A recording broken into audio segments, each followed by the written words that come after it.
Halsey's carrier planes, the Japanese continued to land formidable reinforcements. One of the outfits which came in was the Japanese 1st Division, a crack aggregation from Kwantung Army. This made it obvious that Yamashita was committing his finest troops. The 1st Division had been in China when 6th Army's expedition against Leyte was discovered. It had been speeded by transport from Shanghai to Manila and then on to Leyte. Back in Hollandia, I was shaking down the new 8th Army and awaiting the summons to Leyte, which was part of GHQ's plan. Shortly before this, the Air Forces had provided me with my own flying fortress. The crew was headed up by Major Chuck Downer, who was to remain my personal pilot until the end of the war and after. I named my plane Miss M for my wife. The Miss M, a hardy traveler, was to put down on many far-flung airstrips during the coming months, for I made it a rule to keep in close contact with even my most advanced outposts.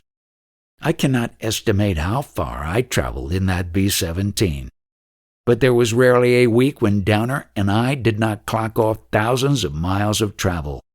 From Hollandia, I made regular trips of inspection to Itape and Wakde, and Noampur and Sansapur, and back to Buna, Finschaufen, and Cape Gloucester. The constant two-way flow of GHQ officers between Hollandia and Leyte kept me pretty well informed on the fighting forward. Generals Sutherland, Chamberlain, Frink, and others often shared a meal or an evening with me. I saw General Kenny and Admirals Barbie and Wilkinson frequently. I knew that progress at Leyte was much slower than had been anticipated in the beginning. American troops controlled the coastline on 3 sides of Leyte, but the fighting constantly increased in intensity. In some places, no forward progress was made in many days. Japanese reinforcements continued to pour in. By November 5th, American troops had proceeded overland to the vicinity of Limon at the northern end of the valley road leading to Ormoc, the principal Japanese installation on the island. Jap Air was extremely active. On November 3rd, 3 Jap transports unloaded at Ormoc. On November 7th, 3 large transports and 4 small transports landed. On November 9th, 10 destroyers and 2 heavy cruisers brought in 4 more large Japanese Army transports.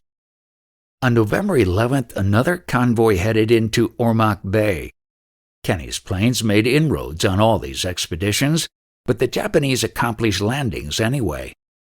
The chips were really down, and the fighting was for keeps.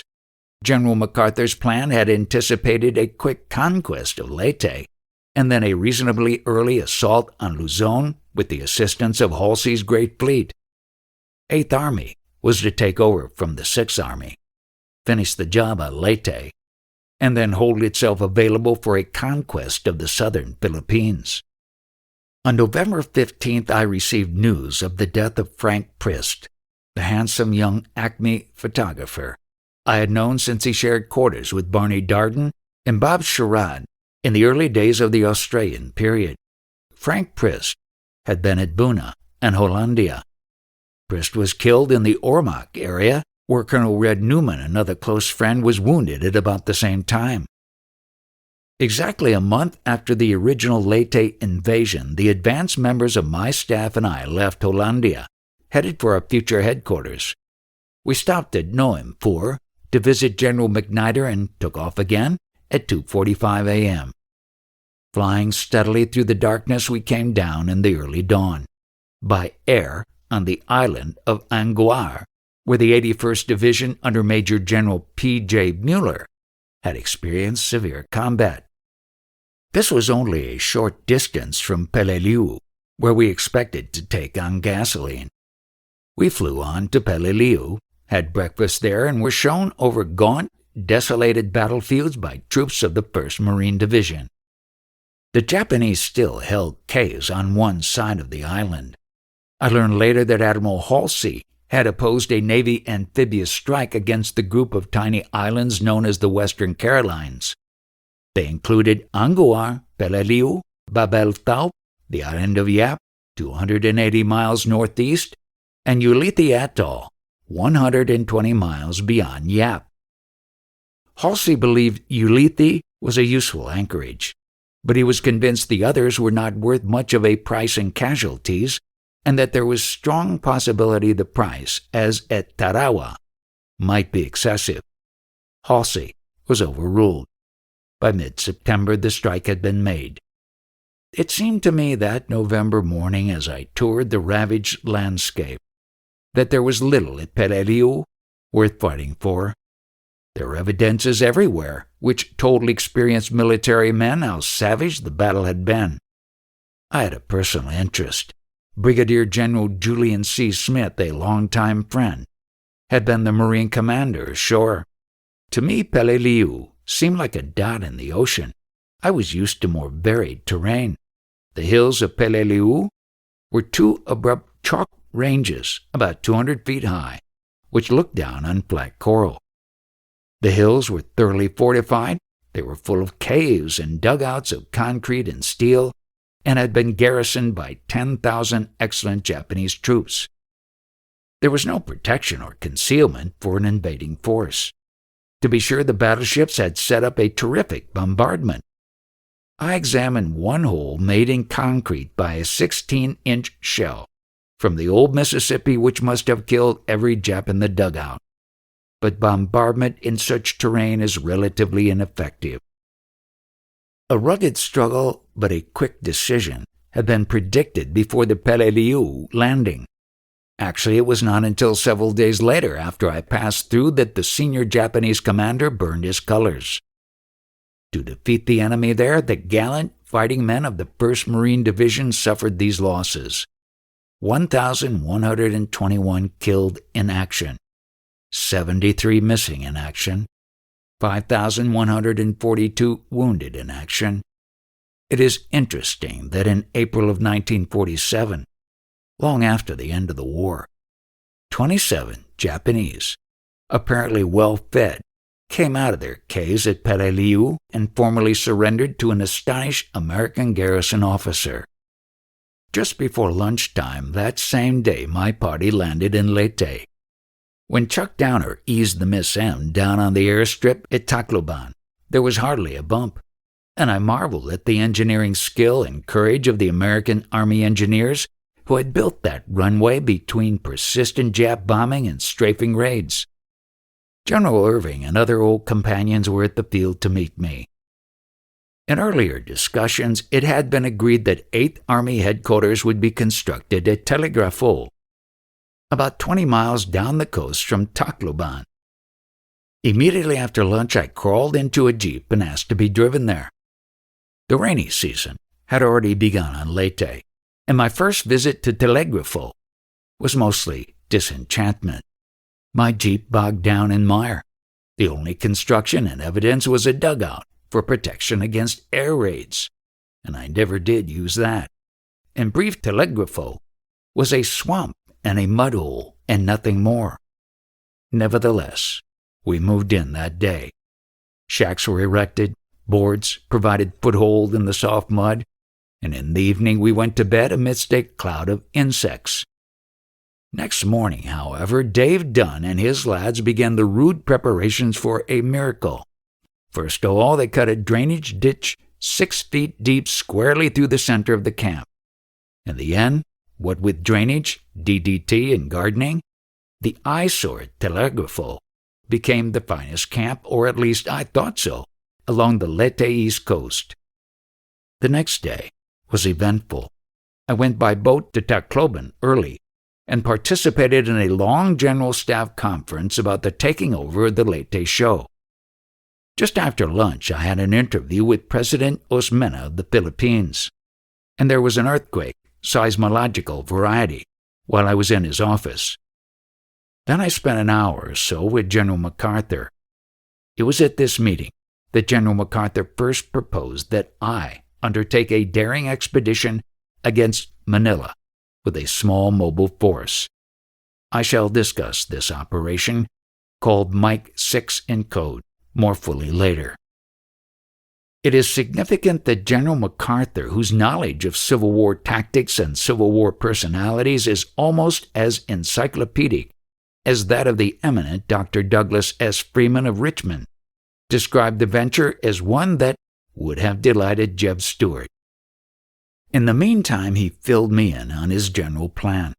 Sixth Army, as soon as it could dispose of the Leyte campaign, was scheduled to make a massive invasion of Luzon at the top of Lingayen Gulf. The Japanese had come in through the Lingayen Valley at the start of the war, and we would too. For the original landing, Sixth Army would not utilize troops then fighting in Leyte. My old First Corps, now Swift's, and Griswold's 14th Corps would do the job. Yamashita, the rainy season, and evil terrain made Leyte hard going for the military calendar keepers. When GHQ set December 7th as the date when command would be taken over by the 8th Army, General Kruger came to see me. He expressed with considerable eloquence his concern at handing me what the younger members of my staff might have called a hot potato. Certainly the results at that time were indecisive, and the opposition was rugged. The experience of the 24th Division offers convincing evidence. A combat force of the 24th, then and later excellent fighters, landed November 7th at Caragara Bay on the north coast of Leyte. The force struck south from Pinanapoan and ran into the 1st Japanese Division at a circle of hills ideal for defense. This position became known as the Breakneck Ridge. After several weeks of fighting, the ably commanded 24th had got only 2 or 3 miles inland. Later, the 32nd Division took over the same positions and found forward movement equally slow. In the end, GHQ set a later target date for the Lingayen Gulf assault and asked General Kruger to finish his Leyte campaign by December 25th. By this time, the 32nd Division was pressing south, the 1st Cavalry was attacking Jap positions in the neighborhood of Breakneck Ridge from the flank, the 7th Division had cut through the narrow waist of Leyte and was trudging up the coast of the Camote Sea towards Ormoc. Now the 77th Division, the talented group I had helped to organize back in South Carolina, was summoned into action. These troops called themselves the Old Buzzards. As I have said, they were family men from Brooklyn, Manhattan, Jersey City, and unique among combat soldiers, their average age at induction was 32. Under Major General A.D. Bruce, they made a furious amphibious assault just south of Ormoc on December 7th. 3 days later, after weathering intense air attack and beating down fanatic opposition, they entered the town. Casualties were severe. The 77th now penetrated inland and on December 21st achieved contact with the elements of 10th Corps, sweeping down from the northeast. One of the most rigorous battles was fought at Kogan, north of Ormoc, where the 77th made a 4-day assault. Most of the enemy were in covered foxholes, and some of the foxholes had armored lids. Colonel Max Myers, who wrote the 77th story, reports that American soldiers there called artillery airbursts to within 25 yards of their own front lines to beat back Japanese charges. He also reports brilliant improvisation on one occasion with an armored bulldozer. As the blade of the bulldozer uncovered foxholes, Captain James F. Caruth of the 302nd Engineer Battalion leaned from his cab and blasted the occupants. In late November, I attended an important conference which was concerned with planning for the landing on Mindoro Island. Mindoro lies immediately south of Luzon, and possession of it was vital to the success of any Luzon operation.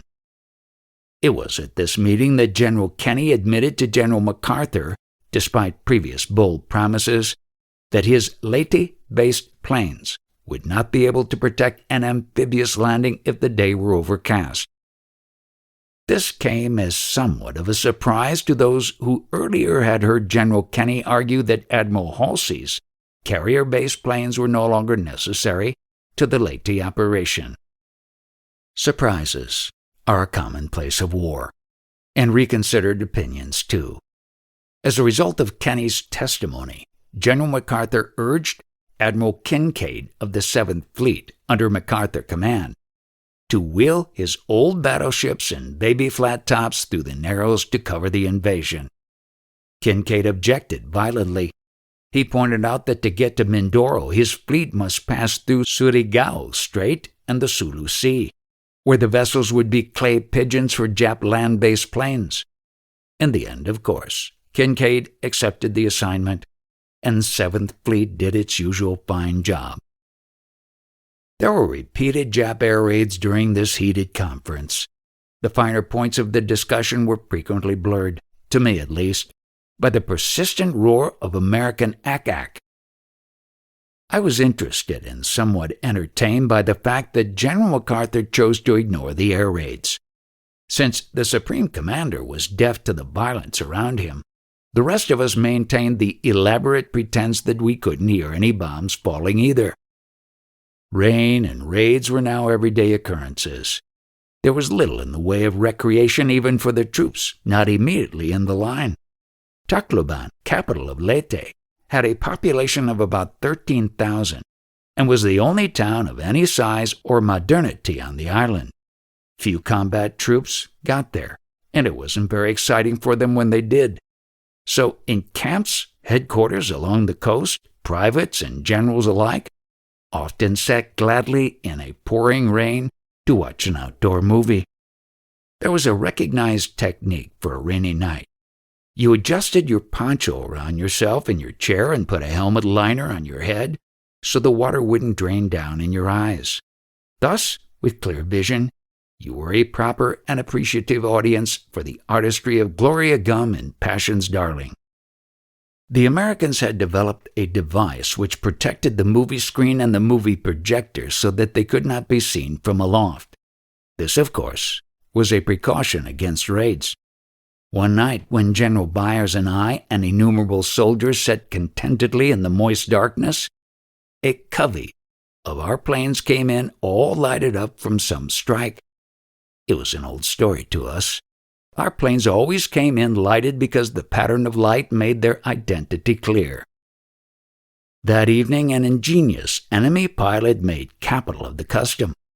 All of us saw one straggler plane come in belatedly, circle over us a number of times, and ease out of the spiral at 200 feet. Then, boom, boom, we heard a series of explosions, and the lone plane was quickly away. Tenuan airstrip, a few miles up the coast, had been bombed without a round of American ack-ack being fired. It was a bad bombing, too. The enterprising Japanese had got on the tail of our homeward-bound ships, and, all lights burning, had unscathed followed them. A quite different sort of an air raid was the one which threw a surprise into the 11th Airborne. This was a parachute drop. The 11th Airborne, trained and designed for just such operations itself, was on the receiving end. The division arrived in Leyte just 2 days before I did. It was set up in the mountains near Barawan to relieve the 7th Division and shared with the 96th Division the task of pushing through Leyte's central mountain range. The object was to cut the Japanese fighting force in half. Jungle warfare was extremely irksome to these soldiers who had had modern specialized training which was not then utilized. They were trained to the hazardous parachute landing, to the quick advance, and then they found themselves in wet country where not even artillery could be advanced. Called airborne, they were only infantry. And indeed their supply was a combination of the new and the old. Cub planes brought in urgent supplies. Other supplies came in by the ancient animals of Philippine transport, Carabao. Major General Joe Swing set up his 11th Airborne headquarters not too far away from mine, and I saw him frequently. My diary of December 6 simply says, "Raids again." But Joe Swing had a different story, and I heard it next day. Swing had eaten his supper and, looking for a breath of cool air, was sitting outside his tent in his underwear. It was dusk. Indifferently, he watched a flight of Japanese bombers flying high over 3 nearby airstrips. Then 2 flights of Japanese transport planes came in slowly at 750 feet. Japanese parachutes began to swell and float in the late evening. It was an all-out attack on our strips and swings headquarters. Several miles away were the 44th General Hospital and the Signals Center, which controlled 5th Air Force communications throughout the Philippines. The 11th Airborne never had a more confusing night. The attack was, of course, a complete surprise, but the confusion of our troops was hardly a patch on the confusion of the Japanese. In the growing darkness, it was hard to tell friend from foe. Anticipating this, the enemy had devised a system of identification for assembly on the ground, which included bells, horns, whistles, and even distinctive songs for each small unit. This was ingenious, but not too effective. Many of the Japanese were killed before they could take up fighting positions. We know now that the parachute drop was part of a coordinated plan of attack which involved the Japanese 26th Division and the remnants of the Japanese 16th Division. Some 450 paratroopers were airlifted from southern Luzon. They were supposedly crack troops, and they were provided with bottles of liquor to sharpen their morale. Labels on the bottles gave the firm instruction that the contents were not to be drunk until the planes were in the air. Many men were killed on both sides during that bedlam night. Flames leaped high in the sky as the Japanese burned American planes and supply dumps. The attack was upon the headquarters, and 2 artillery battalions and an engineer battalion functioned as infantry that night. In other sections of the dark battlefield, cooks and clerks were the fighting men. Eventually, dawn came. Some 300 Japanese were killed the next day, and the remainder were hunted out in surrounding areas and killed over a period of 3 days. The enemy attack failed completely. Only a part of 1 regiment of the Japanese 26th Division ever reached the concentration area, and too late. This long after, I think of the Japanese parachute attack as a near thing. It had no military importance, but with better luck, it might have had. There is a memento of this struggle now at the military academy at West Point. Joe Swing gave it to me, and I sent it on from the Pacific. During the fighting on an airstrip, 2 ducking and dodging American GIs, Alan W. Osborne and Eustace A. Jolly, were hand-carrying ammunition to the troops under fire. They noticed a large Japanese flag fluttering in a tree, and being incorrigible souvenir hunters, decided to acquire it. Each time they attempted to shinny up the tree, they were met by a fusillade of Japanese bullets. So they changed tactics. They got an axe from their truck and, still under fire, chopped down the tree. That hard-won Japanese flag now hangs in the West Point Museum. How can you explain youngsters like that? Despite the calamity howlers, they continue to exist. Whatever challenge the future holds, I think America can meet it. Chapter 14. The Dash for Manila. 8th Army took over Leyte on Christmas Day. There were 8 divisions fighting there when I assumed command. When the 32nd Division and the 1st Cavalry broke through on a narrow front, GHQ described the Leyte campaign as officially closed and future operations as mopping up. Actually, the Japanese army was still intact. I was told that there were only 6,000 Japanese left on the island. This estimate was in serious error, as subsequent events proved. Soon, Japanese began streaming across the Ormoc Valley from eastern into western Leyte, well-equipped and apparently well-fed. It took several months of the roughest kind of combat to defeat this army. Between Christmas Day and the end of the campaign, we killed more than 27,000 Japanese. Many others evacuated safely by bankas, small boats. We appeared to fight 8th Army on other islands in later campaigns. I called these singularly alive veteran troops the Ghost of Leyte. It should also be noted that after the atomic bomb fell and Japanese troops surrendered en masse on many islands, there were almost none left to surrender on Leyte. As I recall, only 4 Jap soldiers presented themselves. I am a great admirer of General MacArthur as a military strategist. His plans were always fundamentally sound. But I must admit that after serving under him for over 6 years, I never understood the public relations policy that either he or his immediate assistants established. It seemed to me, as it did to many of the commanders and correspondents, ill-advised to announce victories when a first phase had been accomplished without too many casualties. Too often, as at Buna and Sanananda, as on Leyte and Mindanao and Luzon, the struggle was to go on for a long time. Often these announcements produced bitterness among combat troops, and with considerable cause. The phrase mopping up had no particular appeal for a haggard, muddy sergeant of the American division whose platoon had just been wiped out in western Leyte, or for the sweating, bearded, stone-dusty GIs of 1st Cavalry and the 37th Division as they engaged in building-to-building and sometimes room-to-room fighting around the walled city weeks after the announcement that Manila had been secured, or to the historian of 11th Airborne who wrote, "Through mud and rain, over treacherous rain-swollen gorges, through thick jungle growth, over slippery, narrow, root-tangled steep-foot trails, the Angels, as they called themselves, pushed west to clear the Leyte mountain range of its tenacious defenders. It was bitter, exhausting, rugged fighting, physically the most terrible we were ever to know. The combat infantrymen in this last war deserved the best and usually fared the poorest in the matter of sugar plums, luxuries, and mail from home. The rear echelons fared the best.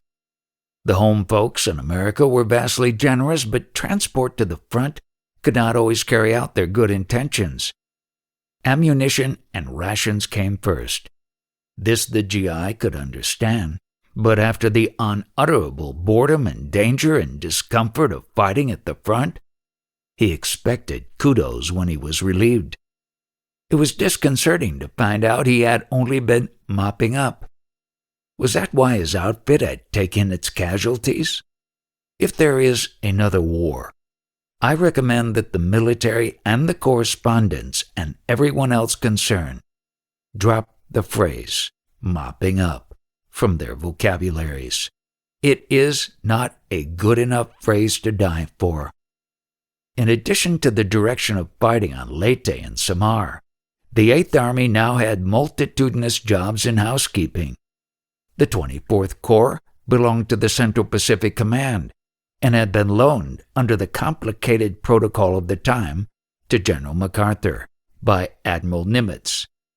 There was a time limit on the loan and the commitment was firm. The 24th Corps had to be withdrawn from my command in time to be re-equipped and sent into Okinawa on the date set by the Navy and the combined Chiefs of Staff. 8th Army, of course, staged the departure of the 24th Corps, just as it staged the departure of many units of the 6th Army for the Luzon operation. The re-equipping of General Hodges' troops was something of a revelation to the veterans of the old Southwest Pacific area. Our troops unloaded the cargo vessels that came in from the Central Pacific, and as the stores were brought ashore on the beaches of eastern Leyte, all of us marveled. We had never seen such wonderful gear. But what astonished the old jungle fighters more was the fact that the Central Pacific Command meant what it said by re-equipment. Re-equipment meant everything new for those 3 divisions. Every soldier received a completely new outfit from his helmet to his shoes. He had, whether he needed them or not, new underwear, new pistols, new guns. His outfit had new jeeps and trailers, new machine guns and mortars and tanks, and even brand new 105 howitzers. I joked with Johnny Hodge about the purse-proud wealth and told him that most of the divisions I had served with would be glad to accept his old clothes. As a matter of fact, we did. Equipment turned in by the 45th Corps was stockpiled, and the serviceable items were later issued to various 8th Army units. In the Southwest Pacific area, we were never able to re-equip the division completely. Even in the case of the 24th Division, which had fought 2 hard campaigns and was even then being prepared for a further campaign in Mindanao, the best we could do was to replace the equipment and clothing which were worn out. Also in the 81st Wildcat Division came into Leyte from the fighting on Anguar, the mouths of a good many regimental commanders watered. The 81st, which formerly had been under Halsey in the South Pacific, had the latest type of mechanical equipment, and it was all brand new. Seeing is believing, and my eyes told me that General MacArthur had been fully justified in his frequent and repeated complaints that the SWPA was at the tag end of the American supply line. Sometime in January, I attended a conference at General MacArthur's headquarters at Tacloban, where all the principal Army and Navy commanders were gathered. General MacArthur introduced Admiral Nimitz, who had flown from Pearl Harbor and who had an important announcement to make. Pointer in hand, his handsome white hair smoothly brushed, Nimitz turned to the large maps of the Pacific which hung on the wall. The great fleet, he told us, was now driving into the shore-bound China Sea to destroy Japanese shipping. From this rich region came the oil, rubber, rice, necessary to Japan's survival. The announcement brought applause. After long miles and weary months of the hard way back, all of us had the heartening news that Japan's stolen marine empire had been broken asunder. During the next weeks, the great fleet roamed at will from Hong Kong to Indochina, pounding away at shore facilities and shipping. It destroyed almost everything in the way of war vessels which Admiral Kurita had been able to salvage from the disaster of Leyte Gulf. Despite this triumph, however, there were grave days ahead for the American Navy, tragic days. The expedition against Okinawa witnessed the deadly, full-blown kamikaze campaign against our fleets. These Japanese suicide planes struck more than 260 American ships. Our loss of life in shipping was appalling. I have always believed that the kamikaze campaign provided final, factual evidence on the strategic wisdom of not bypassing the Philippines. If we had not destroyed the airfields, bases, and planes in the Philippines, the impact of the kamikaze campaign probably would have been too great for the Navy to withstand. Admiral Nimitz, the day after the historic conference at Tacloban, came down to Telegrafo to lunch with me, and he was only the first of a procession of interesting men who managed to pay a visit. As at Hollandia, everybody passed through: correspondents, newspaper editors from the States, former Secretary of War Pat Hurley, supply officers with Pentagon pallor, guerrilla commanders from many of the islands, theatrical people from the USO groups, Lieutenant General Simon B. Buckner, who commanded 10th Army's expedition against Okinawa, and who was killed there by a Japanese shell almost as victory was at hand, had his last dinner ashore in the Philippines with me. Later I took Uncle Joe Stilwell, who ultimately succeeded Buckner, on an aerial tour of 8th Army's combat areas. I had known the colorful Stilwell for many years, and he was pleased by the idea of covering a lot of island territory in my B-17. One night after watching front-line fighting, we slept in the same tent under a palm tree. Before we drifted off to sleep, disturbed only by the usual night sounds, the dropping of coconuts, the scuttling of land crabs, and an occasional burst of fire, Stilwell took out after Chiang Kai-shek and others he believed had thwarted his mission in China. Uncle Joe, reclining on his cot, used some of the choice rhetoric which had made him famous in the Army, and thus I had an interesting preview of a controversial book which was published as the Stilwell Papers. The withdrawal of the 24th Corps complicated my job at Leyte. This meant the loss of the 7th, 96th, and 77th Divisions. Now the Americal Division came in. The Americal was unique. It was the only division in the United States Army which had a name and not a number. It had been assembled and dispatched to the South Pacific at the start of the war to garrison the Free French island of New Caledonia. The division name was a simple Elysian, Americal, Americans in New Caledonia. The Americal had taken over from the Marines at Guadalcanal and hung up a good record for itself. They had also fought well at Bougainville. I had hoped to save the Americal and rest it for a later campaign in the Central Philippines, but now I sent it into the line. The division had had a distinguished series of commanders since its formation, and at this point was led by Major General William H. Arnold. Duke Arnold then was the youngest division commander in the Pacific. He and his men accepted their unexpected assignment and carried a great part of the burden of the final clearing of Leyte. They took 1,400 casualties before going on to the invasion of Cebu. From the broad viewpoint, it had become evident already that Japanese control of the Philippines was cracking. They had lost control of the sea. They were losing the duel in the air. And Marshal Terauchi had fled with his headquarters to the more secure environs of Saigon, Indochina. As the year 1945 was ushered in, with, I might add, a minimum of joy and jollity on the combat fronts, a new American assault force was assembled at the sea east of Leyte. It moved through the Surigao Strait and into the Mindanao and Sulu Seas, and then swung north to pass through the very heart of the Philippine archipelago. 2 years before, the Japanese Navy and Air Force had maintained unquestioned control of those land-surrounded waters. Sixth Army, with air cover and fleet protection, was on its way to Lingayen Gulf, which had always been considered Luzon's point of greatest vulnerability. On January 9th, 1st Corps and 14th Corps hit the beaches. General Marshall has written, Japanese forces on the island, harassed by guerrillas and by air, drove north, south, east, and west in confusion, became tangled in traffic jams on the roads, and generally dissipated what chance they might have had to repel the landing force. By nightfall, 68,000 troops were ashore and in control of a 15-mile beachhead 6,000 yards deep.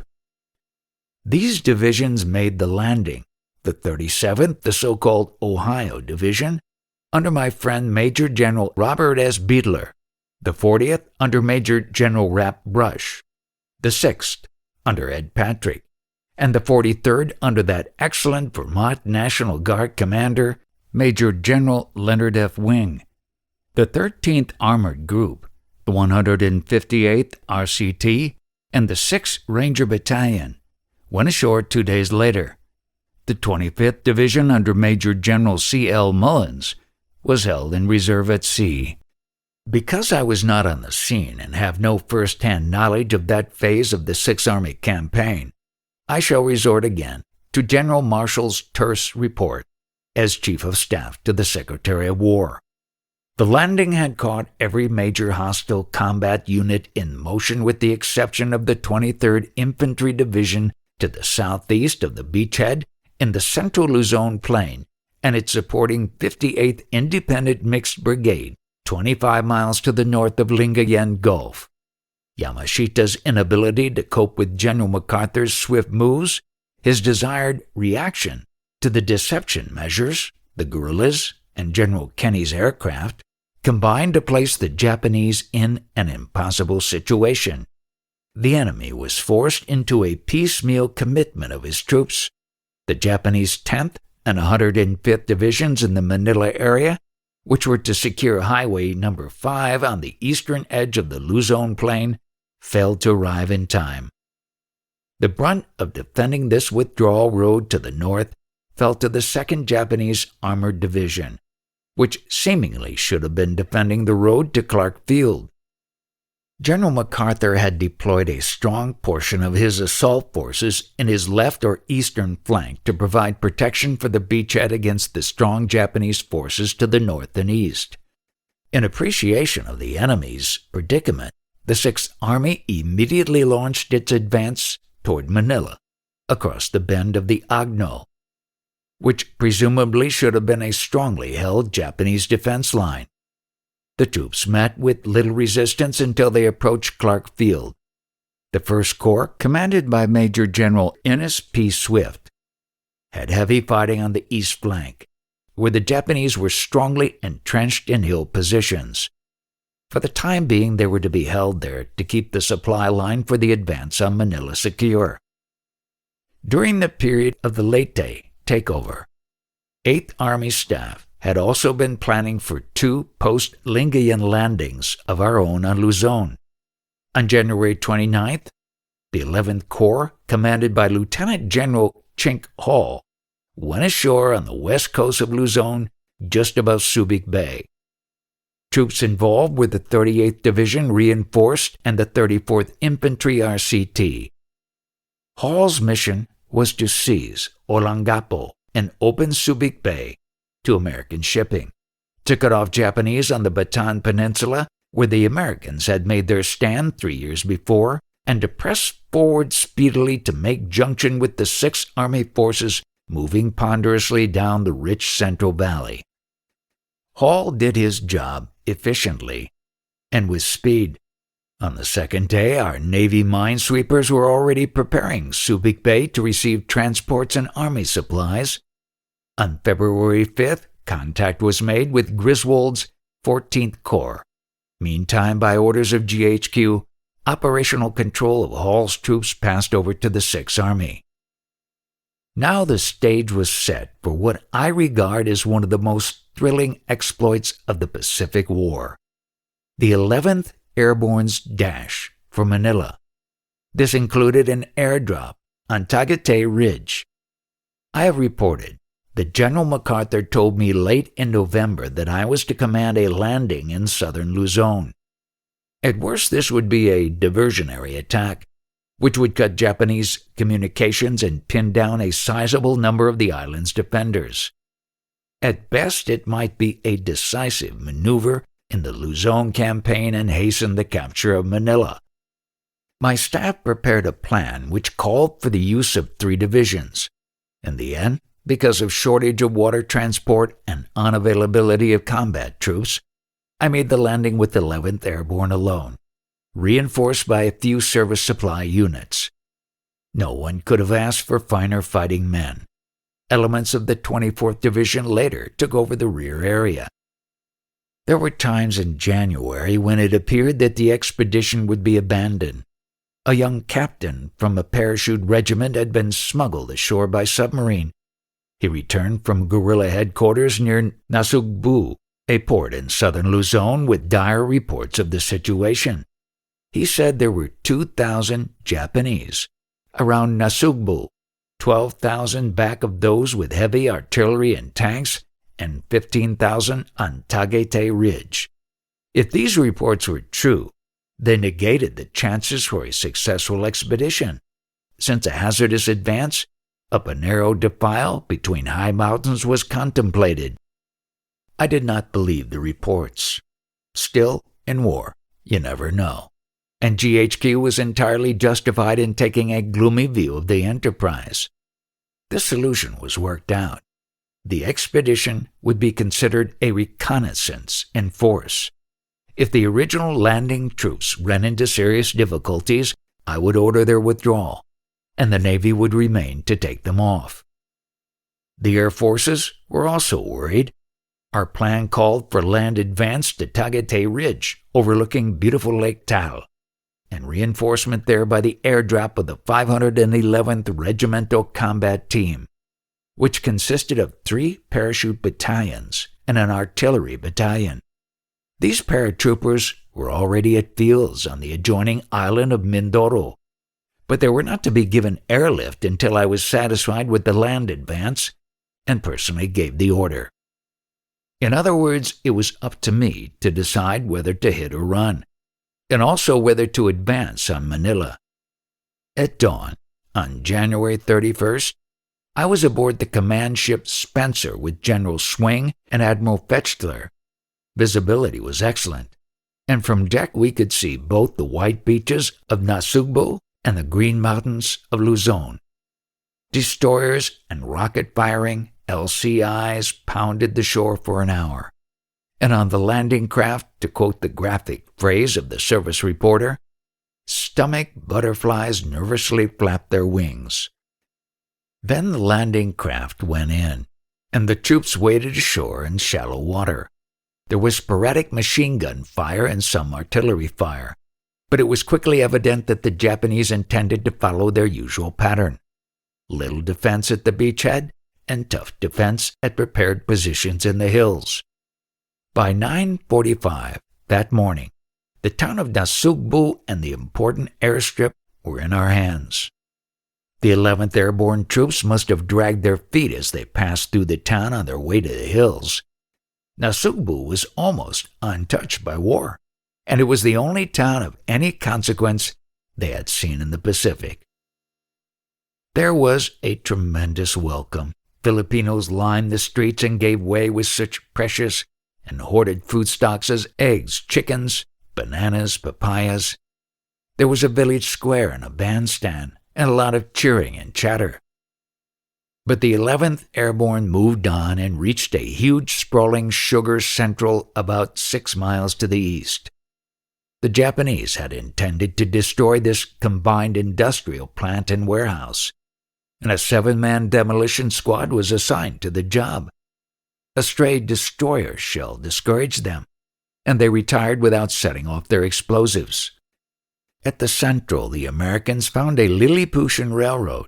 It had narrow tracks and cars about the size of a living room sofa, and it had been used in peacetime to transport sugar to the coast.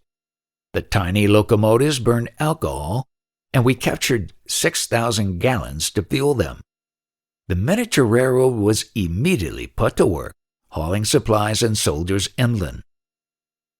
3 hours after the initial landing, I decided, because of the limited resistance, that we would hit and not run, and ordered the floating reserve put ashore. Indeed, so speedy was the advance inland that the Navy had to chase the Army to turn over command. General Swing remembers that in the afternoon he espied a very dusty jeep approaching his command post near the Palico River Bridge. A very dusty Admiral Fechtler was the passenger. "Thank God I've caught you, Joe," said the Admiral. "Thought I might have to chase you all the way to Manila. I'm tired of playing hare and hounds in a jeep. Please take over and let me get back to my ships." Palico River Bridge, 8 miles from the coast, was one of the reasons for our speed. If this steel truss span were destroyed, forward progress would be seriously impeded. Our engineers didn't have the equipment to replace it, and bypassing would be difficult because the Palico River, like most of the rivers of Luzon, flows through a deep, steep-sided canyon. The bridge was mined, but our advance was so swift that the unwarned Japanese guards were caught on the far side of the river. They attempted to get to their detonator, but our devastating fire from the west bank forced them to withdraw, leaving their dead and wounded. The bridge was saved. My orders to General Swing called for advance all day and advance throughout the night. Enemy troops were confused and retreating, and a halt at dark would have permitted them to reorganize. So, by the light of a tropical full moon, the Americans shoved on. Beyond Tumalin, the road began to climb more steeply and to cut through the hills. These narrow defiles, with precipitous wooded banks on either side, were natural troop traps which the Japanese could have and would have defended if we had not achieved surprise. All bridges over river gorges were intact. That night, I went back to the Spencer. It was not a restful night because there was a number of attacks by explosive-laden Japanese suicide crash boats. Just after daylight, a little worn, I went on deck and watched a curious cat-and-dog encounter between an American destroyer and a suicide boat. The destroyer was trying to sink the Jap craft with 5-inch guns and pursued it assiduously. Whenever the enemy wheeled and made a direct run at the destroyer zigzagged and took to its heels. In the gay morning sun, it seemed like a crazy version of you chase me and I'll chase you. But it wasn't a children's game, even though the fluffy white clouds and the clean blue sea were like the illustrations in children's books. After about 50 rounds of firing, a shell from the destroyer found its target. The boat did not sink. It disintegrated. Highway number 17 is a 2-lane road which leads all the way from Nasugbu to Manila. The roadbed is rough and rocky as far as Tagaytay, but it is durable and it is dry. The 11th Airborne, they now called themselves the Mud Rats of Leyte, found the terrain to their liking. Dust was better than mud. After Leyte's moist heat, they welcomed the distinct chill of Luzon's upland nights. I went ashore early on the second day and motored to the front. I found the troops fighting at the picturesque Cariliao aiming Batulao Defile. Here the highway passes between 3 mountain peaks, Mount Cariliao, Mount Batulao, and Mount Aiming. And the Japanese had prepared this ideal defensive terrain for their first determined stand. The battle had begun in the moonlight and was being waged hotly at midday. The highway was bracketed by enemy artillery fire. There were dugouts and caves in and between the 3 wooded mountains, and they were interconnected by trenches. There were deep tank traps across the road. Our adversaries did not realize how quickly bulldozers could fill the excavations. The 11th Airborne was living up to its reputation. The troops stood up unflinchingly under artillery fire and performed flawlessly. In 28 hours ashore, they had advanced 19 miles on foot. All combat equipment had been unloaded, a port and an airstrip had been established. I was satisfied that the dash on Manila should be undertaken, and after a conference with General Swing, personally gave the order for the parachute drop on Tagaytay Ridge. I set it for February 3rd, 2 days away. The Battle of the Peaks was to continue through February 2nd and 3rd. This engagement was of vital importance to the monumental bluff we were running against the Japanese. Our vehicles went roaring up and down the road, raising never-ending clouds of dust. By the generous use of what artillery we had, by our heavy and confident assaults, by repeated strikes from the air, we gave the enemy the impression that a force of army proportions, complete with an armored division, was invading southern Luzon. This impression was not lessened by the fact that American radio announced the news that the 8th Army had landed there. We numbered, even when our 4 more battalions later joined us by air, only about 7,800 men. Actually, the task force was a small light division under-strength and even undermanned. There had been no replacements for our Leyte losses. But if we were to capitalize on our bluff, we had to crack the line in front of us. Otherwise, the confused Nipponese would come back out of the hills, cut our supply route, and isolate us. Air support at this time, it was to dry up, when we were engaged in even heavier fighting at the outskirts of Manila, was expert and heartening. A-20s of the 3rd Attack Group were coming over low and dropping parachute bombs just ahead of our soldiers. P-38s were blasting enemy positions near the village of Aga. I remember an unidentified mysterious civilian wearing a handsome monogrammed silk shirt who warned me he had recently visited Aga and that there were 30,000 troops there. I asked him, somewhat acidly, if he recommended I retreat. His answer was a blank look. It may be remembered that at this time I had 4 small battalions, and one of them was at the rear guarding the base at Nasugbu. Late in the afternoon, Aga was ours, and I inspected the ruins. I was the first man to enter the abandoned quarters of Colonel Kobayashi Shimaji, commander of the 31st Infantry. I found there the regiment's battle flag, and it was only when I had the flag in my hand that it occurred to me I had violated the instruction endlessly hammered home to my troops. Never enter an enemy installation without proper precautions. It may be booby-trapped. The good Lord gave me a rain check that time. On the morning of the 3rd, there was a coordinated attack on the last enemy position that had survived our assaults. 45 minutes later, the parachutes of the 511th Parachute blossomed in the clean sunlight of Tagaytay Ridge. The Air Forces could spare only 48 C-47s for this vital project. So the planes ferried back and forth from Mindoro that day for 3 separate drops. Artillery for the paratroopers was dropped the following morning. All these parachute landings were made without battle casualties. Nevertheless, fighting on the slopes was furious until mid-afternoon. There was a time at the front when 4 generals were pinned down by Japanese fire. General Swing and I, and 2 of his brigadiers.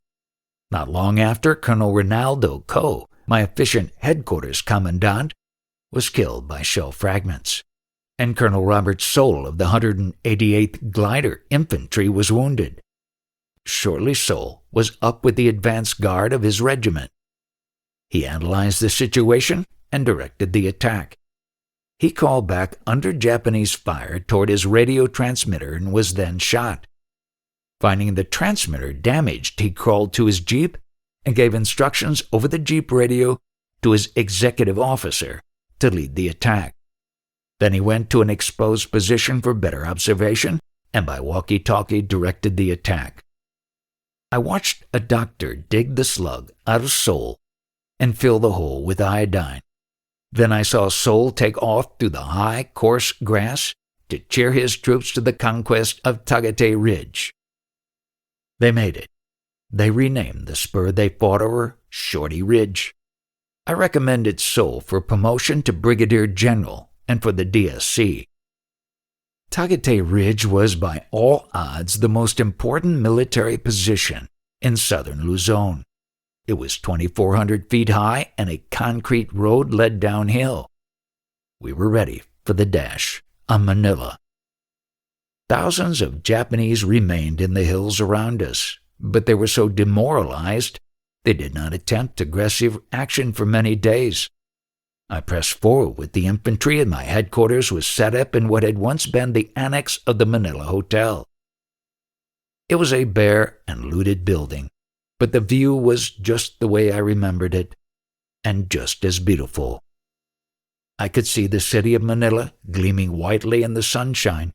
I could see Corregidor and the hook of the Cavite Peninsula, which curves into Manila Bay. In another direction, I could see Balayan and Batangas bays on the sea and inland. Like tile in the crater of an extinct volcano in the shimmer of Laguna de Bay, it was strangely like homecoming. But soon tall plumes of smoke began to rise in Manila, and at evening the tropical sky was crimsoned by many fires. The Japanese were deliberately destroying the magical town which had been traditionally called the Pearl of the Orient. Swing pushed troops forward that night in preparation for the advance the next day. His reconnaissance platoon reported at 4 a.m. that the road was secure as far as the village of Imus, where the Japs had blown up the bridge and set up a defense line. The platoon had discovered a dirt road through Imus, which bypassed the bridge and returned eventually to the main highway. Bridge or no bridge, our soldiers would be able to cross the Imus River single file on the ledge of a narrow dam. 2 regiments were squeezed into trucks and sent down the road at daylight on the 4th. Other troops followed on foot. There was trouble at Imus, and I got into it. But before that, I had important news. From the day we landed at Nasugbu, I had been trying unsuccessfully to get information about the advance of the 6th Army toward Manila from the north.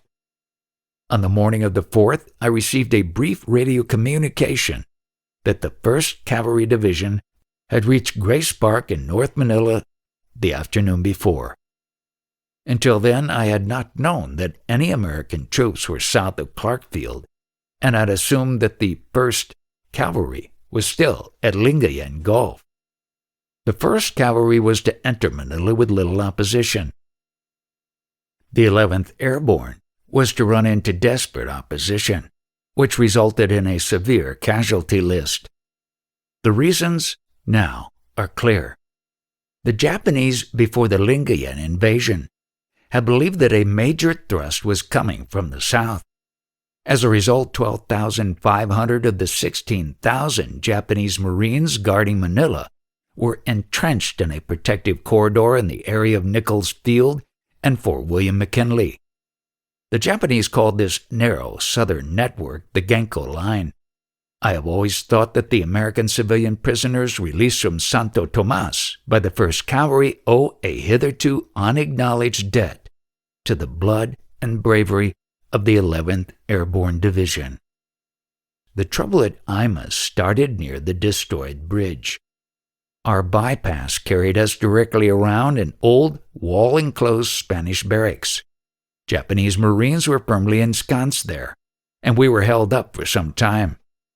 The barracks walls were 5 feet thick, and the Japanese had all avenues of approach covered with mortar and machine gun fire. Colonel Bowen and I arrived there about midday, and were forced to leave our jeep and shelter ourselves against the outside wall to avoid being hit by flying bullets.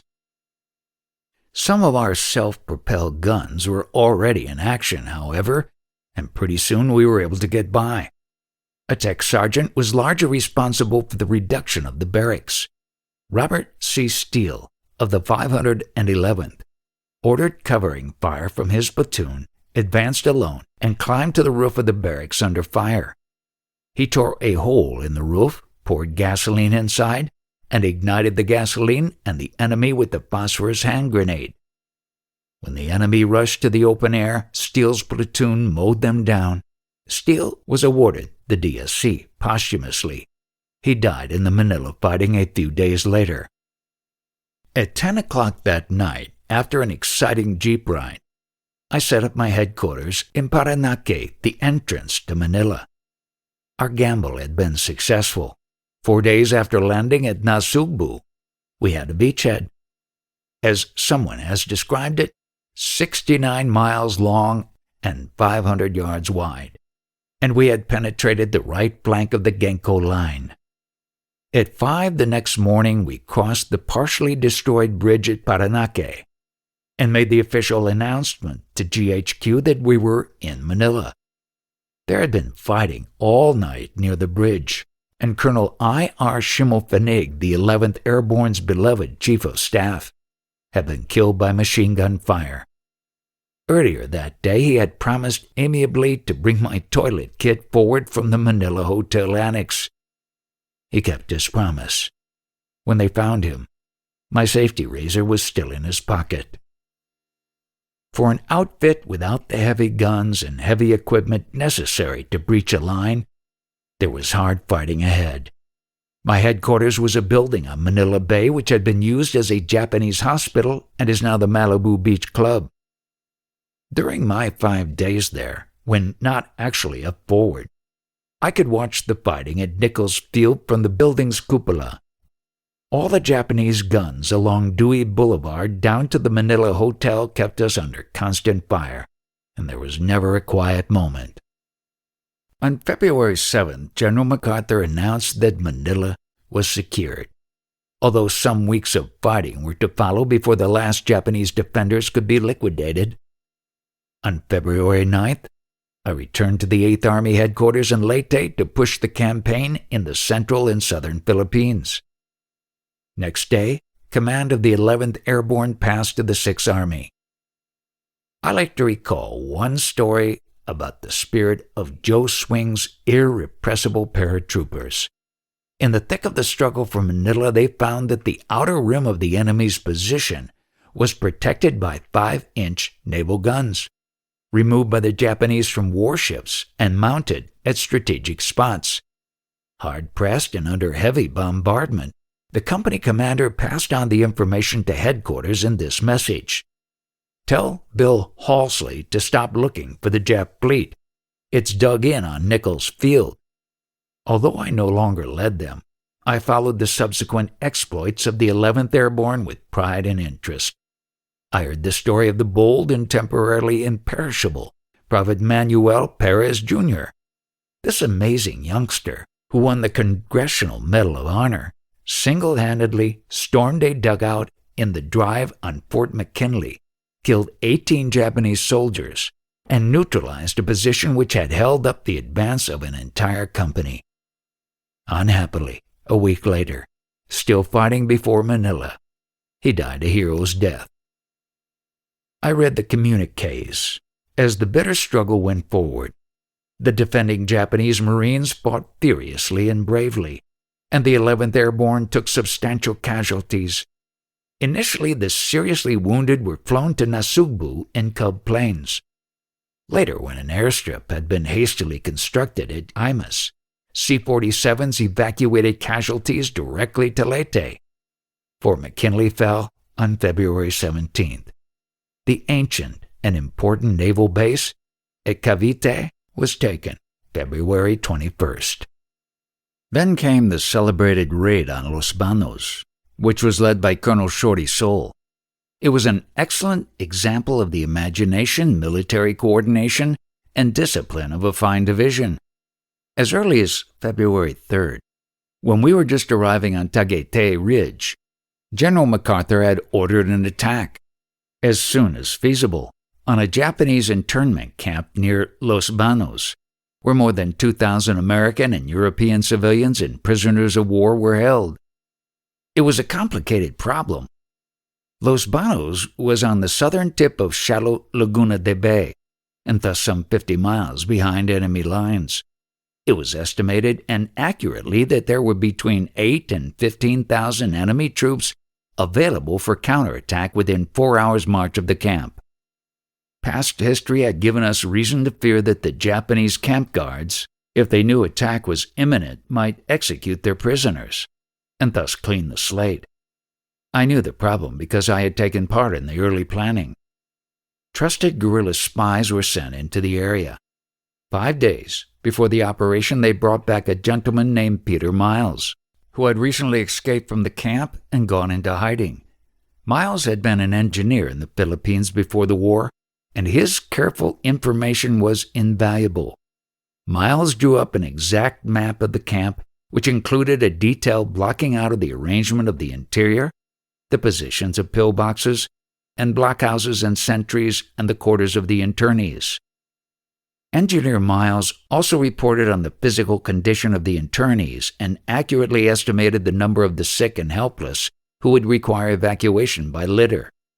All of the planning was highly secret, and few of the troops involved knew anything about their mission until they were plucked from their positions near Fort McKinley under the cover of darkness and moved to the positions from which they would make their attacks. 59 ungainly Amtraks walk on land and swim in the water, moved noisily into Paranaque from the north. 9 C-47 planes of the 65th Troop Carrier Squadron landed on Nichols Field and picked their way hopefully along the pitted runways. A company of paratroopers moved to Nichols Field and slept under the wings of the plane.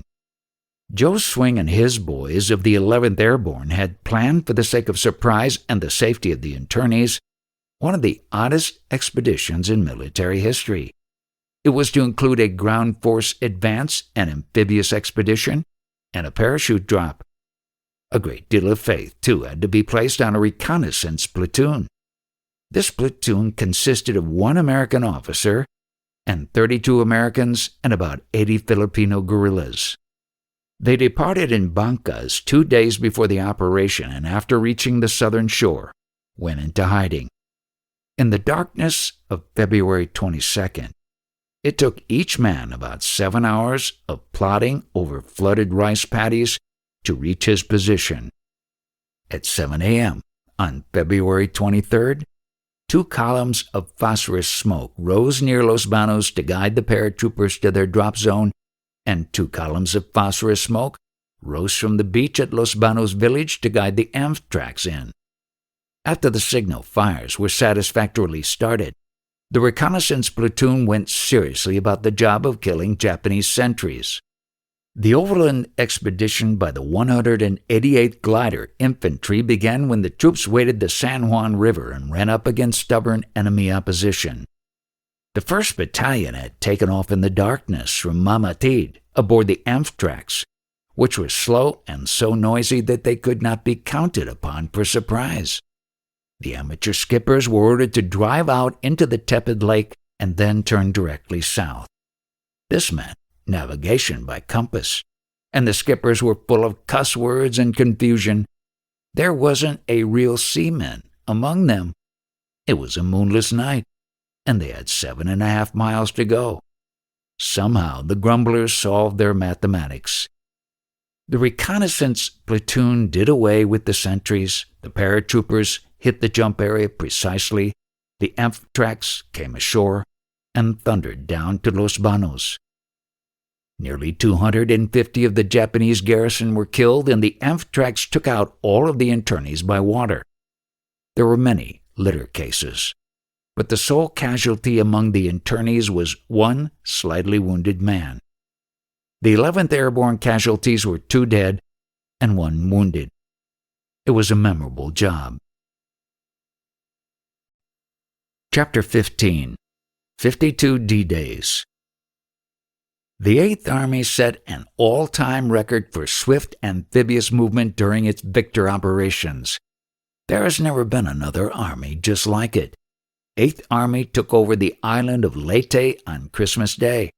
It had 52 D-Days between that date and the Japanese surrender. In one 44-day period alone, these troops conducted 14 major landings and 24 minor ones, thus rolling up an average of a landing every day and a half. There was never a time during this action-packed interlude when some task force of my command was not fighting a battle. And most of the time, hundreds of miles apart, separate task forces were fighting separate battles simultaneously. 8th Army fought on Leyte, on Luzon, on Palawan and the Zamboanga Peninsula, on Panay and Bohol and Negros, on Mindanao, Mindoro, and Marinduque, on Cebu and Capul and Samar, and on a score of smaller islands which even now are remembered by most GIs as only faraway places with strange-sounding names. These separate battles, though sometimes bewildering to the troops themselves, were all logical pieces in the jigsaw puzzle of the Philippines operation. After the Luzon jobs had been completed, our assignment was the subjugation of the rest of the myriad and, to me, marvelous islands of the Philippines. It may be difficult to explain my zest for the assignment. Everything about the Philippines made magic for me. I had served there as a young officer, and the lovely place names rang the bell of memory. They were pure music. Davao and Lake Lanao, Parang, Malabang, and Iloilo and Cotabato, Petit Barracks on Zamboanga, and Old Fort Pickett on Mindanao. My elders had told me the story of the Philippine insurrection and the several campaigns against the Moro tribes. Surprisingly little has been written about this country's adventures in imperialism, and surprisingly little has been written about the American Army's tedious and difficult campaign in those early and indifferent days. Somehow the stream of schoolbook history passed them by, but not me. I remembered hot evenings when veteran officers and enlisted men proudly showed me wounds inflicted by Moro barongs and creases. The Muslim Moros were warlike and very tough fighters. All of the early Philippines fighting had been tough with men and mules as transport, and pacification was not completed for a good many years.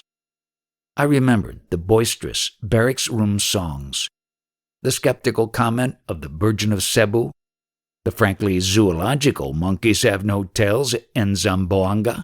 When I landed there at Moret Field in the spring of 1945, I saw a Japanese Zero.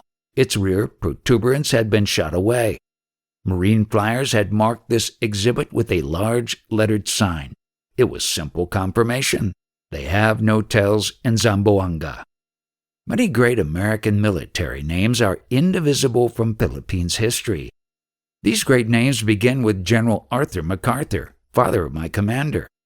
They include General Funston, who captured Aguinaldo, General Harbord, General McCoy, until his recent resignation, head of the Far Eastern Commission, and General Pershing. When General Douglas MacArthur and I visited the island of Jolo in the Sulu Sea, we found that the acting governor was the Moreau, who had served many years before as General Pershing's friend and native interpreter. Governor Tulawe was old in years and wisdom, but now I am ahead of my story. After 6th Army landed at Lingayen Gulf, there was a heavy concentration there of American troops, American supply, American air and naval support. At times, 8th Army, poised for unknown adventure, felt a wistful identification with Oliver Twist and his porridge. Oliver, you will recall, wanted more. In matters of supply, available shipping, and infantry divisions, we learned to make out with what we had. When we had captured most of the central and southern islands of the Philippines, which was done while the fighting on Luzon still proceeded, General MacArthur sent a memorable message: my heartiest commendations for the brilliant execution of the Visayan campaign. This is a model of what a light but aggressive command can accomplish in rapid exploitation. I considered the message deserved praise for veteran troops and for one of the finest planning and tactical staffs with which any commanding general was ever blessed. 8th Army had a young staff, which was endowed with enterprise and daring. It worked out intelligently and with mathematical accuracy the hazards and supply realities of our landings. Never once were its calculations seriously in error. Never once were we forced to resort to the airdrop of supplies because of the failure or congestion of seaborne transport. 8th Army's first job after my return from Manila was the clearing of the Japanese-controlled shipping lane which ran through a network of islands, large and small, directly south of Luzon. This was not a particularly perilous assignment. The islands generally were lightly held, but it was an important one. From the San Bernardino Strait on the east to the Lubang on the west, there was a 325-mile deep water route which was almost always within sight of land and never beyond range of guns on the green and wooded shores. None of our convoys had ventured this passage. They reached Luzon by one of two painfully roundabout overwater routes. One led north around the topmost tip of Luzon. The other went south and west from Leyte through Surigao Strait to the Sulu Sea and then 600 miles north to Manila. Few people realize that the Philippines, north to south, measure more than 1,000 miles. Mariners know it. Clearing of this passage meant the saving of hundreds of miles of travel for our supply ships and the quickening of the whole Philippines campaign. In the main, these island assaults were made with small units of such divisions as the 24th, the 40th, the Americal. One of the colorful outfits which took part in the enterprise was the 1st Philippine Infantry. This was an American regiment made up of American Filipinos, most of them from California, who had volunteered to fight for the homeland. The regiment was organized as the result of a suggestion by the then President Quezon to President Roosevelt. I used the 1st Philippine Infantry also in the subjugation of Samar, and its record was excellent. As a matter of fact, by this time I had requested that General Irving be assigned to me as the boss of what we called 8th Army Area Command. This meant that Fred Irving would command combat activities in Samar, as well as supervise military areas behind us. Fred fell heir not only to the 1st Philippine Infantry, but to an entirely separate outfit of American Filipinos known as the 1st Philippine Battalion. These troops had sound training. When GHQ requested Spanish-speaking American troops to serve as military police in Manila, Irving recruited them from the 1st Philippine Battalion. 10 amphibious landings were necessary, to wipe out the Japanese positions astride the overwater route south of Luzon. Usually we sent Americans ashore for the quick capture of an island and then moved in native irregulars and guerrillas to serve as garrison troops. In this way, we were able to use our combat veterans over and over again. Much of the credit for the speed and efficiency of the enterprise belongs to the motor torpedo squadrons of 7th Fleet. By day and night raids, by constant surveillance, they disrupted inter-island traffic and blocked evacuation of enemy units to Luzon. From my headquarters at Telegrafo, I took off on February 19th after a morning of staff work to watch one of the earliest of the landings. Capul is a small island in San Bernardino Strait, and it was a small landing, but I wanted to witness it. From my B-17, I could see the PT boats shepherding the slow, wallowing landing craft in a choppy sea. Now they stood off a coastal village and the bombardment started. The enemy was quiescent until our LCMs began to move ashore. Then the defenders' firing began. Abruptly, Chuck Downer, my pilot, asked me a question. I said, okay. Down we plunged with all guns firing. We made 3 runs over the enemy positions at an altitude of 200 feet, and at the end of our 3rd run, I noticed from the cockpit a shell burst directly below our left wing. It was a burst from a Jap 75mm, but I'm glad to report that my first and only strafing mission, nevertheless, was without crew casualties. I was told later that our rather garish performance encouraged a hesitant wave of landing craft to a quick and successful beaching. 6th Army originally had captured the coastal fringes of the island of Mindoro, but fierce fighting continued under 8th Army auspices. For a time, Griswold had his headquarters there, and I landed frequently at the San Juan airfield. It was often under air attack, and I think Griswold will agree with me that the landing strip could not be classified as a recreation area.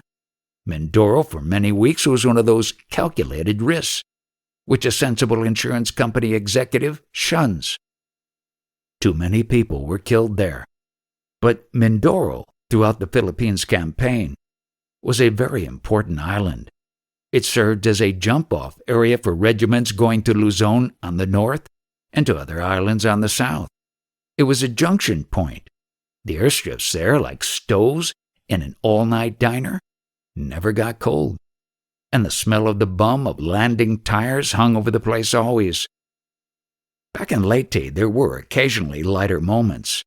For instance, the dedication of Ronaldo Co. baseball field, named for our headquarters commandant, who had been killed east of Nasugbu. Joe E. Brown came into Leyte late on a Sunday afternoon, exhausted from the long air flight. I suggested he go to bed. Instead, he insisted upon accompanying me to a hospital I was about to inspect. Joe's jokes and wide smile and honest friendliness accomplished more in the way of therapy for the wounded lads of the Americal Division than a truckload of medicines. The dedication of the baseball field occurred next day. There were rude bleachers around the diamond, which once had been a part of a swamp which we called Mudville. GIs were perched on every available seat and many sat cross-legged on the ground. The game was about to start. Joe, who had once been a professional baseball player, was on the pitcher's mound. Clovis Byers, armored with a mask and chest protector, was in the catcher's box. I was at bat. There was great noise among the GIs, but I could not tell whether they were for me or against me. I never found out. Perhaps in pity, but certainly in violation of the rules, Joe gave me 4 strikes. I whiffed them all. Joe, in the interest of merriment, then paraphrased Casey at the bat. It came out this way. Oh, somewhere in this favored land the sun is shining bright. The band is playing somewhere, and somewhere hearts are light. And somewhere men are laughing, and little children shout. But there is no joy in Mudville, for the mighty Ike struck out. During the time of the Luzon operations, during the time of the fighting on Mindoro, 8th Army staff was planning the Victor operations in the central and southern Philippines. These were designed to clear the enemy from all islands south of Luzon and to furnish a short, protected supply route through southern Philippine waters. The most important island, military-wise, was Mindanao, second largest in the archipelago, and a main enemy fortress. Before starting a full-scale offensive against that target, however, it was decided to seize and occupy Palawan and the Zamboanga Peninsula. These are, respectively, the western and eastern boundaries of the 300-mile-wide Sulu Sea. The two-pronged operation was assigned to Gens Do and the 41st Division. Palawan was our first strike. Palawan Island is long, narrow, and mountainous. There is no railroad, and roads are few. Population is sparse, and many of the tribes are primitive indeed. Our principal objective was Puerto Princesa, the provincial capital and an old Spanish naval base. The importance of Palawan was its location.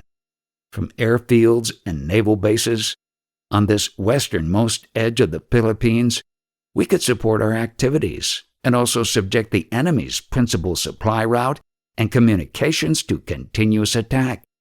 It was vital to the future invasion of Borneo and the Netherlands East Indies. The strike on Palawan was made without serious opposition. Circling the area of Puerto Princesa in my B-17, I watched our troops going ashore. Chuck Downer brought the plane in over the airstrip and town at treetop level, and I could see little immediate enemy reaction on the ground. It was at Palawan that I later came upon evidence of one of the most brutal Japanese massacres of the war. About 150 American soldiers captured at the time of the American surrender in 1942 had been confined to a stockade there. They worked in labor gangs on airfield construction. During early December of 1944, Japanese naval planes sighted an Allied convoy. It was Kinkaid's fleet on the way to Mindoro, and assumed an invasion of Palawan was imminent. On December 14th, the Japanese occupation troops herded the Americans into air raid shelters they themselves had built. Then the prisoners were saturated with gasoline and blazing torches were thrown into the tunnels. Most of the Americans burned to death. Others, trying to escape the flames, were shot down with machine guns and rifles. 11 men managed to break through the end of one of the tunnels and found themselves on the face of a cliff. They dropped to safety on a beach and were thereafter hidden by friendly natives.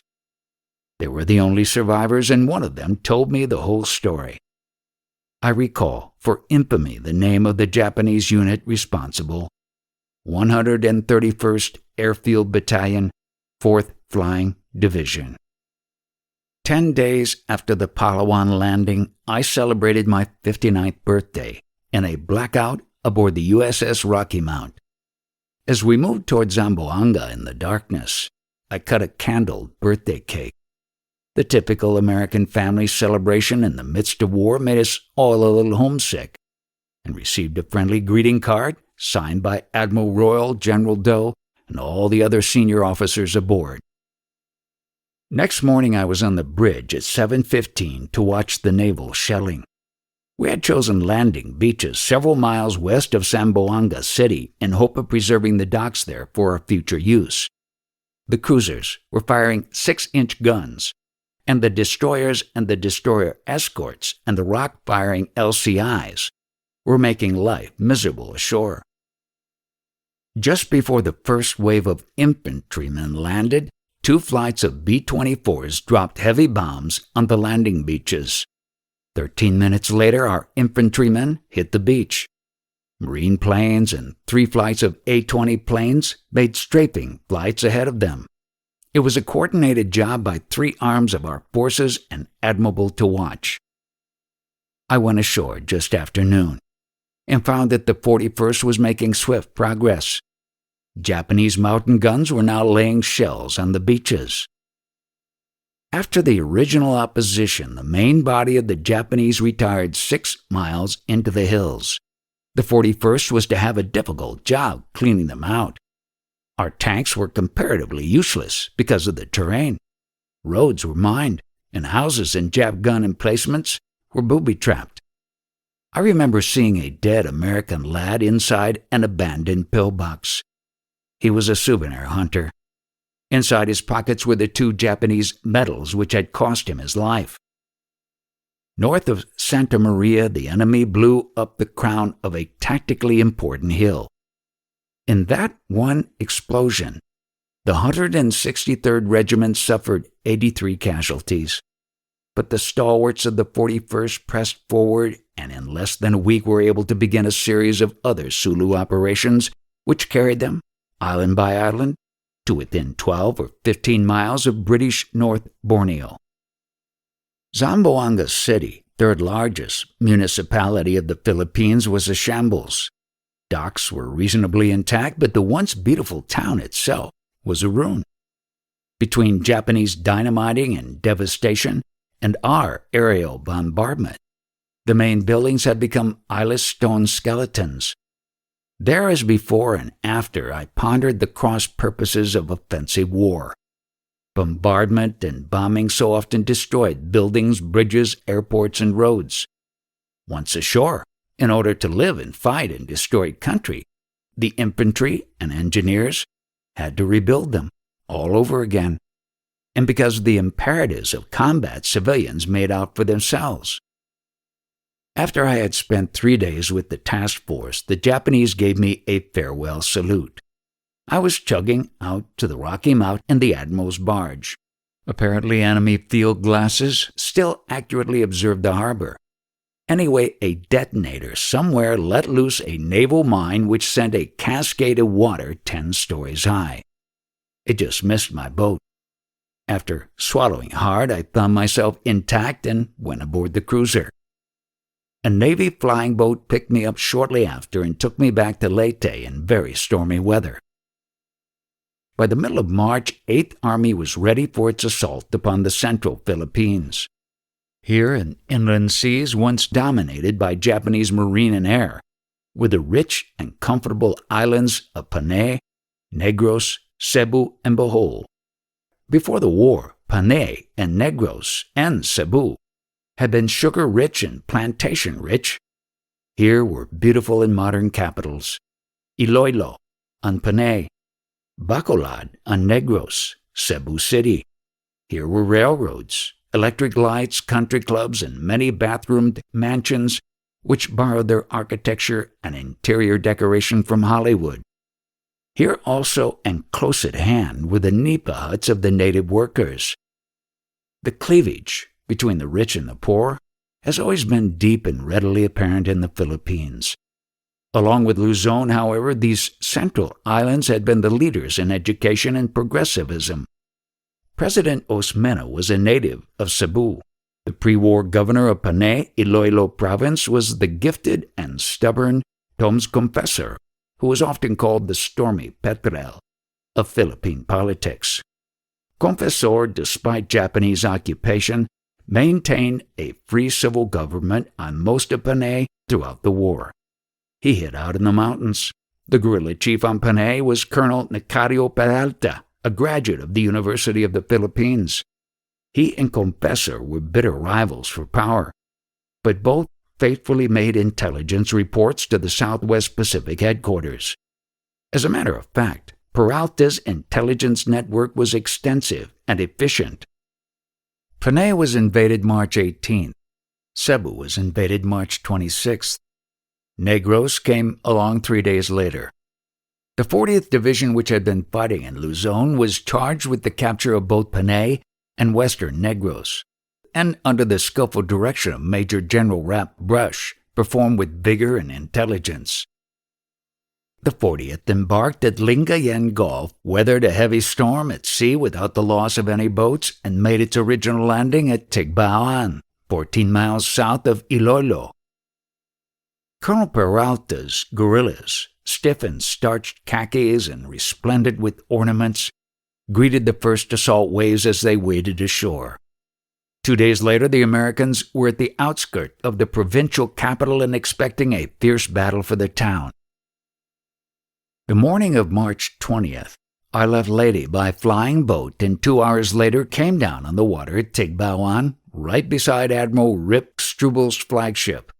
I went aboard and was met by Strubel and General Brush. Just as we were about to go ashore, the fleet intelligence officer brought news that a Navy flyer had seen civilians in Iloilo waving American flags and dancing in the streets. Then, for the benefit of the pilot, they had written in large letters in the sand at Iloilo's beach, "Japs have left city." At Brush's headquarters, staff officers were skeptical about the reported evacuation because the Japanese had given every indication they intended to match a last-ditch fight to keep possession of the Iloilo docks. I suggested that Strubel, Brush, and I take part in the 40th Division's advance and see how far we could get. Our jeeps, Peralta and Colonel Bowen, went along, pushed forward with the tank spearhead in the early afternoon. A half hour later, to our astonishment, we found ourselves in the center of Iloilo and surrounded by a laughing, cheering, flower-throwing city population, which seemed to have gone crazy with joy. It was a moving experience, which I shall never forget. Enemy garrison troops, as the result of a panicky, last-minute decision, had fled to the hills. In one instance, they found time to be thorough. At a Japanese military hospital in Iloilo suburb, there were 50 bedridden patients. All 50 of them were given a narcotic injection. Then the Japanese set fire to the hospital. A few of the patients escaped cremation by crawling out of the burning building before the narcotic took effect. And that is how I know the story. The Japanese had not been so thorough in other ways. 2/3 of Iloilo was in ruins. But I was able to inform General MacArthur by radio that the docks were intact and the harbor clear. Late that afternoon, I served as General MacArthur's deputy in pinning the DSC on Colonel Peralta. It was a formal ceremony at his headquarters, and there was a guerrilla brass band to provide the proper musical ruffles. Later I discussed with General Brush plans for the invasion of Negros. This promised to be troublesome. Landing beaches were poor, and the Japanese were there in strength. A key point in any attack must be the 650-foot bridge over the unfordable Bago River. This was a 5-span modern steel bridge above a broad and deep declivity. We knew it had been prepared for demolition and that the engineers of a fight task force such as ours did not have the equipment to replace it. If the bridge was destroyed, American troops would be prisoners of the beach for many days, and our advance would be seriously delayed. On the morning of March 29th, the 40th Division invaded Negros, which is 10 miles across a protected sea channel from Panay. 4 hours before the main landing, Lieutenant Aaron A. Hansen and 62 men from the 185th Infantry had undertaken a most adventurous expedition. In profound darkness, they set out in 2 boats and came ashore at Patik, a mile and a half below the main landing beaches at Pulupandan. They were afraid the noises of their boat engines might have betrayed their arrival, but they were met only by friendly villagers. Despite the confusions of night and unknown country, Hansen's group headed speedily inland. At a crossroads, they encountered a guerrilla intelligence agent who told them a party of 9 Japanese with 3 ox carts was moving along the hard surface highway toward the Bago Bridge. It was becoming light. A few minutes later, Hansen saw the Japanese and the Japanese saw Hansen. From then on, it was a race for the river. The Americans could not open fire because this would have warned the bridge guards of their proximity. But they moved forward so fast that they intercepted the enemy at the very approaches to the bridge. The fighting began at once. A quarter of the way across the bridge, the platoon was pinned down by intense fire from the far side. The Bago structure had a number of 1,000-pound aerial bombs attached to its underbelly. There was an electrical detonator precisely in the center of the bridge.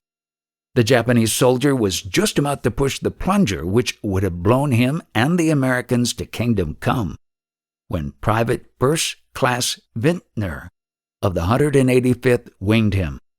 A time margin of a second or two and good marksmanship made the difference between a bridge and no bridge. Tragically enough, the posthumously decorated PFC Vintner was killed just 20 yards farther on. After a firefight, the Japanese at the far end abandoned their posts. An hour later, 60 more Japanese approached the bridge unaware that it was in our hands. When Hansen's bazookas and machine guns and automatic rifles burst into action, the Japanese fled in disorder, taking their dead and wounded with them. This heroic platoon of the 185th held the bridge until our main force, which hit the beaches at 9:30 a.m., had passed over the Bago in safety route to the city of Bacolod. I was not present at the capture of Bacolod because the 40th Division got there faster than I expected them to. Those daring campaigners tore their own time schedules to ribbons. Bacolod was secured by noon of the second day. On Negros, there is a concrete coastal highway, always in sight of the sea, which goes north from Bacolod and encircles half the island. Rap Brush was convinced the enemy intended to withdraw to the hills, and he let his reconnaissance troops have their head. With intermediate stops for hard fighting, they swept around the perimeter of the island in less than a week. Tanks and amphib tractors literally ran their treads off. I had intended to supplement Brush's attack by an airdrop of the 503rd Parachute Infantry, which had made its celebrated jump on Corregidor a fortnight earlier. After a first-hand evaluation of the situation, I decided this maneuver was no longer necessary, and the 503rd came prosaically in by boat. The Japanese position on Negros was hopeless. To be sure, the enemy fought with tenacity in an inland mountain bastion for many weeks, but the outcome was never in doubt. The Negros campaign highlighted one glaring Japanese deficiency, of which we were already cognizant. Enemy commanders rarely had an accurate picture of a battle situation. The reason became clear. Their military communications system was primitive and untrustworthy, and ridiculously inferior to our highly efficient network of field telephones and field radios. There were 14,000 of the Emperor's soldiers on western Negros. Because of the wretched conditions at the beaches, the 40th Division on D-Day could put only 2 battalions ashore. Had the Japanese commander known this, it is conceivable he would have massed forces and utilized his overpowering superiority in numbers to wipe out the Americans on the first or second day. We bet our blue chips he wouldn't, and we were right. Meanwhile, the American Division had invaded Cebu. We expected Cebu to be tough. Lieutenant Colonel Jim Cushing, a former American mining engineer, an able and intelligent man, was chief of the Filipino guerrillas on Cebu, and he had been in the bush for 3 years. Cushing told us there were about 13,000 Japs on Cebu and the nearby island of Bohol. As it turned out, he had underestimated enemy strength. Cebu City had been the headquarters of the Japanese general who commanded both the Central Philippines and the big southern island of Mindanao. Originally, there had been, at Cebu, a central transit point for the Philippines, some 21,000 Japanese. These included airmen, sailors, hospital nurses, and the fancy ladies of the Japanese High Command. Cebu was rich in agricultural resources and rich in historical tradition. Magellan, the Portuguese explorer who sailed under Spain's flag, was killed there in 1526, before he could complete his circumnavigation of the globe. He is reputedly buried in the ancient Cebu City Cathedral. The American Division hit the island 5 miles southwest of the Cebu City Cathedral 419 years later. I flew over the area and saw that the assault elements were in trouble. Heavy landing craft could not get onto the beaches because of the shallow water. So the first wave came ashore in Amphtrax, LVTs, with the intention of moving inland in these amphibious vehicles until organized resistance was encountered. However, an intricate pattern of Japanese landmines abruptly halted the first wave by blowing up or damaging half of the advancing Amphtrax. The remaining LVTs halted at the edge of the minefield ashore rather than risk damage by crossing it. Although it had been assumed there would be Japanese defenses on the beaches, the minefield presented a problem that had not been thoroughly explored in pre-invasion planning. There were, of course, mine detectors in the cargoes of the ships offshore, but they were too far back in the landing schedule to be of any immediate value in the situation. Within a matter of minutes, a stalemate developed on the beachhead. The assault forces could not move with safety through the minefield, and the subsequent echelons were pouring ashore steadily, right on schedule. It was a logjam, and serious. The beach offered no cover whatever. Because of that minefield, the power of the Americal's 132nd and 182nd Regiments was held in check for an hour and a half by the cramped dimensions of a strip of beach. Not more than 50 yards long and not more than 50 yards deep. Had the Japanese elected to defend the beachhead with determination, the story of Cebu might have been a different story. Simply by covering the minefield and the water's edge with accurate mortar and machine gun fire, the Japanese could have inflicted heavy casualties on the crowded-in troops. The Americans had virtually no room in which to maneuver around the obstacles. To be sure, in such an event, the ground commanders could have called for gunfire from the warships at sea. With the Japanese close in, this might have been as damaging to the American division as it was to the Japanese. One pessimistic commentator has hazarded the opinion that our troops might have been forced to make a reluctant withdrawal if the enemy had done what the enemy didn't do. The Japanese failed to defend. After an hour and a half, mine detector crews had been assembled, and they cleared lanes in the minefield and marked them. When I came in next day by flying boat and went ashore, the situation was much improved. Duke Arnold and I chugged towards Cebu City in a jeep and were held up by bomb craters in the road. We were held up by many things. Once a bridge was out, another time the road was mined. We shifted from jeep to half-track and back to jeep again, and eventually I got a good look at the Cebu piers. I was cheered to find that there was room for the docking of 6 Liberty ships at a time. This turned out to be important. Cebu City itself saddened me. Between enemy destruction and American bombing, a modern capital had been almost completely destroyed. I think it would be accurate to say it was 95% destroyed. The profound waste of aerial war is always disturbing. In the Philippines, it frequently visited misery on a friendly population. Between Talisay and Cebu City were several miles of the strongest fortifications I came upon in the South Pacific. They could, indeed, have meant death and desolation for the Americal. But the Japanese, mysteriously, failed to man them. Why, I don't know. All war is a gamble, and it is always a gamble with the lives of healthy and promising young men.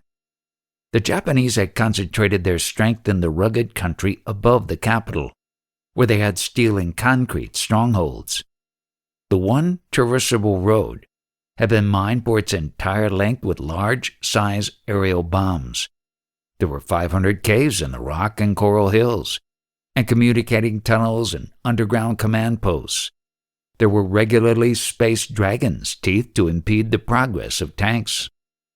The Japanese, overlooking Cebu City, were prepared to fight. From the high ground, they staged night attacks, and day and night they kept our soldiers under artillery and mortar fire. From trenches and caves and pillboxes, they resisted our assault stubbornly. The 1st Battalion of the 182nd Infantry suffered a temporary disaster at a gloomy and hard-won butte known as Watt Hill. General Arnold witnessed the tragic drama from his command post 500 yards away. 3 Sherman tanks were firing desultorily in decays at the crest of Watt Hill as Company A climbed the slope. Just as the Americans reached the summit, the whole hill blew up. The force of the explosion was such that the tanks turned turtle, and Company A was virtually wiped out. There were 100 casualties.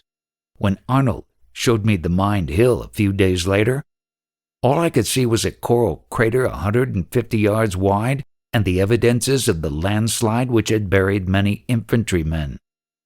A week after our landing, the Japanese were still fighting back strongly.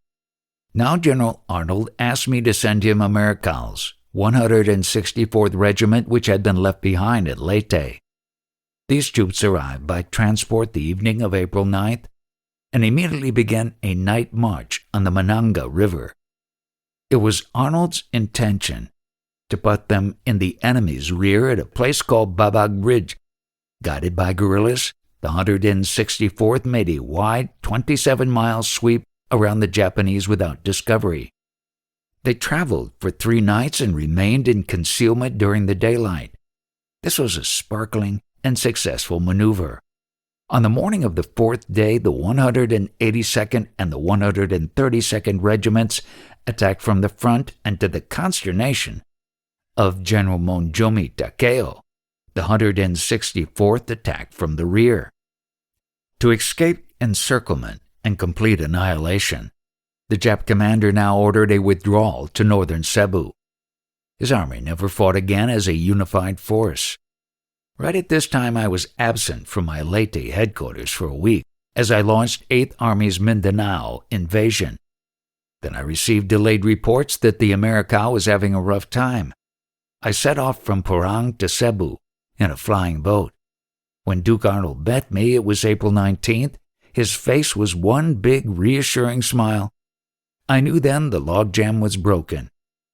The bitter tenacity of the fighting can be read in the casualty lists. The Americal and attached troops killed 9,300 Japanese on Cebu and about 700 more on Bohol and Eastern Negros. After the atomic bomb fell, about 9,000 Japanese surrendered on Cebu. They included 2 lieutenant generals, a major general, and an admiral.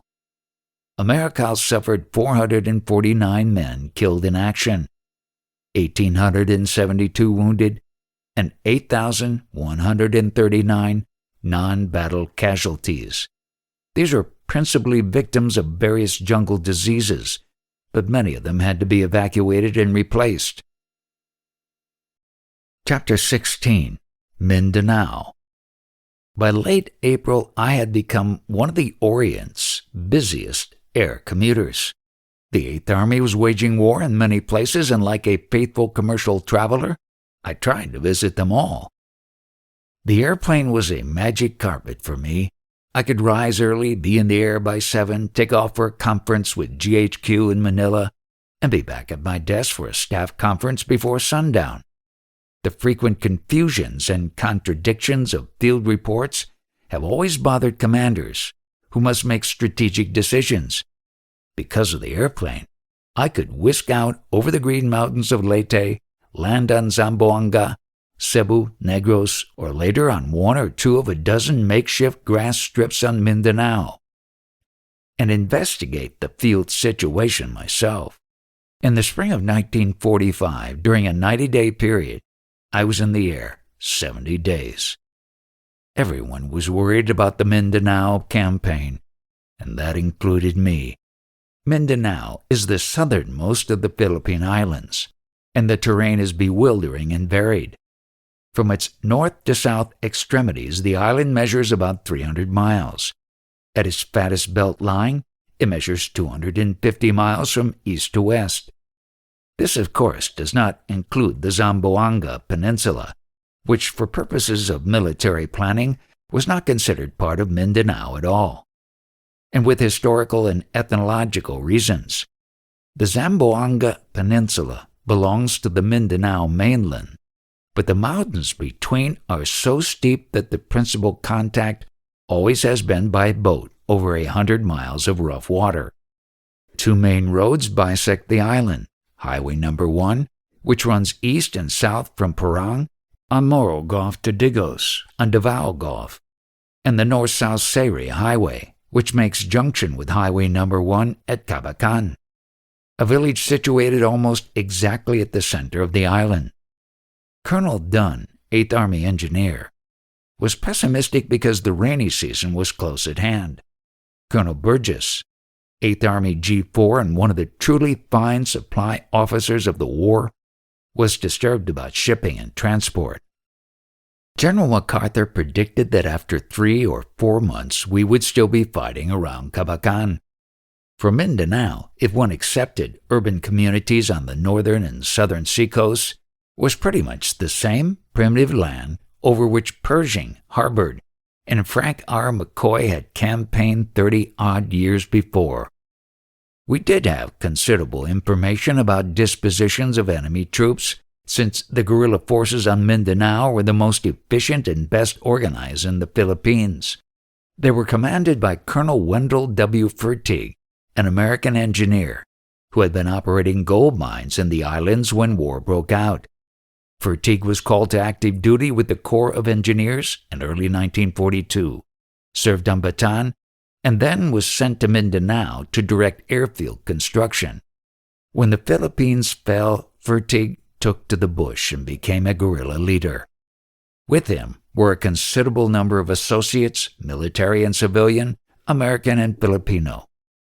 I came to know Wendell Fertig very well because of our frequent conferences on the Mindanao planning.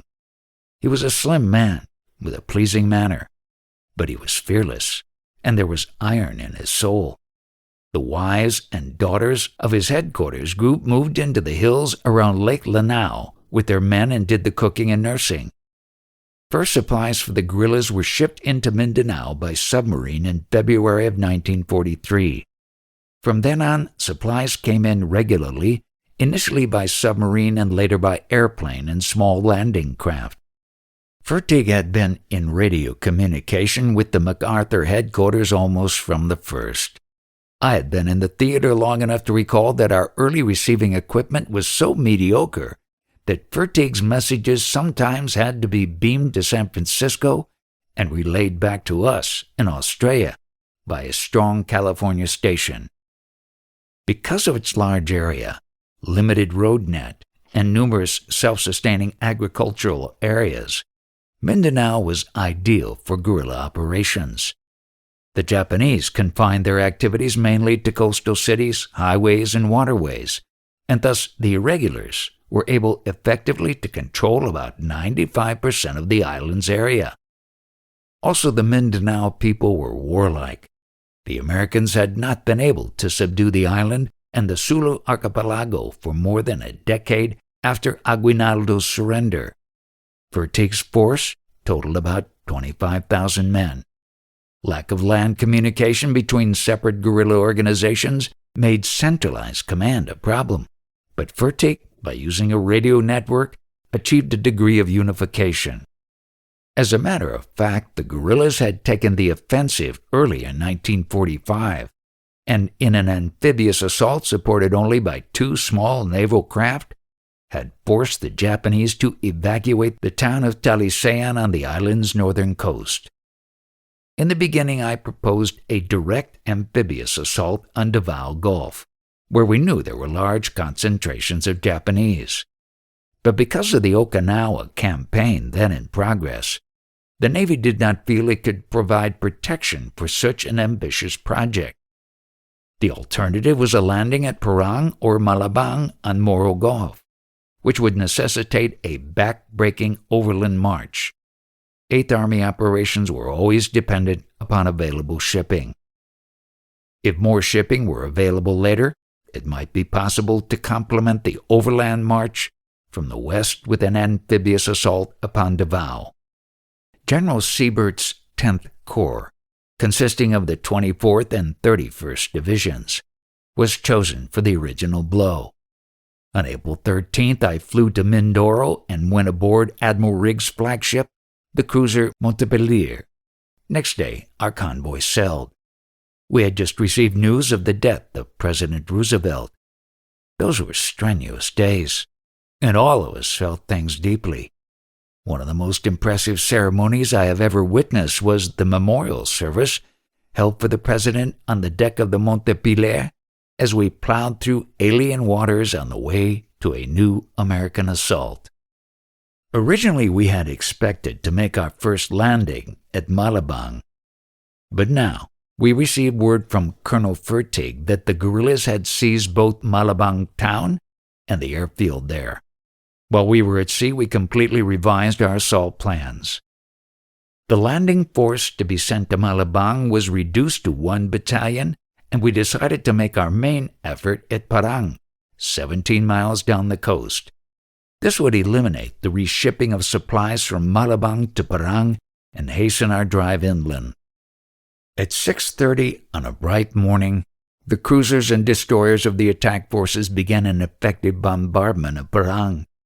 The assault waves of 24th Division hit the beaches within 30 seconds of the appointed times. They advanced inland, found all bridges on Highway No. 1 had been destroyed, and waded chest-deep streams to push on toward the east. The Parang landings were almost without incident, but not quite. General Roscoe B. Woodruff, who had succeeded Irving as commander of the 24th, came ashore and hustled forward as rapidly as possible to catch up with his fast-moving 19th Regimental Combat Team. Striding through high Kogan grass, Woody fell neck-deep into a stone-sided Jap spider hole, and much to his disgust, had to have first-aid treatment. He was in pain and almost sleepless for 2 weeks, as he pressed ahead by jeep with the 24th Division on its overland trek. Jeep travel on Highway No. 1 was spine-smashing to a well man. It must have been sheer torture for a man with strapped-up ribs. Woodruff concealed his ills, even smiled amiably when General Siebert, as a jeep companion, complained about the roughness of the road. Woody has told me since that he was haunted by the idea that the medicos would pronounce him unfit for duty and that he would be succeeded in command. I went ashore at Parang with Siebert at 10 a.m. Despite destruction of all bridges, our troops advanced 6,000 yards the first day. At the same time, Cotabato, 10 miles upriver, was bombarded. It was taken amphibiously the following morning. I went there by landing craft in the afternoon and found the town in ruins but the docks usable. In that day's notations in my diary, I discovered this prophetic comment: possibility of sending men and supplies up the Mindanao River looks like a good one. The use of the Mindanao River as a possibly supply route had been discussed during the planning of the operation, but the Navy had regarded the prospect with understandable coldness. We had no hard facts about the navigability of the Smoky, silty river. Information on its currents and shoals simply was not to be had. Once again, the Army amphibian engineers were to be of tremendous assistance. This time it was 1 regiment of General Ogden's 3rd Engineer Special Brigade that carried the ball. The entire boat battalion of the regiment traveled under its own power from Lingayen Gulf to Morro Gulf, a distance of 1,000 miles. The 125 LGMs arrived, with amazing precision, in Morro Gulf just as the assault forces of the 24th Division arrived by naval escort. It was the kind of timing that no commander in his right mind had any reason to expect.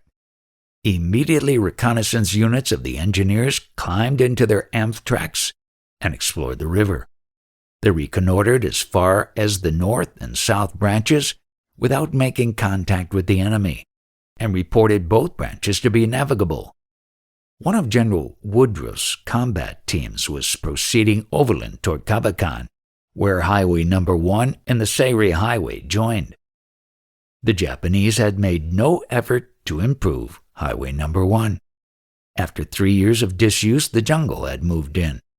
It does not take long in a tropical country for abaca, hemp trees, and grass to recapture what men have made.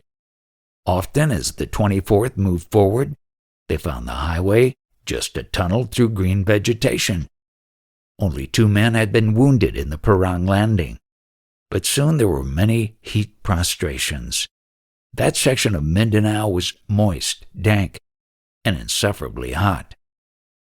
While Woodruff's 19th RCT advanced along the highway, we hastily equipped the shallow draft craft of the amphibian engineers with light and medium artillery, and they carried another combat team of the 24th up the winding and enigmatic river. There hadn't been a military adventure quite like it since federal gunboats operated on the lower Mississippi during the Civil War. These were literally gunboats. Even captured Japanese barges were manned and gunned and impressed into the ferry service. The river runs roughly parallel to Highway Number 1, so with the advantage of walkie-talkie radio contact, the water-transported combat units were able to make shore landings and drive Japanese troops to the woods. And the platoons dumped ashore were also able to maintain a consistent liaison with the overland advance. 4 days after the Parang landing, the 19th and 21st Regimental Combat Teams had reached Cabacan. A village named Fort Pickett was the last place upriver which the Army amphibs could reach. The 21st RCT took off for Cabacan on foot from there. The usefulness of the Mindanao River increased with time because of the inadequacies of Highway Number 1. The river became our principal supply line to the interior of the island. The Humpty Dumpty overland route was abandoned. The Navy now was willing to carry farther inland, but the shallow draft amphib vessels still continued to do most of the job. 4 days after the landing, Japanese troops in northern Mindanao were cut off from Japanese troops in the south. Woodruff did not stop at Cabacan to establish a base. The rainy season was already overdue, and he drove the 24th Division relentlessly east toward Davao Gulf. He was happy each day he did not see a rain cloud in the sky, because he knew when the rains came, his trails would be impassable. Speed was all important. In the meantime, the 31st Dixie Division was on its way from Morotai Island to Parang. This was an outfit which had spent 3 years in training in Louisiana, Texas, and the Carolinas. In New Guinea and the Netherlands East Indies, the division had engaged largely in a static type of fighting. But for 6 weeks, in anticipation of a war of rapid movement and maneuver, the troops had concentrated on drills for the Mindanao campaign. They had improved their wind, their physiques, their eyesight in darkness, their amphibious expertness, and their marksmanship. By plan, they arrived at Parang some 5 or 6 days after the 24th Division went ashore. It is the irony of war that they arrived after the 24th had already begun its war of movement. The 31st Division was just about to begin one of the slowest and most tedious advances, where nature and the Japanese seemed in league, of the whole operation. I had selected the 31st because I had absolute faith in the fighting qualities of Clarence Martin, now its commander. At Buna, I had seen him, a staff officer, take command of a combat area and bring it to life. I'd watched him walk out his own high-temperature malaria, the only time I've seen it done. If Martin had the 31st, that was the outfit for me. At this point, the Japanese were confused, and we knew it. The Japanese had prepared for an attack by sea at Davao Gulf. They were also prepared to meet us at Sarangani Bay, a dozen or so miles away, where, indeed, for a time, the Americans had planned to make the first Philippines landing. All big guns were pointed seaward. The Japanese were aware that the Americans were proceeding overland from the west, but the breakdown of communications had left the commanders in a state of utter bewilderment about our exact whereabouts. Once again, the Jap trouble was the inflexibility of preconceived plans. There were 6 Japanese air domes in the vicinity of the city of Davao, which before the war had a population of 93,000 persons. The harbor offered protected anchorages for our fleet. Consequently and logically, it was assumed we would strike there. Lieutenant General Harada, who commanded the 100th Japanese Division, and all of its widely scattered and attached troops, had done excellent work in fortifying the area for protection against attack from sea. Harada continued to believe that our overland thrust was a diversion and that a massive amphibious assault was to be made in Davao Gulf. The collapse of the Japanese communications system permitted him to believe that only small forces were advancing overland. At the same time, he had been receiving reports from airplane observers that farther to the south, large groups of transports and troops were being assembled. They could have been diverted to Davao, but actually they were being readied for the Australian invasion of Borneo, which took place some weeks later. Harada had his problems, and I was happy to increase them. On April 26, I flew at low level over the middle of Mindanao and saw Woodruff's forces streaming downhill toward Moro Gulf. When I landed at Malabang a little later, I was greeted by both General Siebert and the bewhiskered Fertig. Soon Siebert handed me a telegram from Woodruff announcing that he was only 10 miles outside Digos and slicing into a Japanese rear that was still lightly defended. The next morning, Digos fell. Only 10 days after the original landing, the 24th Division had fought its way 110 miles across the island to the Southern Sea. Not 3 or 4 months, as General MacArthur had predicted, but 10 days. It was a remarkable achievement, truly one for the history books. It was the longest sustained land advance of Americans in the Pacific. General Woodruff wanted to march immediately on Davao City, capital of this rich abaca-growing territory which had been heavily colonized by Japanese civilians 25 years before. I debated calling a halt. 30,000 enemy troops were estimated to be in the area, and the 24th Division was strung out for 50 miles. But we did have our adversary off balance, and I remembered an earlier statement of General MacArthur's. "Bob, if you get a bloody nose, I'll give you every man I have." I decided to take responsibility for the decision and to go personally into Davao City with Woodruff. On May 2nd, General Byers and I landed at the Japanese-built Parada airfield just outside Digos. We jeeped forward 20-odd miles to Woodruff's headquarters, which was about 5,000 yards outside Davao City in a swamp. In the afternoon, we got about halfway to the town before being driven back by heavy fire. Early the next morning, I crossed the swift tidal Davao River on a shaky footbridge, which sometimes was a single plank.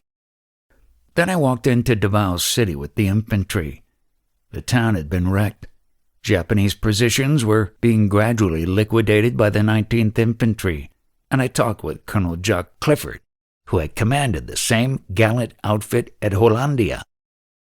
He was to be killed by one of the last mortar shells fired in the Mindanao campaign. With the taking of the southern capital, strategic victory on Mindanao was achieved and General MacArthur announced it. However, there were many hard weeks ahead for the GIs who had no newspapers to tell them that everything was well in hand. The enemy retired to the peaks and hills northwest of Davao City, and it was 2 months before the 24th could destroy them. The 24th was outnumbered, and I can testify from personal observation to the severity of the hand-to-hand combat which took place in the deadly abaca thickets around Mintal and during the advance to Tamogan. General Martin's 31st Division had followed the 24th east to Cabacan. Prior to the 31st landing, no orders for combat employment had been issued. The reasons are understandable. 8th Army and the 10th Corps were playing a gambler's game. We did not know when and if more substantial naval support would be available. We could not be sure of the opposition we would meet. We were determined to improvise until enlightening events made the picture clear. Many Army commanders, I am sure, would have disapproved this policy. They would have secured every area painstakingly before moving forward. And that is indeed the cautious course, and very often the proper course. My staff and I were convinced that the end of Japanese air and sea power in the Philippines warranted a speed of advance that some people might call audacious. There are times for caution, and there are times for audacity. If the 24th had been cautious, it would not have beaten the rainy season to Davao. Martin's 31st at Cabacan was in a position to reinforce Woodruff if the 24th ran into trouble. With Davao taken, I ordered Martin to turn north up the Sayre Highway to clear the central Mindanao Valley. The 31st's immediate objective was the village of Kibawe, and the 124th RCT under Colonel Edward M. Starr, who had performed handsomely in the heavy fighting of the Itapi campaign, pushed forward on a night march to the deep and swift-running Pulangi River. Kibawe lay on the other side. The Pulangi flows into the Mindanao River, and 3 American LCMs had worked their way up there to do the ferrying job. It took a whole day for the hard-pressed landing craft to get the advance units across. At sunset, Ted Starr's lads started north again on their overland journey. At this point, Sayre Highway, named by the Filipinos for a former American governor-general, was discovered to be something of a fraud. A stretch of 30 miles had never been completed. For 10 miles, the road proceeded through flat, black, river-bottom soil, which baked hard in dry weather and became quagmire in wet weather. This section had been corduroyed, but after 3 years of neglect, the logs had rotted to a pulp. Actually, that whole stretch of highway from Cabacan to Kibawe can be best described as a dry weather road for light traffic only. It could not even accommodate vehicles of medium weight. The first 1/4-ton truck which essayed the journey bogged down of its own weight 2 miles below Kibawe. Lieutenant General Morozumi commanded the 30th Japanese Division in central Mindanao, and post-war records indicate claimed for himself command of all Japanese Army and Air Forces on the island by reason of his seniority. I am, of course, in no position to rule upon the legitimacy of his claims. I know only that, unaware of the fact that we had already crossed the Pulangi River, he dispatched one of his infantry battalions toward Cabacan with orders to destroy the American forces there and prevent an advance to the north. On April 27th, a battalion under Lieutenant Colonel R.M. Fowler, having managed the ferry, were proceeding north. It was 10 o'clock at night as Fowler's men descended a small hill with the moon over their shoulders. Some of the troops were sullen, and some of them sleepy. When would they bivouac? At that moment they encountered the Japanese force moving south. Automatic weapons fire virtually annihilated the advance American patrol. A terrific all-night fight ensued. Surprise on both sides plainly had something to do with the fierceness of the engagement. Fowler methodically and coolly brought up and maneuvered his units to meet the repeated Japanese attacks. They continued until daybreak. So fierce was the fighting that many of the enemy were killed after they had penetrated the American lines. One of the brave men was the Japanese battalion commander, who was found dead next morning in our area with a copy of his orders in his clothes. He had led the attack. There were, of course, Japanese survivors, and if they returned to their rear elements, they undoubtedly exaggerated the strength of our northern advance. General Martin wrote me recently that he believes that if the American advance had been less rapid, or if Fowler had been held up at Pulangi, there would have been dire results. General Martin may well be right. Assuredly, that Japanese battalion would have reached the north shore of Pulangi, and our ferry service would have met with devastating fire. Perhaps, for the time being, there would have been no American crossings. At Kabakan, the axis of the Mindanao road net, we then had inadequate artillery and no heavy equipment of any sort. The results of Fowler's night encounter were more important than the numbers of troops involved might indicate. Certainly a stalemate at the river would have given Morozumi plenty of time to deploy his troops intelligently and to strengthen his defenses. Undoubtedly, he could have made our progress through the gorge country cruel and costly. The 31st was already in the gorge country and climbing steeply toward the central plateau. There the terrain is deeply slashed by rushing tributaries which flow into the Pulangi. Another battalion passed through Fowler's men and took the lead. Lieutenant Colonel G.D. Williams and his lads ran into two mighty gorges only a mile apart. Originally, wooden bridges supported by piles twice the height of a tall telephone pole had spanned the canyons. The Japanese had destroyed the bridges. They hadn't counted on the determination and daring-do of battle-experienced Pappy Williams and his gang. The sides of these gorges seemed almost perpendicular. The Americans left their vehicles behind, slid down the near side of the first gorge, scaled the far side, and went on. At the second gorge, there were well-prepared positions manned by 2 companies of Japanese engineers and other troops. The severity of the defile, the excellent location and organization of the enemy positions, might have convinced an objective observer that the Japanese could hold off a much larger attacking force indefinitely. Williams wasn't convinced. While he covered the Japanese positions with artillery fire, his rifle units once again slid and stumbled down the near side of the gorge and then valiantly moved up the other side. Near the lip of the precipice, they were climbing on hands and knees, using bushes and roots for hand and toe holds. Pushing and boosting one another, they emerged on the crest and rushed the Jap entrenchments. Again, surprise was a major factor. The defenders had never expected the Americans to make the climb. There was panic among the Japanese. Many fled their positions and were overtaken and killed.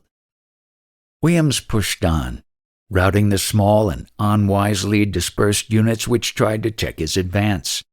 Soon he was out of supporting range of artillery and had only the weapons and ammunition his men carried to argue his case. After they left the gorges behind, they traveled through dense rainforest and could be supplied and fed only by airdrop.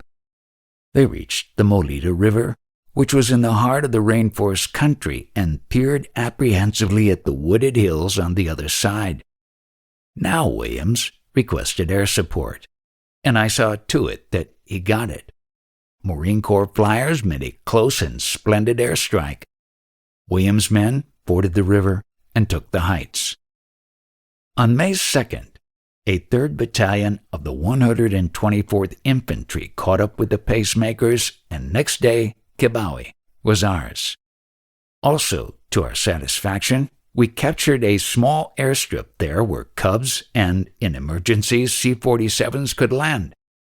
It was now the assignment of the advance units to hold while strenuous efforts were made to open the road behind them, so artillery and vehicles and more troops could be brought up from the rear.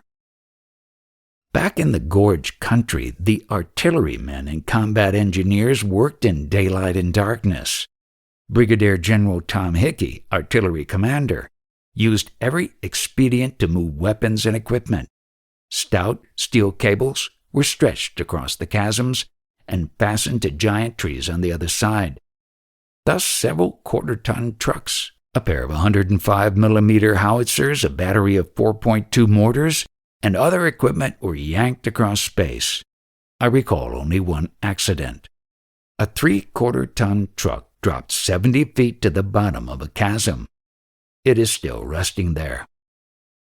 Evacuation of wounded from the front was a serious problem. Day after day, the stretcher bearers trudged away from the front, carrying the wounded as delicately as they could, utilizing blessed morphine to minimize the pain. In the end, after the slow trek of many miles, the wounded had the harrowing experience of being strapped to their litters and pulled across the chasms on swaying cables. The ingenuity of the combat engineers was remarkable. At the first of the gorges, half of a lofty wooden bridge was still standing. The canyon was too wide for a Bailey bridge, but eventually a Bailey bridge was mated to the badly damaged wooden span. Engineers usually insist on a considerable factor of safety. Here, on this two-piece bridge, the factor of safety closely approached 0. Each time a heavy bulldozer set out over the swaying makeshift trestle, everyone held his breath. Would the bulldozer make the far bank, or would it plunge into space? The bridge held. In one place, where it was impossible to construct a Bailey bridge over a ravine 40 feet deep and 110 feet wide, bulldozers took the landscape to pieces. In 60 hours, 20,000 cubic yards of fill were pushed, shoveled, and hauled into the ravine, and then a road was built across it. The task, General Martin said, looked as hopeless as filling the Grand Canyon with a teacup. However, in a matter of days, vehicles and artillery were winched across the fills, and in a few days more the gorges were passable. The 106th Engineer Combat Battalion believes it moved more dirt in a shorter time than any other combat battalion in this or any other war. The campaign throughout was an engineering delirium. Hundreds of bypasses were built, and 16 Bailey bridges and 65 wooden bridges were installed on Sayri Highway. Working continually in isolated places, on day and night shifts, these troops frequently had to drop their tools and pick up their guns to defend themselves against raids by bands of harassing Japanese. On May 6, the advance elements of the infantry came under heavy mortar and machine gun fire from concealed enemy positions astride the road. Thus began a 60-day bloody struggle later known as the Battle of Colgan Woods, in honor of Chaplain Thomas A. Colgan. Father Colgan repeatedly risked his life to bring in wounded men who lay exposed and helpless, and finally a Japanese bullet, no respecter of the cloth, put an end to his heroic activities.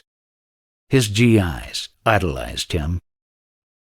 On May 12th, the artillery arrived. Bolstered by artillery, mortars, and air bombardment, the attack succeeded.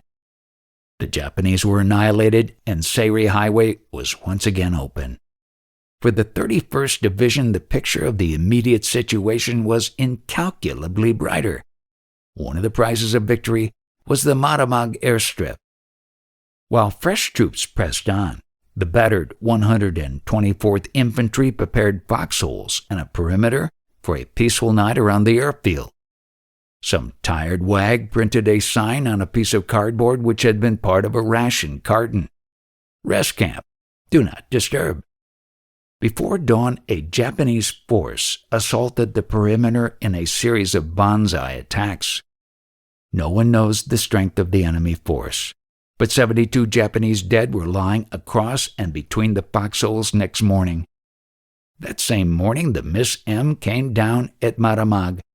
It was the first, and I'm pretty sure the only, B-17 to land in that pasture. I, of course, had no news of the night attack, but I knew that Clarence Martin, never far behind his troops, was there. I wanted to know what he needed, what he wanted, how 8th Army could help. Martin has written of my visit. During the morning, the 8th Army commander landed the B-17 on the strip. The old warhorse had a nose for gunpowder, but no one knew he could scent it from Leyte, an hour or so away by plane. Shortly after, the 3-star general had taken a satisfied look at the dead enemy, viewed the assortment of weapons collected from the Japanese, and had congratulated the men a live Japanese who had penetrated the center of the perimeter and had concealed himself in the grass, made a break for the woods about 100 yards away. The count of dead Japs immediately rose to 73. On the way back from Maramag, I had the opportunity to study the central Mindanao Valley. To the north, the country broadened out into a rolling grassy plateau, flanked by mountains on both sides, and cut at intervals by corridors of timber along the courses of transverse rivers. This had once been 125 miles of grazing country. Now you could see from the air that no cattle wandered there. The Japanese, cut off from supplies, had killed all the cattle, and undisturbed grass grew as high as a piano. When the rains came, I suspected the 31st would run into real trouble. And it did. Sayre Highway broke down under the weight of Army vehicles. It became a commonplace then to see water buffalo, as patient and slow-footed as in General McCoy's day, bowing their necks to haul trucks out of the mire. Delaying actions and forays from the hills, there were about 17,000 Japanese in that section, added to each day's sodden misery. General Siebert had predicted confidently that the 10th Corps would be able to supply the 31st Division overland from the base at Parang. Earlier, I had expressed my doubts. It was a 150-mile truck haul from Parang to the upper valley, and over roads already in the process of dissolution. I decided that a new supply base on the northern coast of Mindanao was necessary and acted at once. This decision later proved to be of great importance to the success of the campaign. The 8th Army had been making additional landings in Mindanao as fast as transport became available. I brought in the 162nd Infantry from Zamboanga and a detachment from the Americal Division. On May 10th, I watched from the air the landing of the 108th Regimental Combat Team, 40th Division, in Makajalar Bay. The new supply base was to be located there. This task force later was commanded by Brigadier General Shu, just recovered from wounds received on Negros. Shu had gone through the Luzon and Negros fighting as the 40th Division's assistant commander. The assignment of the 108th was to proceed south from Makajalar and to join up with the 31st. Shu's determined band started off with speed and dash, but soon they were struggling with the problems of deep gorges and destroyed bridges. Nevertheless, 13 days after the landing, Shu and Martin shook hands as the Northern and Southern American forces on the Sayre Highway met at the village of Impalutao. It was raining cats and dogs. Chapter 17. Grand Tour. For some time, all of us had wondered whether the Navy or General MacArthur would have overall command of the climatic campaign of the Pacific War, the invasion of Japan.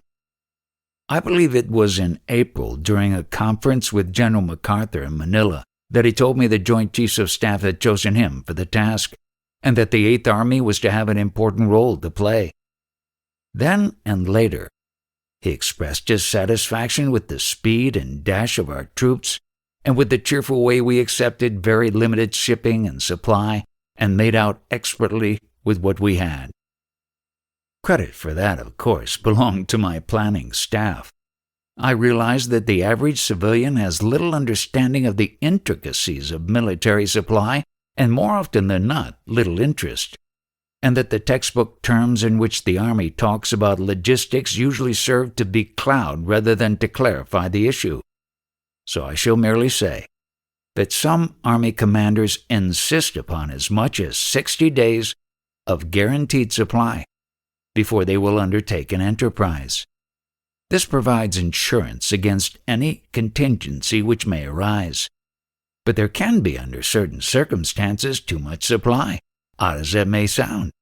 I recall one Pacific Island invasion in the later stages of the war, when so many supply ships hit the beaches that the troops ashore, limited then in number, could not accomplish the dual job of unloading the ships and doing the fighting. They were supplied by air, despite the wealth of cargo in the harbor, for 4 or 5 days. 8th Army and Colonel Tubby Burgess, in particular, made a common-sense approach to the supply problem. We threw logistical textbooks out the window and examined the facts. Large Japanese warships could no longer enter the seas around the Philippines, and we had control of the skies. The submarine danger had lessened, although still a reality, and the deadly threat of attack by suicide enemy aircraft was, of course, omnipresent.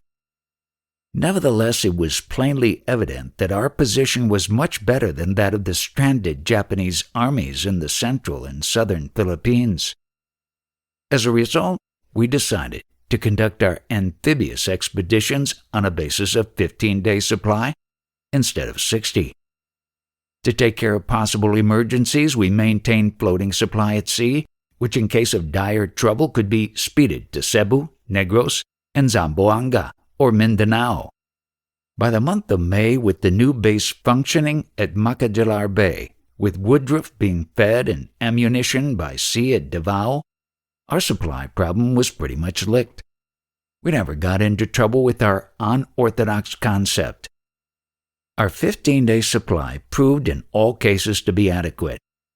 When Bill Bowen, my operations officer, told me that General Steve Chamberlain at GHQ had described our Mindanao campaign as one of the most brilliant in American annals, I decided that my army had not done too badly. At the same time, I knew we were by no means out of the woods. I kept in touch with the situation by repeated flights to all the combat areas. I watched the 108th make its steep climb from seacoast to plateau. Chuck Downer brought the Miss M in on an airstrip at Del Monte, which is in the rich pineapple country of northern Mindanao. There was nothing dramatic about the landing. The field was adequate and there was no trouble. But it was not until the two of us later read newspaper dispatches that we realized ours was the first B-17 to land there since one of Brett's fortresses settled down out of the sky to take General MacArthur to Australia in 1942. I had absolute faith in my pilot's judgment. On one visit to Clarence Martin, we eased in at Valencia. I wanted to go forward to watch the fighting around Malay, but was told the grass strip there would not take a B-17. Even our Air Force transport C-47s would not risk it. They were landing their cargoes at Valencia. From Valencia, the supplies were moved forward by truck, which took an additional 4 hours. While I conferred with Martin, Downer took off in the old Cub at the 31st headquarters. In about 15 minutes or so, he was back, when he reported as a result of his own survey that he could safely bring in the Miss M at Malay. I went aloft without the slightest perturbation. We made a beautiful landing and were home again in Leyte by late afternoon. The next day, we were off on a more eventful visit. Those lads of the 41st Division had dug out most of the Japanese on the island of Jolo, and I had promised to pay a formal call on Muhammad Janal Abarir II, Sultan of Jolo, and spiritual leader of the 300,000 Mohammedans in the Sulu archipelago. This meant a round trip of approximately 1,000 miles in one day, so we departed from Tacloban early. Weather was perfect. The airstrip at Jolo was no LaGuardia field, but after circling it several times, Downer brought us in without incident. When we returned, 4.5 hours later, however, the wheels had sunk so far into the soft ground that it was necessary for a pair of tractors to pull the Miss M out on the runway. Colonel Maroney, thin and hard-bitten commander of the 103rd Infantry, veteran of Sanananda and Biak and other battles, met us, while his soldiers kept back the great crowd of moral spectators who wanted to surge across the airstrip. First we drove through Jolo City, an ancient and once beautiful town which had been known as the Jewel of the Sulus and as the Shrine City of the Moros. It was in ruins. The Japanese had put it to the torch when American PT boats attacked shipping in the harbor as a preliminary to invasion. Then we started our drive inland, This was a country of great beauty, of teak and mahogany forest and dark low mountains. I knew the patriarchal Sultan, who had surrendered to Captain Pershing in 1913 at the end of the Moro War, had remained loyal to the United States during the Japanese occupation, and had surreptitiously flown the stars and stripes at his hideout camp. When Moroni's men came ashore, he brought out the tattered old flag. The Sultan of Jolo, sometimes called the Sultan of Sulu, had once been a wealthy man. The Japanese had stripped him of most of his possessions. He keenly felt the loss of a saber presented to him by General Pershing and a rifle presented to him by General Leonard Wood. I was somewhat surprised by the simplicity of his living. Around his compound there was a fine bamboo fence thickly woven to keep out Jap infiltrators. Inside the compound there was a sunken fort where the women could stay in safety while the men manned the barricades. The Sultan's unpretentious house stood on a raised bamboo platform well off the ground. The Sultan was a gaunt, dignified old man with sunken cheeks. The room where we were received by the Sultan and his datus, leaders, seemed to be tapestried on ceilings and walls. I believe now that the tapestries actually were Persian rugs. After some diplomatic talk through interpreters, I presented him with the most modern type of American carbine and a scroll thanking him for his services to the American cause. In his presence I affixed a gold seal with ribbon to the document. I also presented him with a handsome roll of cloth as a tribute to the ladies of his household. The ladies did not appear, but during the visit we glimpsed them peeping out at us from doorways. I was told that the Sultan had 8 wives and was, at 72 years of age, the recent father of a 26th son. After leaving the Sultan, we called on Governor Tulawe, Pershing's friend and interpreter. Although both of those ravaged old-timers had been impoverished by the Jap invasion, I noticed that both wore gold buttons inset with diamonds for the formal occasion. At both places, my party and I had to take part in an elaborate feast. At each place, gifts were presented to us, and it was only international politeness that we should present gifts in return. This led to what the newspapers might call my most embarrassing moment. I had known I would meet the Sultan and was prepared, but I had not known I would meet Governor Tuale. The governor gave me a barong, a heavy knife, a pearl-handled kreese, and a spear. Even my own untutored eye could recognize that fine workmanship had gone into them, but I had nothing to give him, and I was heartily ashamed of that failure in diplomacy. On a later visit to Jolo, I paid off my obligation. During this period, the 24th Division was pushing north and northwest from Davao and running into stubborn defenses. The days of our swift and roaring advance were now history. As we attempted to move into the hills, the Japanese made our progress slow and costly. Davao had been a great naval and air base. Most of the ships in the plains were gone, but there was still ashore an arsenal of naval guns, aerial bombs, submarine mines, and torpedoes. Marines and naval shore units under Admiral Doi had retired to the north of Davao toward Mandog and controlled much of the area east of the Davao River. With their bombs and submarine mines and torpedoes adapted to land use, they succeeded in mining almost all of the roads and trails which led to Mandog. Some of the mines had been installed hastily on the shoulders of the roads and could be spotted by alert observation, but it was a nerve-wracking job for our youngsters and slowed down forward movement to a sedate walk. When Woodruff's troops began absorbing heavy casualties from a pole type of mine, which required manipulation by a concealed Jap in the jungle, small flanking patrols were thrust ahead of the main column on either side of the highway. Frequently, patrols were able to cut the pole rope or to flush the manipulator before the mine could be sprung. But in those thickets, survival required a wary eye, an agile foot, and a ready weapon. Woodruff now seemed to have opened Pandora's box. Many days after the fall of Davao, the nearby Libby airstrip still was in range of Japanese artillery fire, and the air forces refused to allow American transport planes to go in.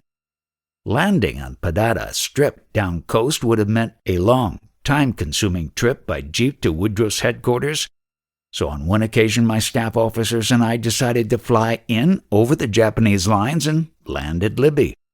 To my surprise, Siebert and Woodruff had assembled tanks, anti-aircraft, and artillery at the field to make the landing as safe as possible from enemy attack.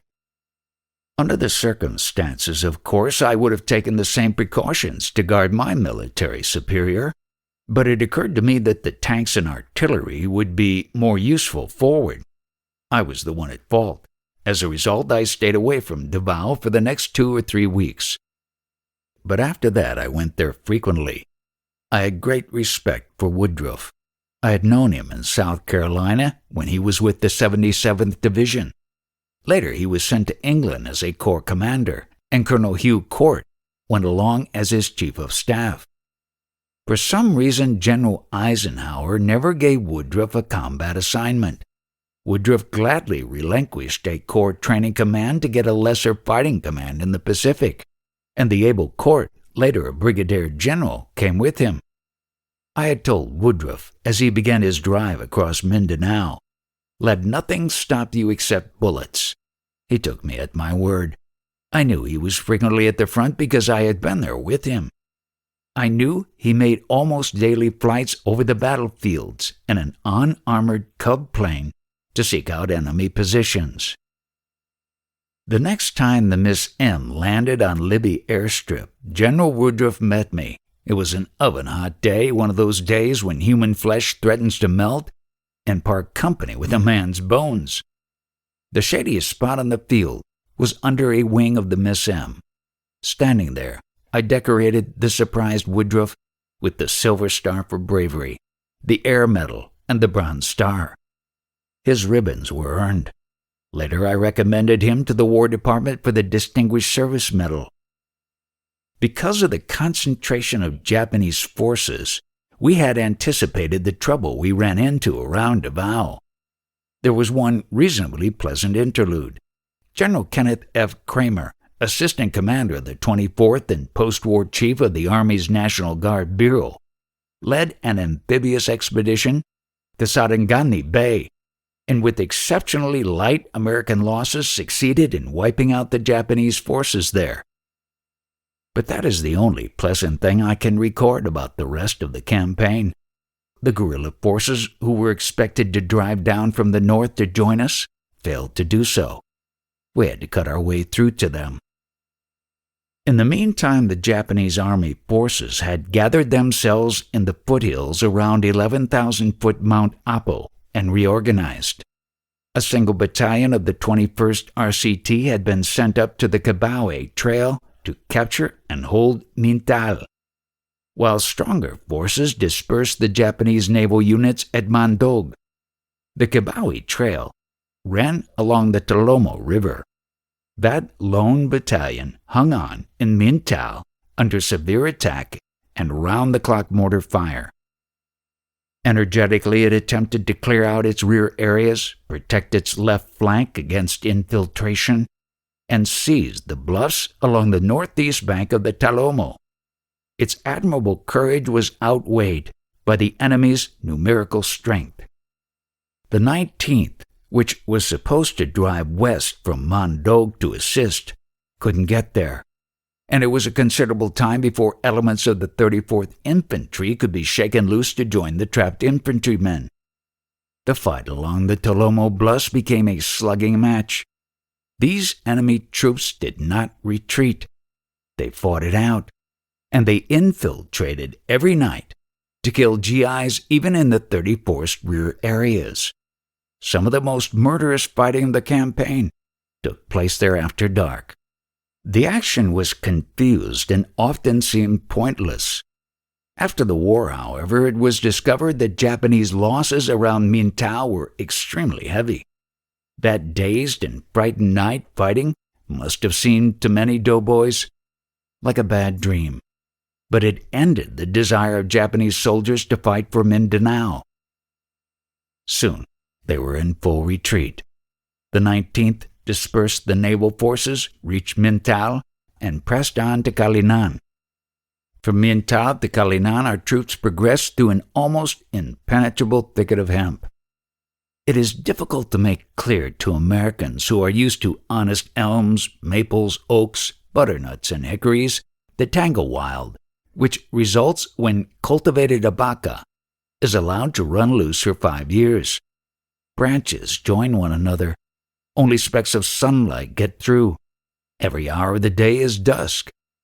In the end, there was no way to locate Jap defensive and delaying positions except to send a man in with a gun. The casualties among our scouts became staggering. Repeated efforts were made by reconnaissance troops to find a suitable crossing of the Talomo River somewhere near the headwaters. A few men were able to get across a 300-foot canyon and to climb the vertical cliffs. They were compelled to use ropes and a mountain climbing technique. This made it evident that a general crossing was impracticable. Our advance toward Tomagan must be made on the left-hand side of the Talomo River. By this time, some troops of the 24th, moving steadily upland in the temperature of a brick kiln, had wearied. They welcomed the 162nd and elements of the 163rd Infantry Regiments of the 41st Division, which I sent forward to take over their sector. Mount Mano had become our main obstacle. An attack plan had already been devised. The 19th would attack on the right, the 162nd in the center, and the 34th on the south flank. But when our troops cautiously approached this stronghold, the remnants of the Japanese force abandoned hope of effective resistance and fled. Much earlier, 10th Corps had been convinced by guerrilla information that the Japanese had constructed a road from inland Kibawe to coastal Talomo. After the Sayri Highway had been secured, General Siebert decided to send the 31st Division southeast from Kibawe in order to attack from the rear the Japanese who then faced Woodruff above Davao. I did not believe this was feasible. The way led through trackless forest and wild mountain country. Even the one known road or trail that the guerrillas talked about vanished somewhere east of the Palangi River.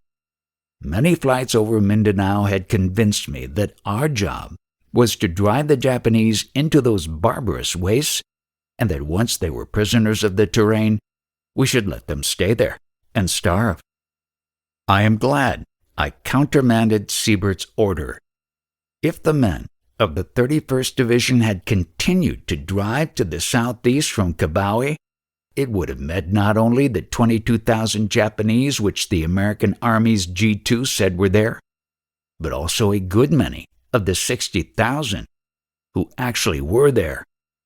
Our troops killed between 13 and 14,000 Japanese, and more than 23,000 surrendered at war's end. Thousands more, we are sure, died of wounds and sickness or starved in the mountains. Some may be there yet. Once again, I have got ahead of my calendar. Earlier, General MacArthur had told me he wanted to see the places where the 8th Army had been fighting. On June 3rd, I reported in Manila and went aboard the cruiser Boise.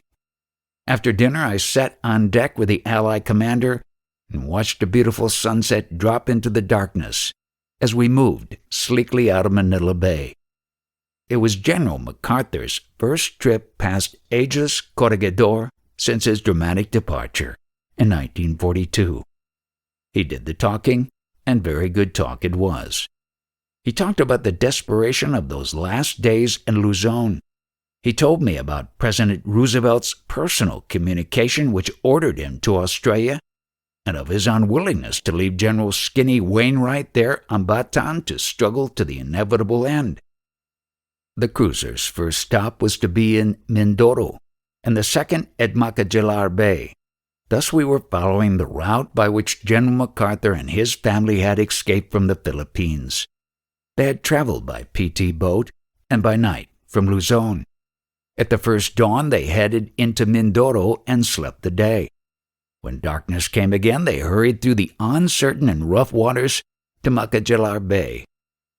There, General MacArthur told me he lived for several days with his wife and infant son and a few staff officers at Del Monte, a few miles inland, until airlift was provided from Australia. When the Boise dropped anchor off Agusan in Macajalar Bay, General MacArthur and I went ashore and started down the Sayre Highway toward General Martin's headquarters at Malay. We took one side exclusion. General MacArthur wanted to see the Del Monte Country Club, which had sheltered him 3 years before. After considerable search, we found the site, but only the site. Bombs had demolished the building. Only the foundations, now overgrown with vegetation, remained to remind one that there once had been riches and luxury in northern Mindanao, and that though man has only a short memory, nature has none. I had suggested that we go to Malay by air, but General MacArthur wanted to make the overland trip. All the bridges over the gorges were now replaced, but I am sure the Allied commander got a very clear picture of the dreadful terrain with which the 108th RCT and the 31st Division had wrestled. The road was still a rambling wreck, and Malay in return. It was a pounding and spine-cracking ride.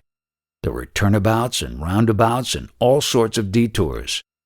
On the return trip to Agusan, the rains, which had taken a holiday, started again.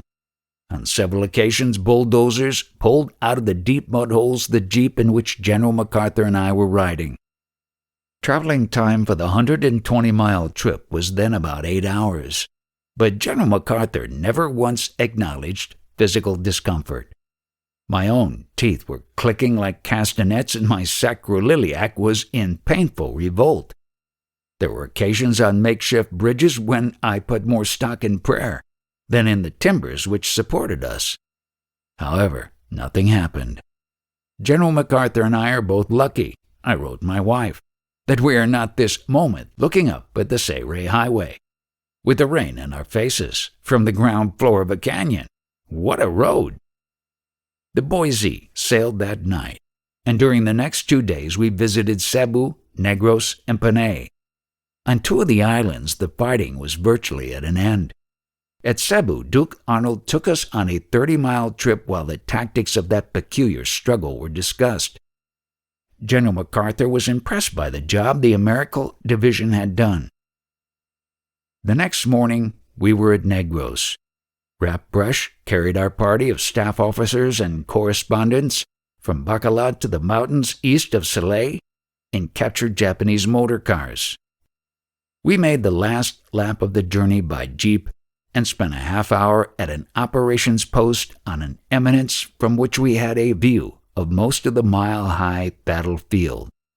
Fighting was still going on against prepared positions. Because of infiltration, all American and Filipino units there encircled themselves nightly with a complete necklace of barbed wire. It paid off at Negros because the Japanese were inquisitive and brave and committed to murderous enterprise. They were quite willing to accept a cutthroat to cut an American throat. The wire made this kind of equalization more difficult. General MacArthur praised Brush's 40th Division troops and decorated 3 sergeants of the 503rd Parachute Regiment for gallantry. I remembered a story Bob Shute told me on himself. During the hottest of the fighting on Negros, he was making a trip to the front to look over the situation. His jeep passed through a weary column of the 503rd Parachute, which had been relieved after many hours of fighting and was on its way to the rear. General Shute was completely free of pretentiousness. He was born honest and friendly. When he stopped for a drink at a spring, he spoke to a grimy paratrooper. His question didn't mean anything. It was merely passing the time of day. "How are things at the front?" Shute asked cheerfully.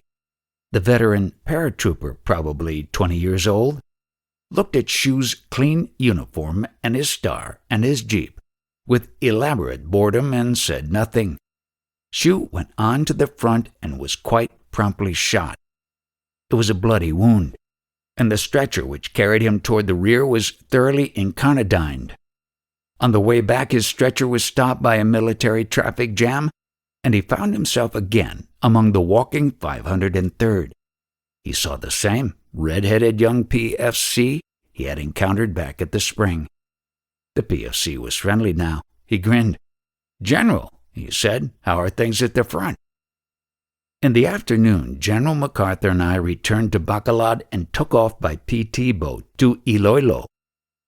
The trip to the island of Panay was through choppy water and at a speed of about 50 miles an hour, which makes for tossing around and occasional wonderment that one is still afloat. I suspected that the Navy lads were giving the older men the treatment. We bounced and jounced, and the seawater spray was like wet confetti, but we landed at Iloilo without complaint. As we went ashore, General MacArthur remarked that Iloilo had been his first assignment as a second lieutenant, and he pointed out landmarks and changes as we toured the town. At Iloilo, General MacArthur and I temporarily parted company. He, General Bonner Fellers, Colonel Egbert, and others were to go on to watch the Australian invasion of Borneo. At one time it had been proposed at GHQ that 8th Army take over the landings on Borneo and Java after the Philippines campaign was ended.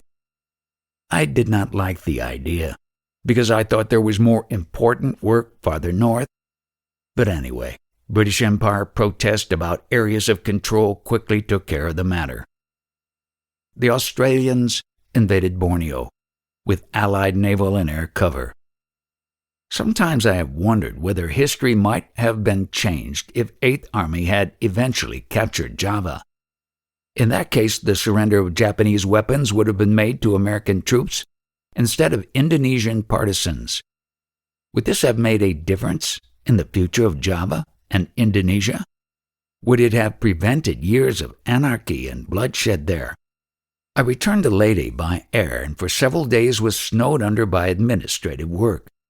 Then Colonel Cohen Radgibel, as the representative of Queen Wilhelmina, and General van Ooyen arrived to pin a Dutch medal on my chest for the work of First Corps the year before in capturing Hollandia. Colonel Giebel is now Lieutenant General Giebel, Chief of Air Staff for the Netherlands. General Stilwell, Lieutenant General Sir Charles Henry Geidner of the British Army, and several other visiting officers were my guests at Tacloban at the time and witnessed the simple ceremony. Naturally, I appreciated the thoughtfulness of the Netherlands government and felt that both First Corps and myself were highly honored. But the business of medal giving apparently has its complexities and its amusing side. When Hollandia was taken, I am told, Dutch diplomats approached American military men in Brisbane and asked who had conquered Hollandia. The answer was General MacArthur. He was decorated as the conqueror of Hollandia. Dutch officers made the same inquiry at 6th Army headquarters at Winschaffen, and the answer was General Kruger. General Kruger was decorated. When Van Ooyen's representative decorated me as the task force commander, that rounded out the full circle. General MacArthur, General Kruger, and I have medals which certify each of us to be the conqueror of Hollandia. What could be fair or more diplomatic than that?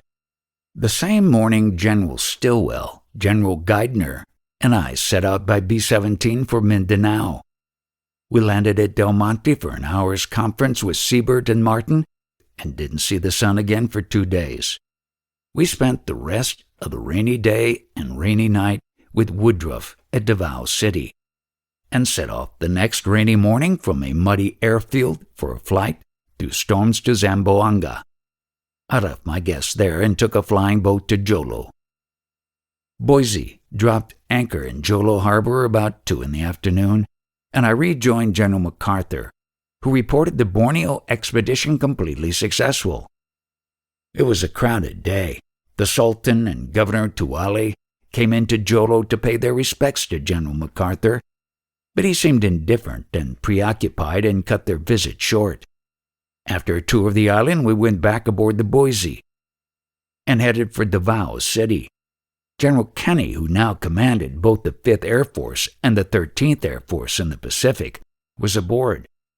George and I spent 2 hours discussing the Philippines campaign and the problems which lay ahead. That evening, General MacArthur talked to us for almost 2 hours about coming events, and next morning, we landed at Davao City. We went as far forward as Mintal, where Jack Clifford and his troops had not been able to end their struggle against a stubborn enemy.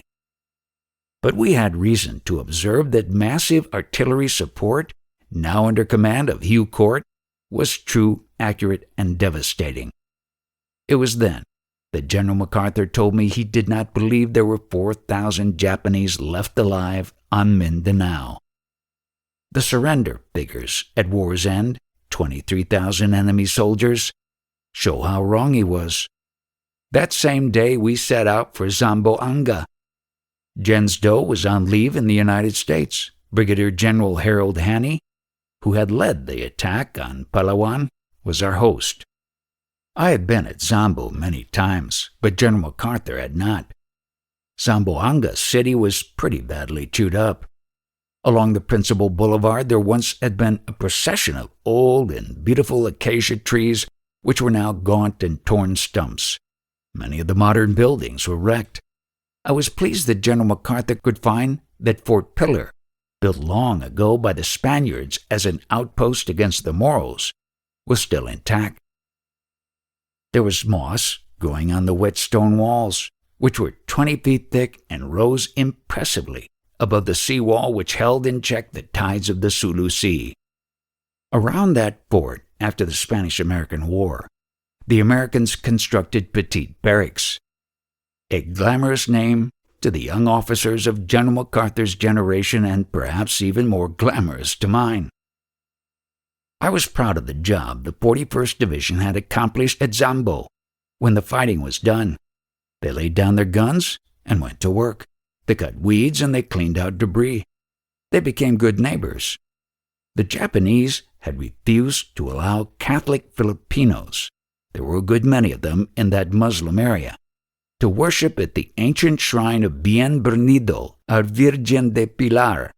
The shrine was about the size of an American sandwich shop, and it was tucked into a space along a section of the Fort Pilar wall which had fallen into ruin. GIs of the 41st Signal Company, and I hope my good friend Cardinal Spellman will note this, went at the work of repair and finally put up a sign welcoming all nationalities to worship there again. Before long, there were hundreds of burning candles, and the glory of Pilar's ancient shrine was restored. Methodist, Episcopalians, Congregationalists, Presbyterians, and lads of no faith at all took part in that enterprise. I left General MacArthur at Zamboanga. I knew now what the future held. I would take over all command of the Philippines on July 1st. 6th Army staff would be retired to plan an invasion of the southern islands of Japan. According to GHQ plan, 6th Army would invade Kyushu and hold. General MacArthur told me that 8th Army later would make the main blow along with reinforcements which were still to come from the States or the European theater. 8th Army, with most of the armored and paratroop divisions, was to land and proceed across the Kanto Plain to capture Yokohama and Tokyo.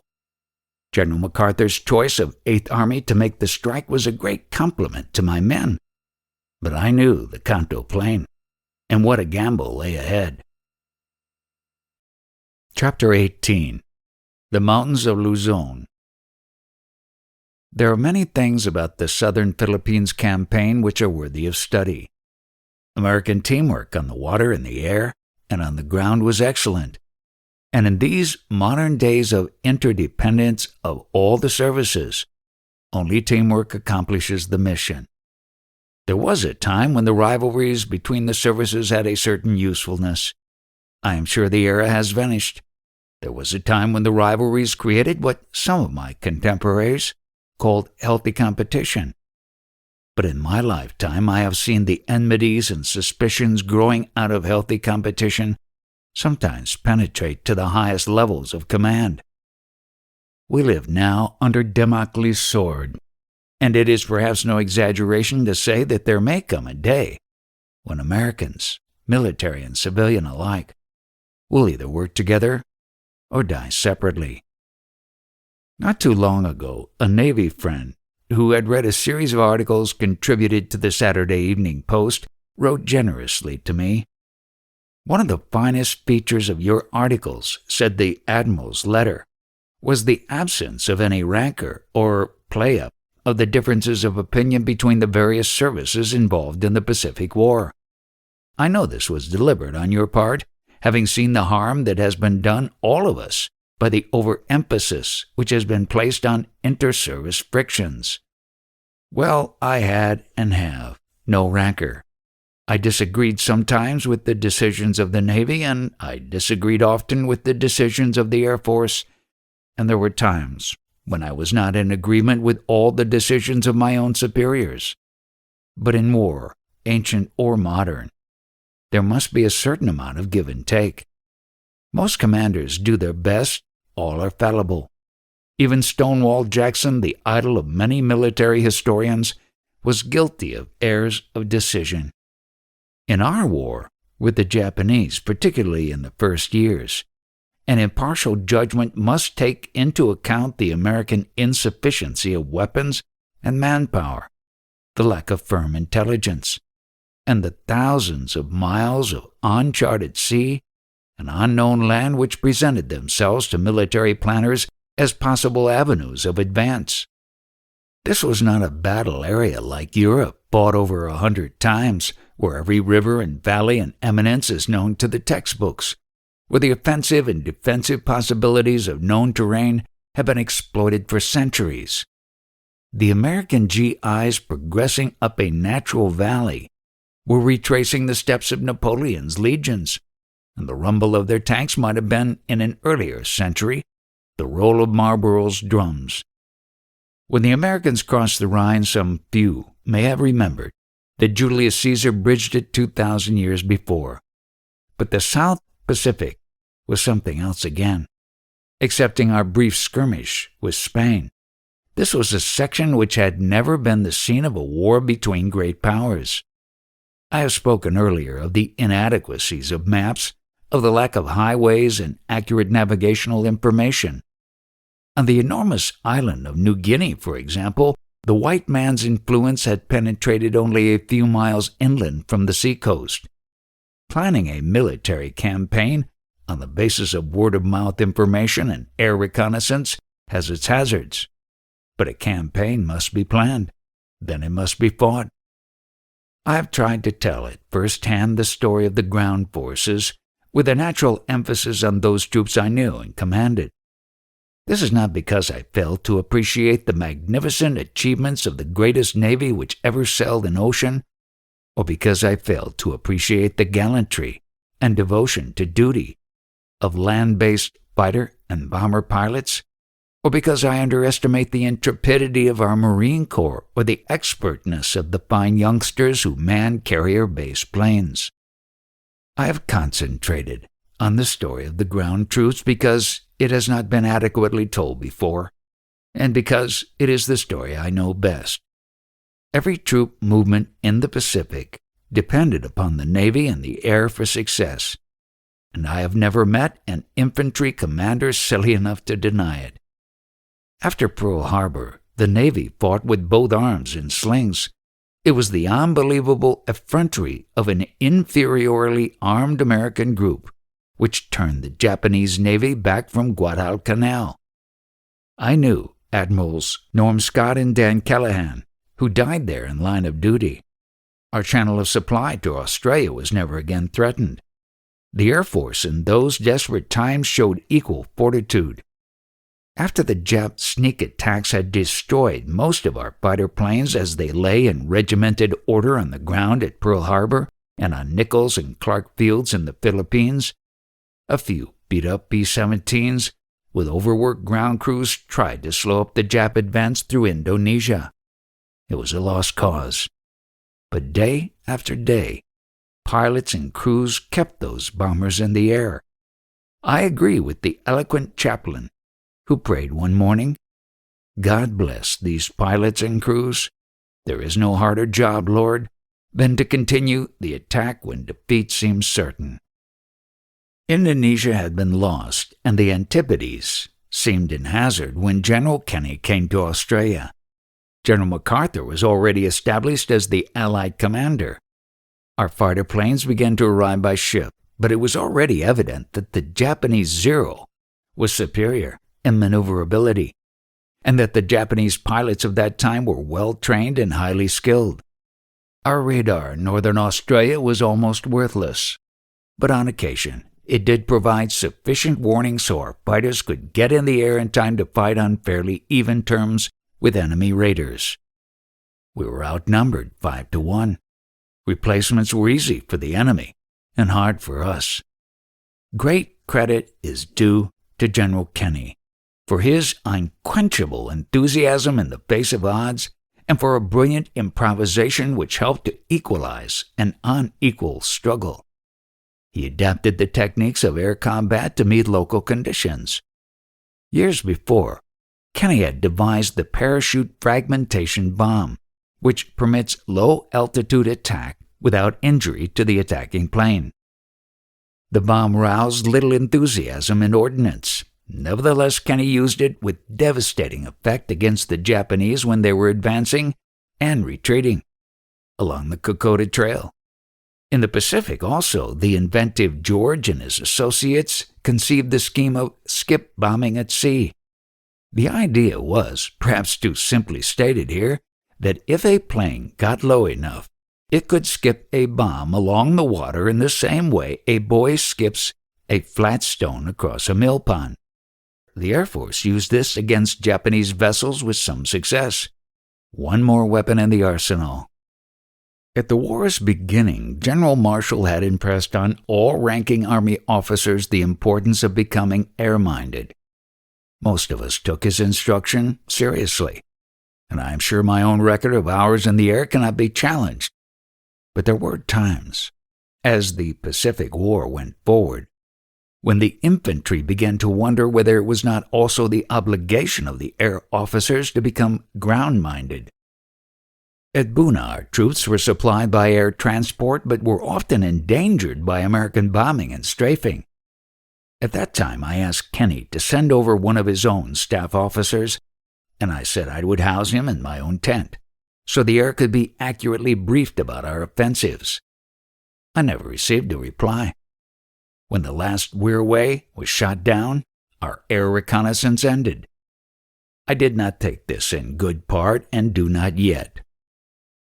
At Biak, I had superior tactical support by the 3rd Attack Group. I have no quarrel with the conception of a strategic air force, but a war cannot be waged in a vacuum, and there must be room enough in any modern conception of war for a tactical air group which intelligently supports ground forces. Major General Paul Squeeze Wurtsmith was the commander of the 13th Air Force, a brave and most efficient officer. At Zamboanga, the second wave of his bombers, through some inadvertence, arrived an hour late and dropped their eggs where, by time schedule, the advance elements of the 41st Division were supposed to be located. Fortunately, the invading troops had been held up by water and landmines on the beachhead. It was a narrow escape from catastrophe. Brigadier General Tommy White, Wurtsmith's outstanding assistant, was on board the command ship Rocky Mount with us, and he quickly straightened matters out. There were 4 groups of Marine flyers who, in the interest of the integration of the services, were attached to the 13th Air Force. During the Central and Southern Philippines campaign, I had personal contact with the 12th, 14th, and 32nd groups, and that was enough to convince me. These flyers had been trained by the Marine Corps with ground troops for the specific purpose of supporting ground troops. Their accomplishments were superb in Zamboanga and Mindanao campaigns. The Marine liaison officers were always in the front lines with the infantry commanders, and they were as familiar with the forward positions as was the infantry. By radio, they guided in the plains, and often the target of the strike was no more than 300 yards ahead of the huddled doughboys. Colonel Clayton C. Jerome commanded these airmen, and their accurate bombing and strafing earned them the gratitude and friendship of the 24th, 31st, and 41st Infantry Divisions. Nothing comforts a soldier, ankle-deep in mud, faced by a roadblock or fortified strongholds, as much as the sight of bombs wreaking havoc on stubborn enemy positions. It puts heart into him. Jerome's groups received official commendations from me as commander of the 8th Army, from General Siebert as commander of the 10th Corps, from General Woodruff, General Martin, and General Doe. When Colonel Jerome, now General Jerome, came up for promotion after the war, Clovis Byers and I wrote letters to the Marine Corps expressing our admiration for his abilities. Can this be service selfishness?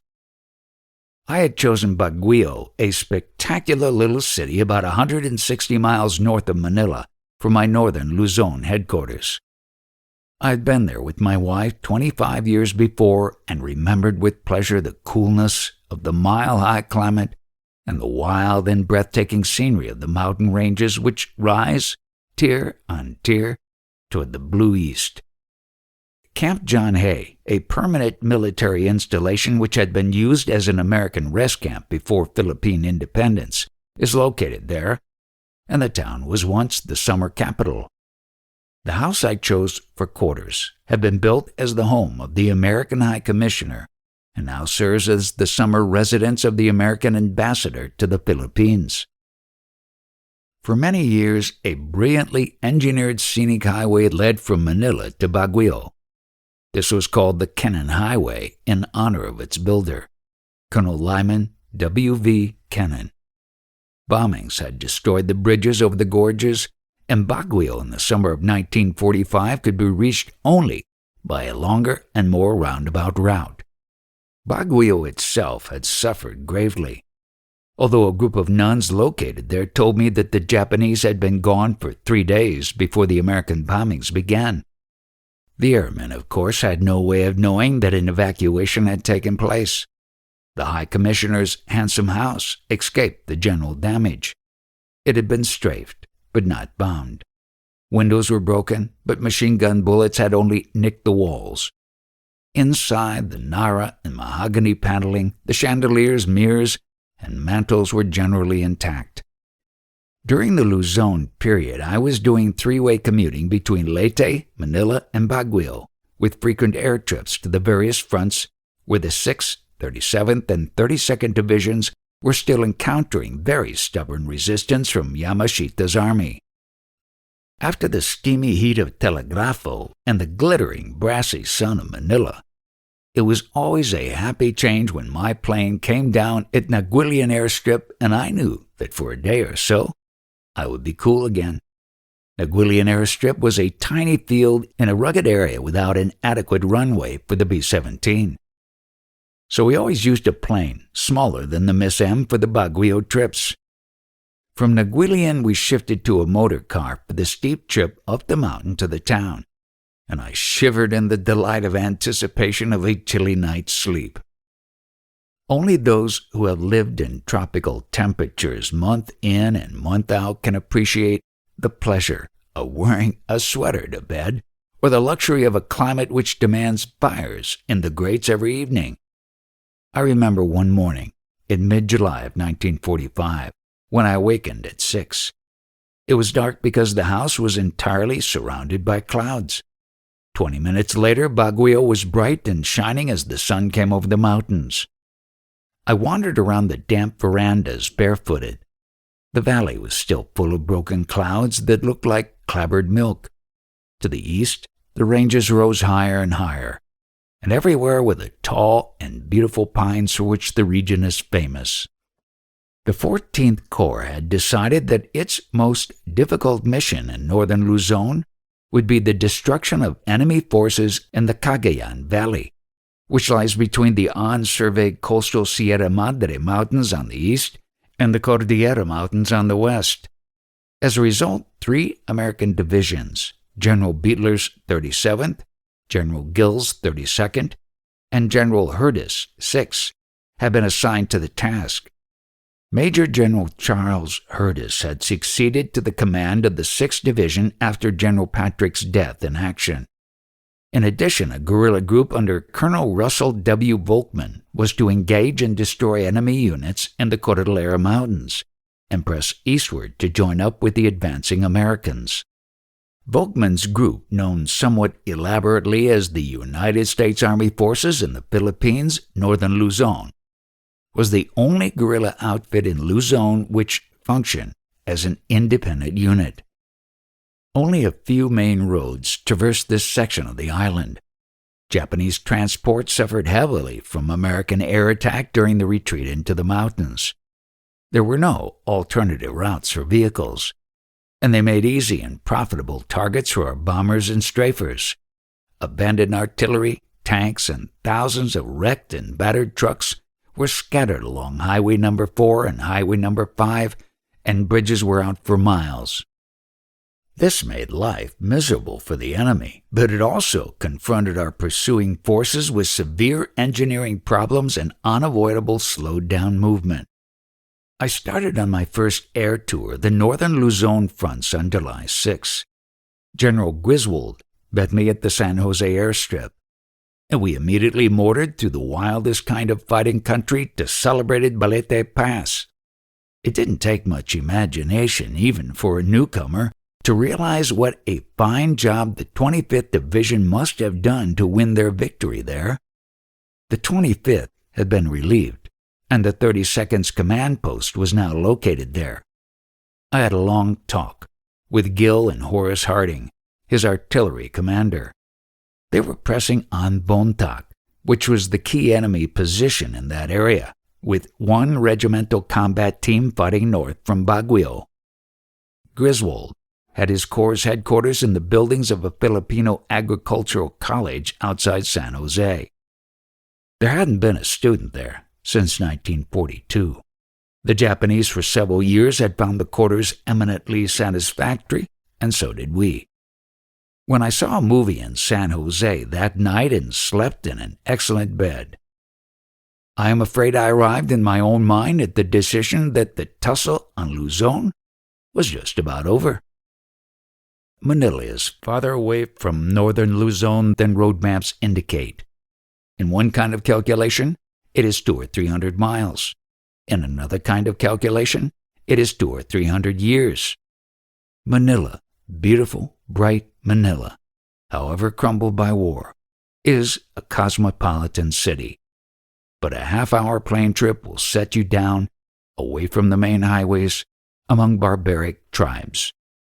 The Igorots around Baguio have been conditioned by the times. One of the most admirable mansions there was built by an American who made a fortune in nearby gold mines and married an Igorot girl. Their daughters showed me through the house.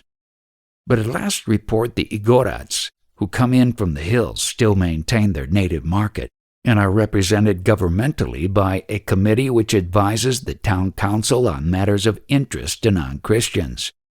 There are still native peoples in the mountain section who are animist and worship the forces of nature. We left San Jose the next morning in a C-47. Generals Griswold and Byers and a number of other officers were with me. We came down at Bagabad in 6th Division territory.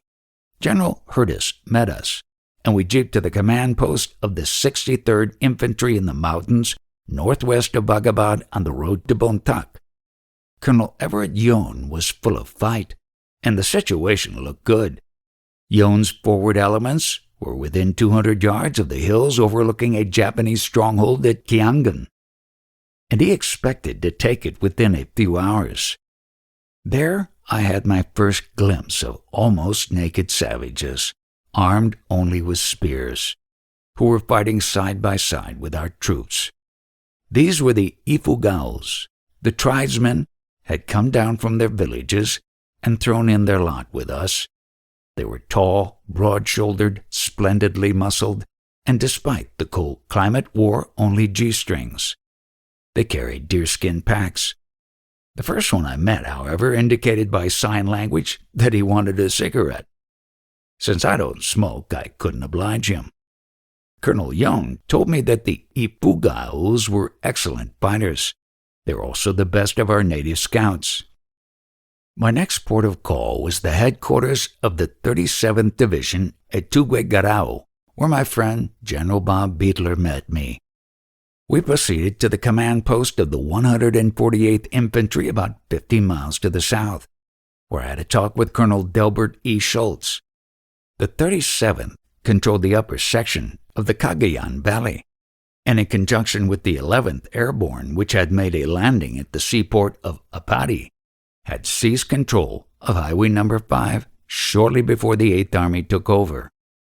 The job of the 37th was to eliminate bypass Japanese units, a discouraging job indeed.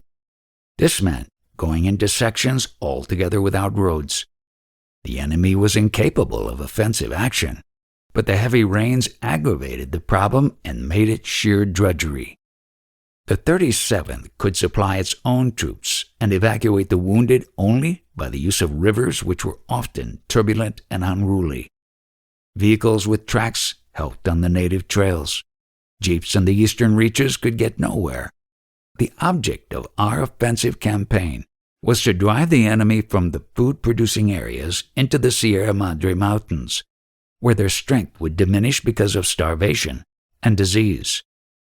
In retrospect, it seems to me that this campaign accomplished little and could have readily been foregone. The 37th, the Ohio Division, had done a brilliant job in Luzon earlier, and that night at Tuguegarao, I listened sympathetically when General Beetler, in the calmest and most measured words, described his disappointment that his troops had never received proper approbation for their achievements. Pride is important to the morale of combat troops. But this was an old story in the Pacific, where combat units, particularly early in the war, so often were anonymous. Supposedly, this censorship was based on security. Actually, of course, the Japanese knew the units we had in any immediate theater, just as we knew theirs. Our policy was ill-advised because it is the nature of the American GI to want the home folks to know what his outfit is doing. That evening, General Beetler mentioned the fact that the Republican Party in Ohio desired him to come back and go into politics. General Beetler was a National Guard officer. In the end, he decided to forego politics. He is now a senior major general, regular Army. During the next several days, I continued to inspect the troops in the field. The headquarters of the 38th Division, which had been assigned the job of cleaning up central Luzon, was on a ridge only about an hour's ride east of Manila.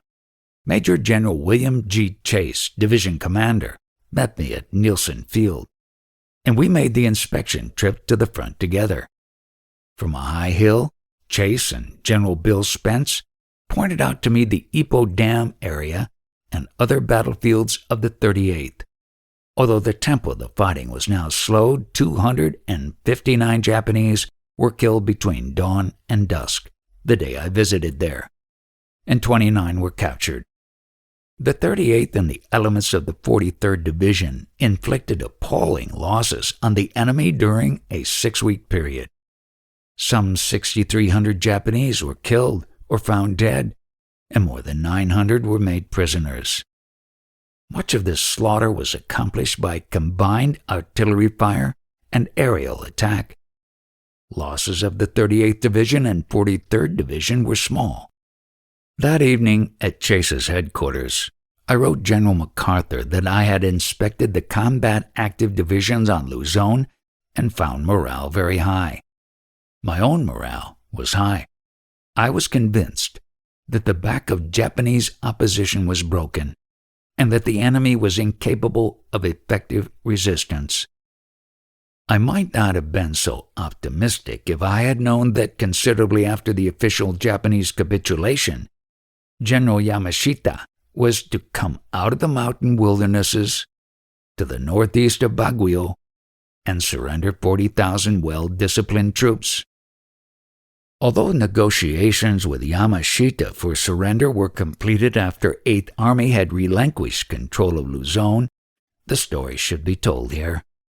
It must be remembered that Japanese forces at this period had little or no communication with the homeland.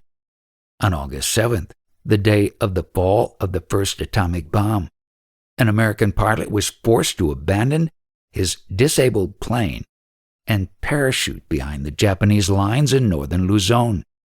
He was picked up by an enemy patrol the next morning and taken after 5 days of forced marches to General Yamashita's headquarters, then southwest of Kiangan.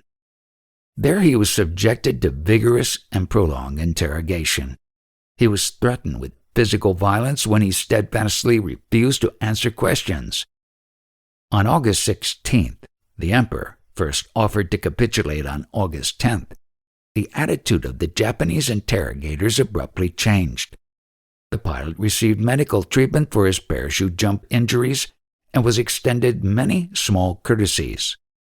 The next day, the American was guided toward the American lines.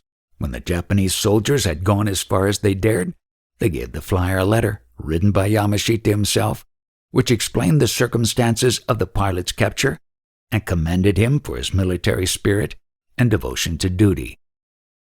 On August 24th, the same pilot flew an L-5 liaison plane over the area in which he had been held and dropped a message of thanks to General Yamashita and 2 signal panels of great visibility. The message, written by General Gill of the 32nd Division, suggested that if Yamashita were in the mood for surrender negotiations, he should display the 2 signal panels as evidence of his willingness to parley. The following morning, another pilot found the panels staked out according to instructions. Also on the ground were many cheering, hand-waving Japanese soldiers who beckoned the plane to land. Instead, a second message was dropped.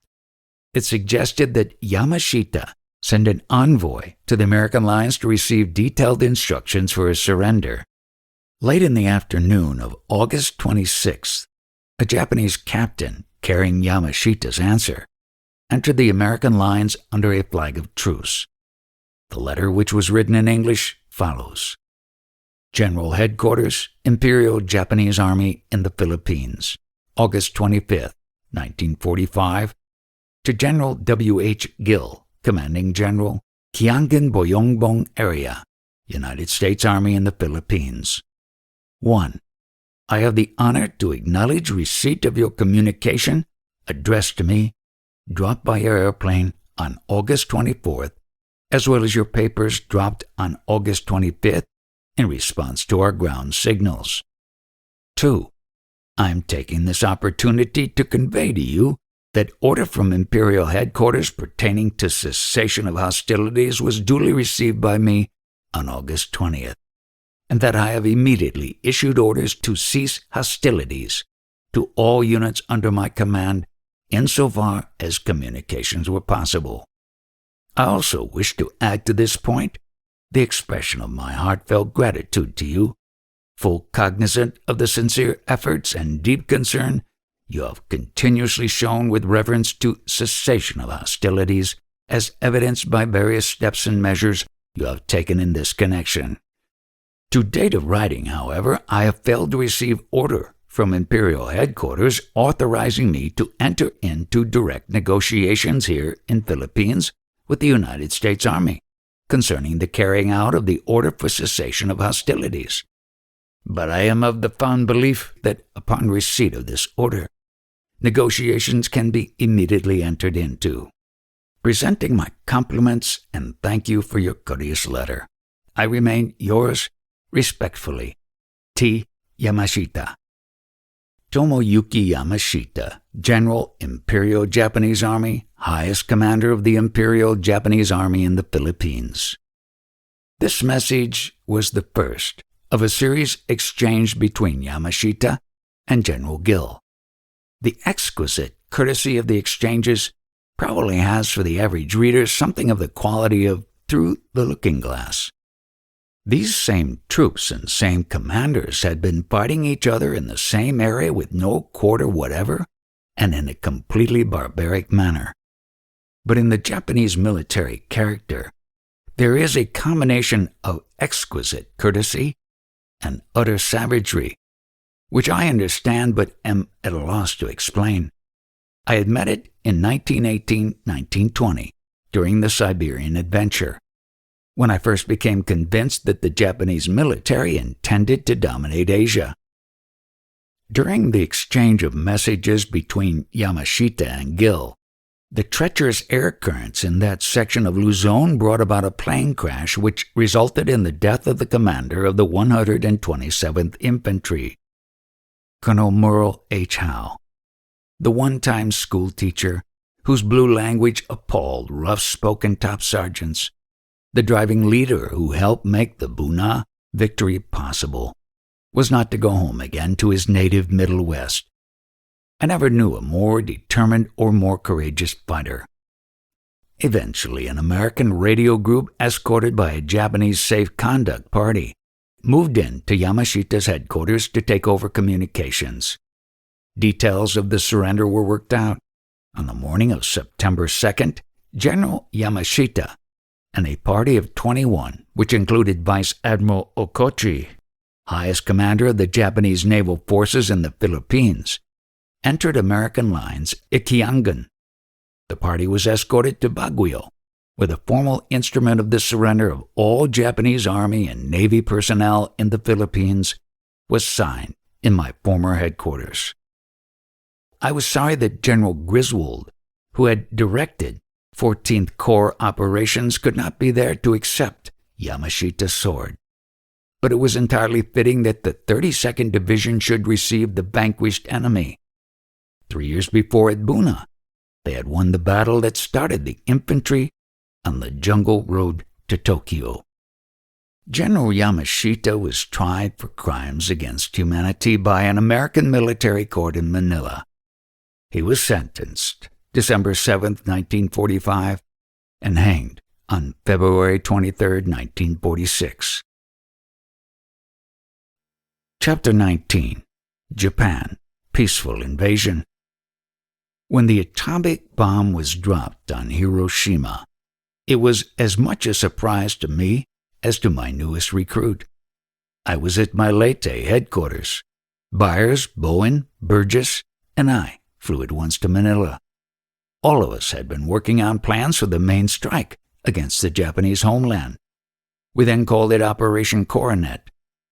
A thick document with cardboard covers, once top secret, still slumbers in my files. It is GHQ's basic outline for the conduct of the invasion, the story of what might have happened. Even now, it makes interesting reading.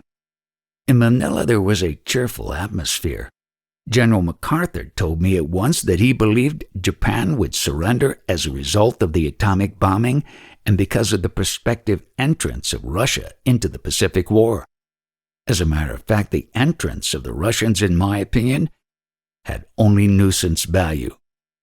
General MacArthur said he had chosen 8th Army to handle the big push in case of an occupation by force, and that he was content to abide by his decision if it were a peaceful occupation. After August 7th, there was a period of watching and waiting and swift redeployment of troops. I heard the news of the atomic bombing of Nagasaki while in a plane over northern Luzon and felt sure capitulation was at hand. For the next 2 weeks between plans and changing of plans, there was no rest for the weary. I already had my assignment. I flew into Okinawa from Manila on August 25, 1945, to inspect the 2 American divisions which were to spearhead 8th Army's landing in Japan. As I stepped from the plane at Katena Strip, I felt, perhaps illogically, that the eventful trip from the Philippines had provided a happy omen for our all-important operation. Midway in the journey, my plane had been struck by lightning, yet the engines continued to function smoothly over hundreds of miles of sea. The danger had been real, but we had weathered the passage. Okinawa, so recently the scene of the 10th Army's bloody struggle, was now one great armed camp. Even before Japanese capitulation, 11th Airborne had been alerted and flown there from Luzon. In just 4 days, the entire division had been moved 800 miles.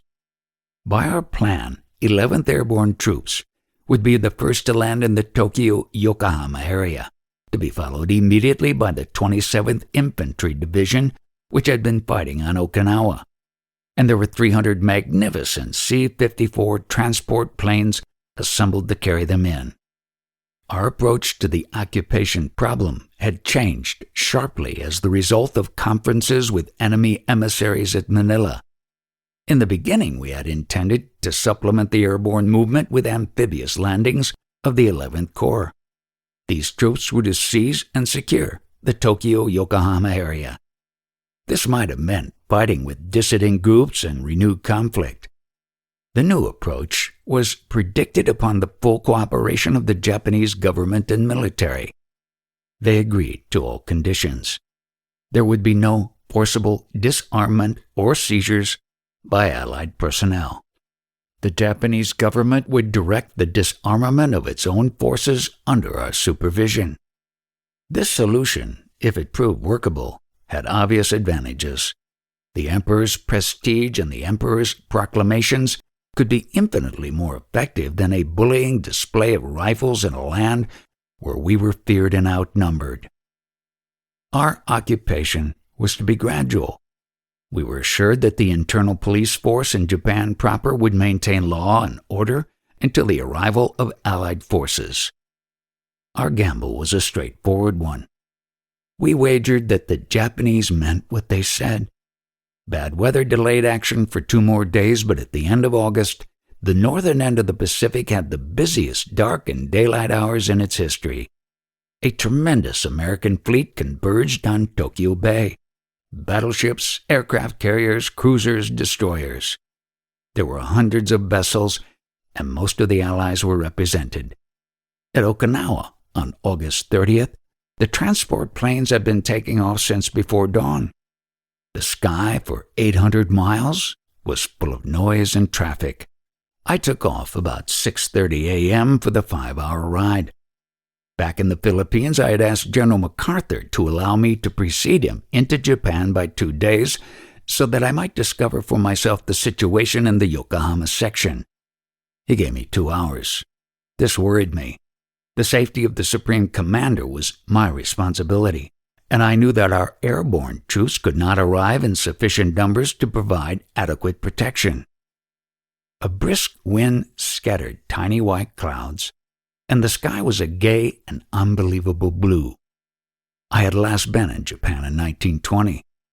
As I sped along at 250 miles an hour, I remembered the legend that if Fujiyama is seen on leave-taking, the traveler will come back. I had seen the frosty head of the mountain clearly, but it certainly had never occurred to a young lieutenant colonel that he would return at the head of a conquering army.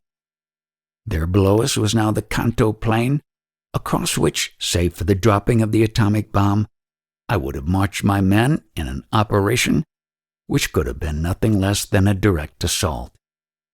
In that rolling land of streams and cross ridges and tunnels, garrisoned by fierce and undefeated soldiers defending their homeland, our casualties could not have been less than 100,000 men. The airplane began to lose altitude. The first landmark I really recognized was the great bronze Buddha of Kamakura, and then abruptly we were down at Atsugi Field. From the air, Atsugi Field, with 2 long runways and scattered hangars and barracks, looked like a deserted Ohio fairgrounds the day after the big show had departed. But at Atsugi, the big show was just beginning. The C-54s came in by the clock, 1 every 3 minutes, and the policing was so disciplined and efficient that there were no operational casualties. The Japanese had been ordered to assemble transport to carry us to Yokohama. They had done it, and most of the cars had chauffeurs. Actually, it was a forlorn and decrepit group of sedans and trucks. I conferred unprofitably with a Japanese general named Arisue. I decided we would move into Yokohama, about 20 miles, by putting 11th Airborne troops, as many as could be spared from the guarding of Atsugi Field, both in front of and behind General MacArthur. About 2 in the afternoon, a beautiful plane, the Bataan, circled the area and came in for a rubbery landing. The 11th Airborne's military band determined that a historic event should have its proper musical background, was on hand to give the Allied commander a spirited greeting. General MacArthur ignored the panoply when he appeared at the door of his plane. His shirt was open at the throat and his corncob pipe was in his mouth. As I reported to him, he grinned and said, "Bob, this is the payoff." I thought it was too, but I wasn't quite sure what the payoff would be. We were on foreign soil, and American soldiers were outnumbered thousands to 1. As a matter of fact, there had been bitter fighting right there on Atsugi only a few days before. Atsugi was a home base for kamikaze planes, and we could see them lined up, row after silvery row, efficient-looking but effectively earthbound. The Japanese army trusted the kamikaze pilots so little that a military expedition had forcibly removed the propellers from all planes. The air group resisted with arms, and there was fighting, with casualties, before the job could be completed. Well, we were there now. The gauntlet must be run. The Japanese somewhere had found for General MacArthur an American automobile of doubtful vintage. As I stepped into the car with him, I was as grim-faced as the troops around me. I had heard about the discipline of the Nipponese people, but I also knew that one undisciplined fanatic with a rifle could turn a peaceful occupation into a punitive expedition. With a roar and a stuttering of motors, we started off. Some indication of the condition of transport in Japan may be discovered from the fact that it took us 2 hours to go 20 miles.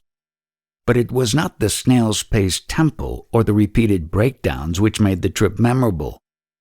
In the hot, bright sunlight, it seemed like a sequence and a dream fantasy. On both sides of the road were hundreds of armed Japanese soldiers, and almost all of them stood with their backs toward us. It finally dawned on me that this solid wall of men was there to assist in guarding the Supreme Commander, and that the turning away of faces was an obeisance which previously had been accorded only to the Emperor himself. Nevertheless, I did not draw an easy breath until the journey ended and General MacArthur entered his suite in the new Grand Hotel. At once, I established a perimeter defense around the building with 500 veterans of the 11th Airborne. Before nightfall of the first day, the new Grand Hotel was full of newspaper correspondents, GHQ officers, Army, Air Force, and Navy satraps. In fact, it was so full that I found it necessary to scout up other living quarters for myself. I was amused by this bee-like swarming at the place of power, and I was not the only one amused. The American fleet had landed the 4th Marine Regiment on the mainland at the same time our troops were arriving by air. This force came under my command, and I had a merry chat with a veteran Marine officer. I asked about the landings. Our first wave, he said, quite without malice, was made up entirely of admirals trying to get ashore before MacArthur. The damage and desolation in Yokohama gave us an accurate picture of what we were to find in all the large cities of Japan and a forecast of the occupation's economic difficulties. Only the temple cities of Nara, Kyoto, and Nikko had entirely escaped the wrath of our bombers.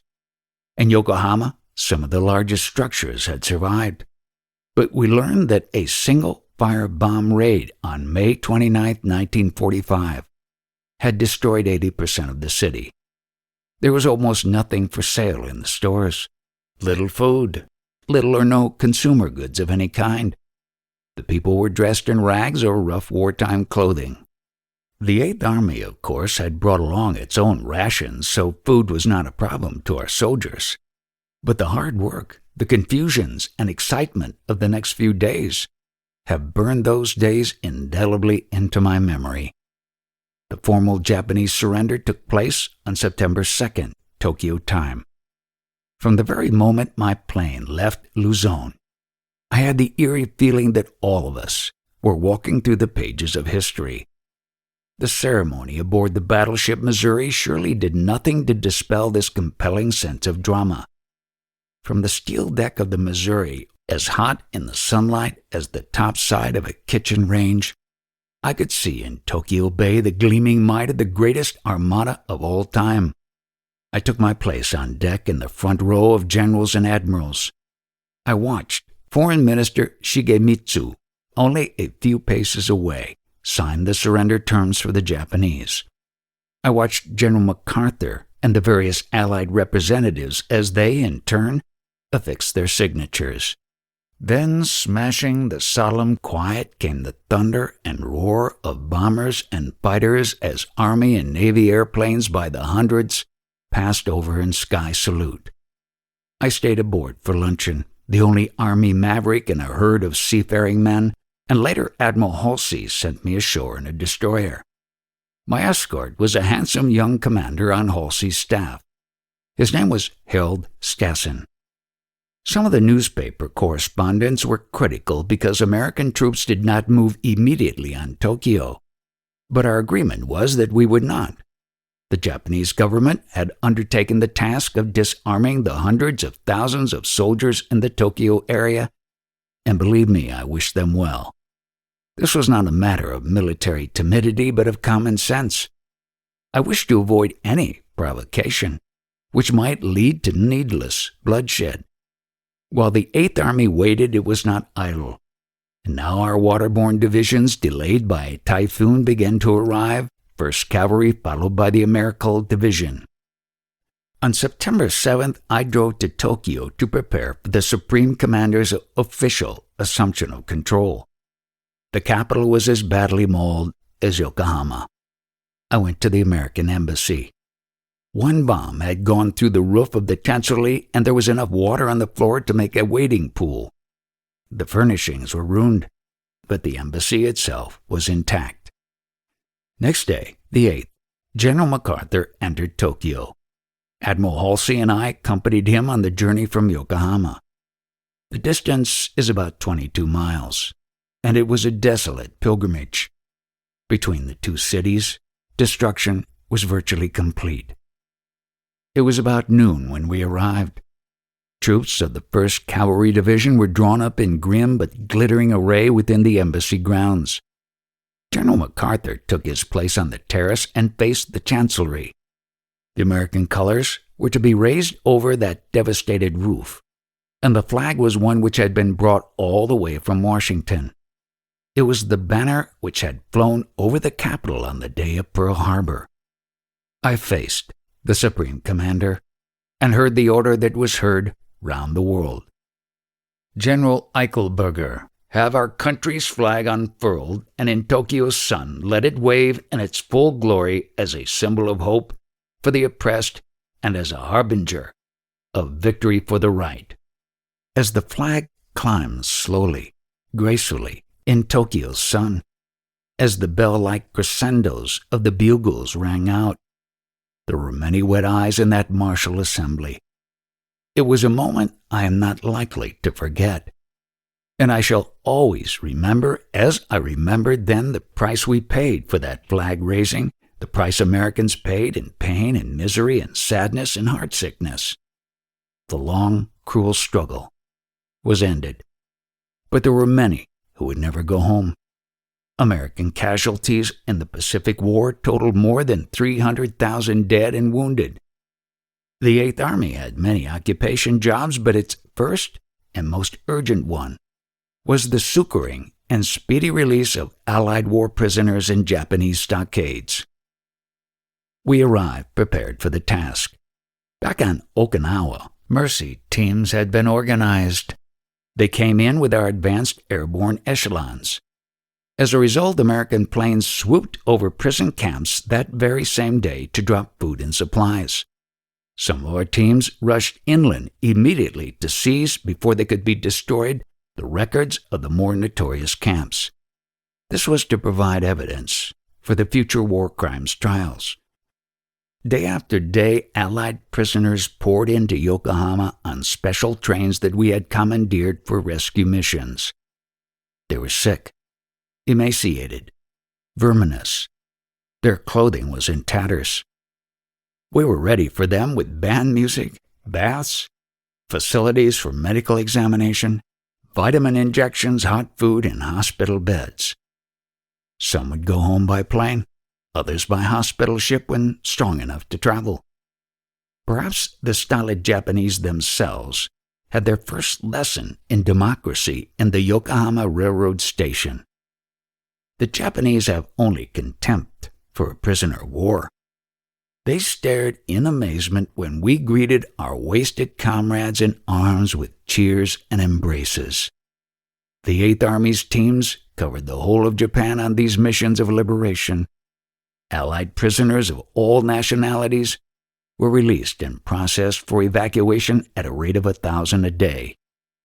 By clearing the camps on the islands of Honshu, Hokkaido, and Shikoku in 18 days, we far outraced our own most optimistic time schedule. In all, the 8th Army liberated and evacuated 23,985 persons. Early in September, I was ordered to arrest former Prime Minister Tojo, who had been the leader of the war party. My jail in Yokohama, as time went on, offered hospitality to an imposing list of guests. These included the members of Tojo's cabinet, General Homa, villain of the Bataan Death March, Dr. Jose Laurel, president of the Philippines under Japanese domination, and Jorge Vargas, ambassador to Japan for the same regime. Tokyo Rose was there, and so was Colonel Meisinger, head of the German Secret Service in Japan and known as the result of past exploits as the Butcher of Warsaw. Meisinger could, in the phrase of one of the guards, dish it out, but he could not take it. He was the prison's champion weeper. On my periodic visits, I usually found this contemptible fellow in tears. When my MPs arrived in Tojo's home in Tokyo, the ex-premier shot himself. He used a pistol which had once belonged to an American aviator. I received the news by telephone and directed that an American doctor see him at once. After administering plasma, the doctor called me and said there was no medical center in Tokyo at the time, that Tojo had an even chance of surviving the rough ride to Yokohama. There we could give him a transfusion of whole blood. We were ready for Tojo when he arrived in Yokohama, and he was carried upstairs in the 98th Evacuation Hospital and put to bed. He had not been undressed, and his shirt was a sanguinary spectacle. He had aimed at his heart, but the stubborn surface of a rib had thwarted his marksmanship. Captain Bill Curtis, an Englishman born and raised in Japan, was my interpreter. He told Tojo that I was standing beside his bed, and the closed eyes opened. The ex-prime minister raised his head slightly and attempted a bow. "I am dying," he said in Japanese. "I am sorry to have given General Eichelberger so much trouble." "Do you mean tonight?" I asked, "or for the last few years?" "Tonight," he answered. "I want General Eichelberger to have my new saber." This perhaps was an unnecessary gesture, since I already had it in my possession, but it was a symbol of his apology for being a nuisance. That saber has since been presented to a museum in Urbana, Ohio, my hometown. At the time, it seemed very important to me to keep Tojo alive for trial. A blond American sergeant volunteered to give his blood for a transfusion, and Tojo rallied immediately. Was this procedure illogical? To this day, I'm not sure. Our expert medical treatment was only a reprieve. Tojo stood trial and was hanged. That, however, was not until 3 years later, and after the United States Supreme Court had ruled that it had no power to reveal the decision of the International Tribunal, which condemned Hideki Tojo and 6 others. The warlords hanged with him at Sugamo prison were General Kenji Doihara, former Premier Koki Hirota, General Shishiro Itagaki, former War Minister, General Hitaro Kimura, Chief of Japanese armies in Manchuria, General Iwane Matsui, commander at Nanking during the rapes and the butcheries there, and General Akira Muto, Chief of Staff in the Philippines. Chapter 20. Japan. Occupation.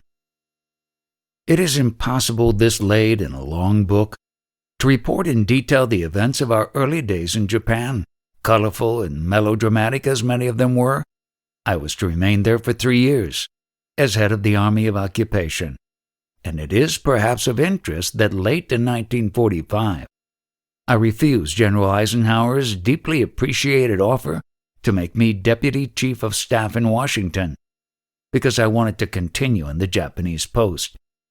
It seemed to me a job of vital importance. General Eisenhower's offer was made during a brief leave in the United States. During that time, I circumnavigated the world by air, but too swiftly to suit my tourist taste. I returned to Japan by way of Bermuda, the Azores, and Europe. I had an audience with the Pope at Rome and visited Cairo. I spent the night there at the home of General Benny Giles, and Farouk, the King of Egypt, dropped in casually and stayed for hours. It was at Cairo that I picked up General Pat Casey, Chief of Engineers in the Pacific. Casey had gone to Berlin to attend his daughter's wedding, and when I saw him was standing on an airfield trying to thumb his way back to Tokyo. Casey joined the party. I called on General Wavel, who was then Governor General of India, revisited Shanghai and Peking. When the plane struck the Japanese landfall, I was happy to see Fujiyama once more. Looking back, I am now impressed by the magnitude of the mission we undertook when American troops landed in Japan. Here summarized are some of the things 8th Army was called upon to do. 1. Establish vast numbers of American soldiers in Japan without provoking combat. 2. Provide housing, clothing, recreation for them. 3. Construct many airfields and thousands of houses for our dependents. 4. Supervise operation of all railroads and ports. 5. Follow through and assure the complete demobilization of the Japanese army. 6. Crush Japan's war potential by the destruction of 10,000 airplanes, 3,000 tanks, 90,000 field pieces, 3 million items of small arms, and 1 million tons of explosives. These things we did, and there were many more. We took charge of the unloading, warehousing, and proper distribution of relief food sent from the United States to succor the starving. We supervised the repatriation of 6 million Japanese who arrived at home ports from the Emperor's now lost overseas empire. Under our direction, 1 million displaced Koreans, Ryukyuans, and Chinese who had served as slave labor were sent home. And then there were the never-ending and multitudinous duties and responsibilities of our military government units, which I shall discuss more fully later. The Americans found a nation which was on its economic deathbed. Bare chimneys showed where commercial plants had once operated. Not only was a very large percentage of Japan's industry destroyed, but surrender came at a time when the country was entirely geared for war. As a consequence, a Japanese plant which had escaped serious damage still was not prepared for peacetime operation. The vital textile industry was in collapse, most of the merchant marine was under the sea, and there was almost no food. Gone with the lost colonies were the oil of Sakhalin, the rice of Korea, the sugar of Formosa. Gone were the fisheries of the Okhotsk Sea, the soybean and iron ore of Manchuria. There was a shortage of all raw materials. But the most critical shortage was coal. Coal production was held back by lack of equipment and skilled manpower, and lack of food for the miners. Increased food production depended on more fertilizer. Fertilizer, in turn, depended on more coal. Only 450,000 tons monthly were being mined in late 1945. The goal for 1950 is 40 million tons, or over 3 million tons monthly. We've made progress there. Within a few weeks after the flag raising in Tokyo, these 8th Army outfits had taken over occupation posts in Japan.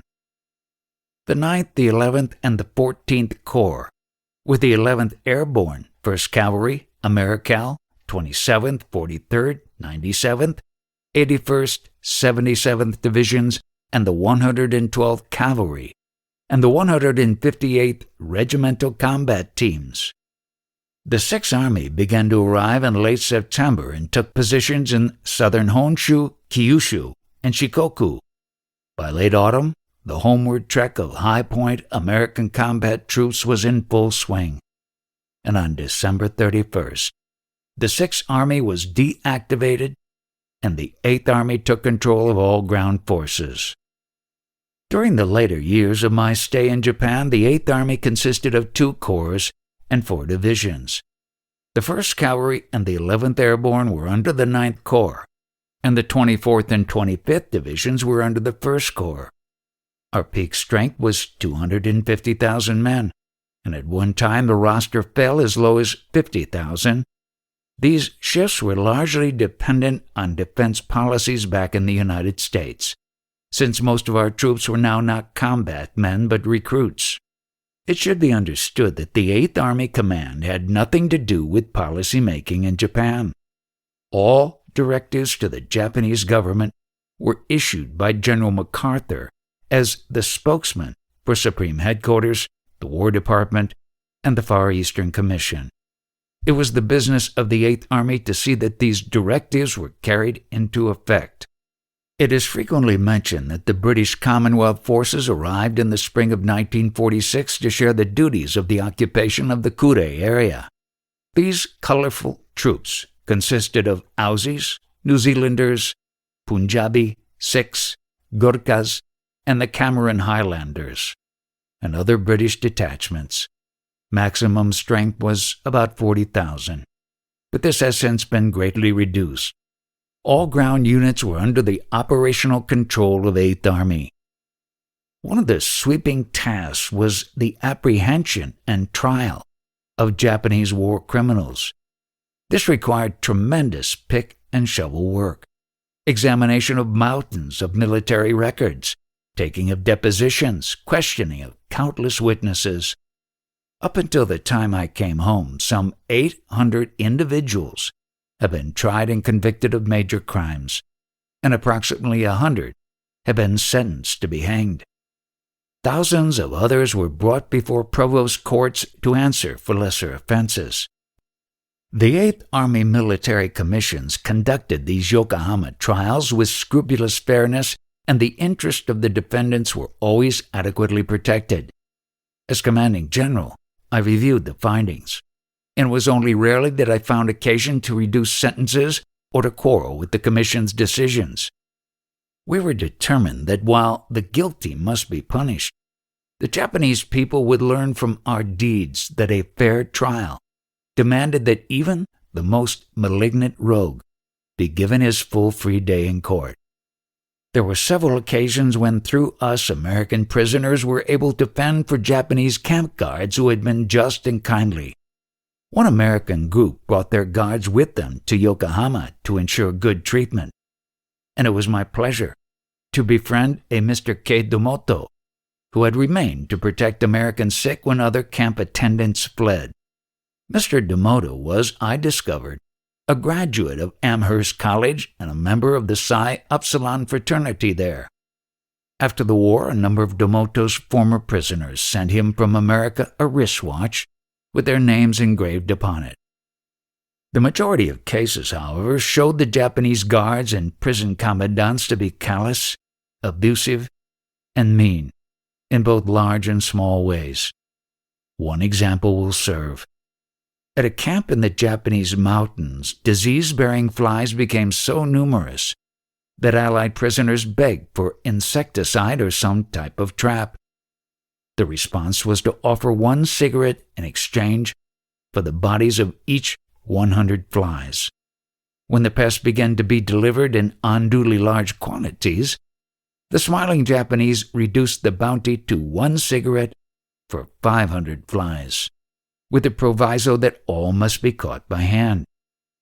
Proof of the bitter hostility against Americans is well illustrated by the testimony in one war crimes case, which concerned the beheading of a sergeant who parachuted from a falling B-29 just 6 days before the end of hostilities.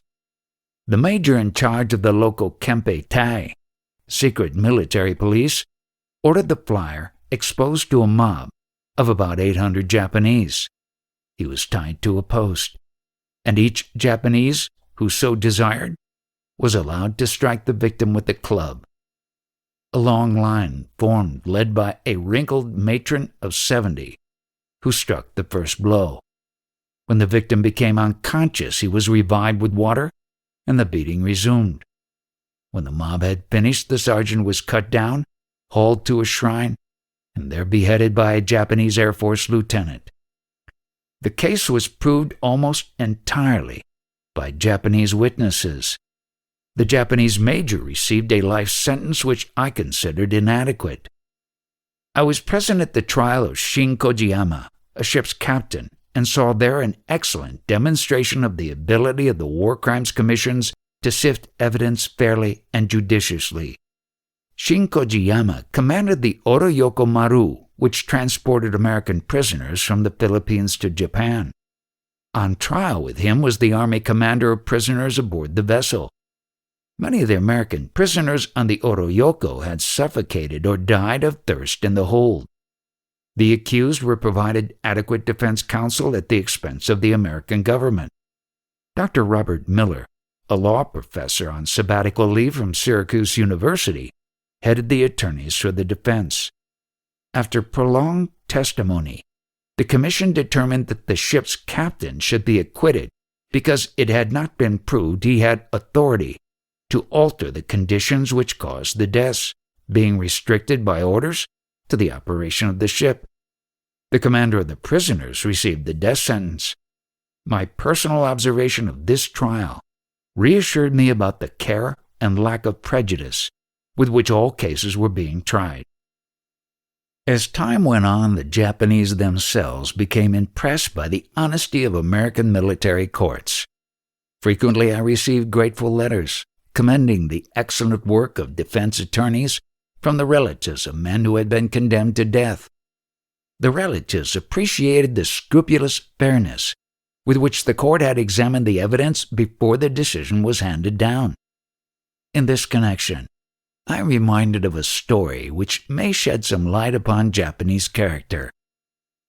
A Mrs. Saito, a cultured and refined gentlewoman, called upon our chief defense counsel in Yokohama and presented him with a handsome cigarette case.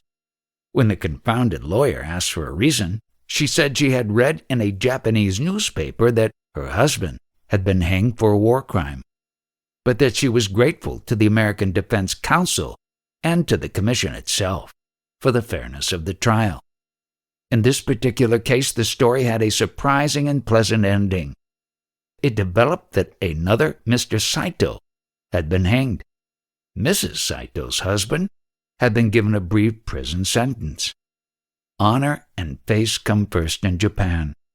Believing herself to be widowed, Mrs. Saito had nevertheless felt it necessary to conceal her personal grief and express her gratitude for a fair trial. The Japanese personality is hard for a Westerner to assay. The conscience of the Japanese cannot be plumbed. On January 11, 1948, I received a letter from Tokutaro Suzuki, a quite unimportant young man. He wrote that his conscience required him to confess that he had strangled the fallen American flyer. At the time his crime was committed, Suzuki wrote me, the B-29s were conducting their fire bombings over Japan, and thousands of people were homeless.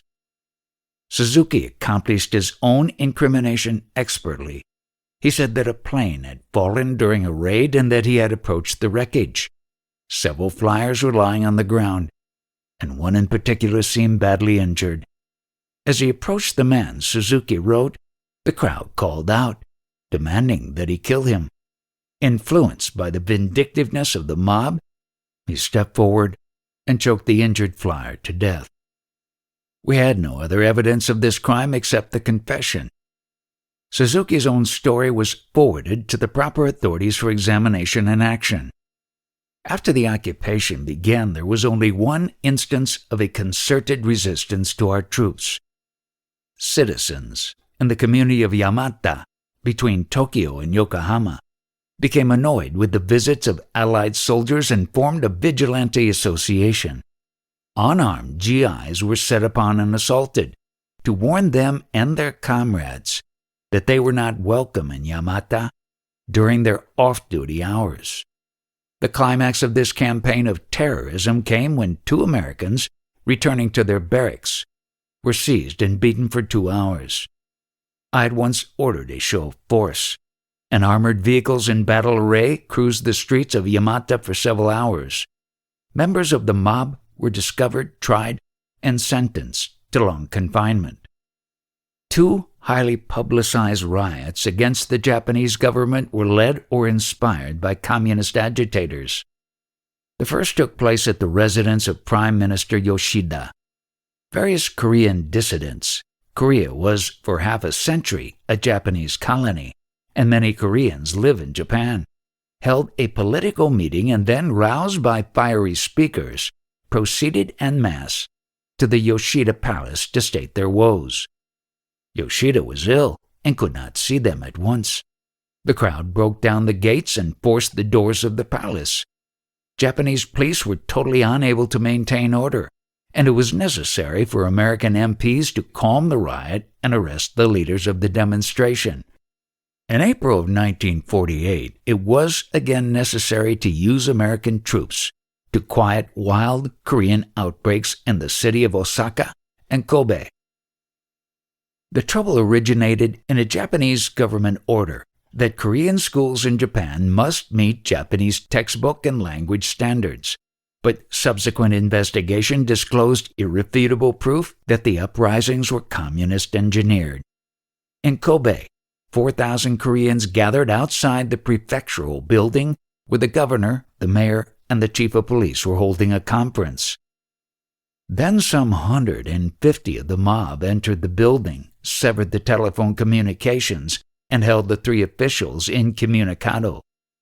As the result of the outbreaks, in which 22 Japanese policemen and 16 Koreans were injured, American soldiers acted quickly and arrested 400 of the riot leaders. At the time, the Kobe-Osaka incidents caused apprehension among many Japanese officials who feared widespread communist disturbances on May Day. Because of the prompt action of 8th Army, however, the temperatures of the troublemakers all over Japan dropped precipitately, and May Day was as calm as a New England Sunday. Under the aegis of Supreme Commander Allied Powers, SCAP, the Japanese had written a new constitution, renouncing war and establishing a democratic form of government. To a considerable extent, of course, this has been a puppet government, since many of its pronunciamientos are made at the suggestion of the Supreme Commander and his advisors. Reforms have not always accomplished their full purpose, but they are the law of the land. I will not attempt to estimate how deeply the democratic spirit is now ingrained in the average Japanese. After all, they have known only feudalism for uncounted centuries. But the emperor is no longer divine. There are separation of church and state, land redistribution, women's suffrage, free elections. There have been 3 general elections. Whether or not the average citizen believes in democracy, he now has by fiat those rights which the peoples of democratic nations enjoy: the writ of habeas corpus, freedom of speech, freedom of thought, freedom from fear, equality before the law. And he likes them. The Eighth Army's military government teams wrestled at the grassroots level with the problem of making SCAP's directives work. We sent a team to every one of the 47 Japanese prefectures, which are similar to our states.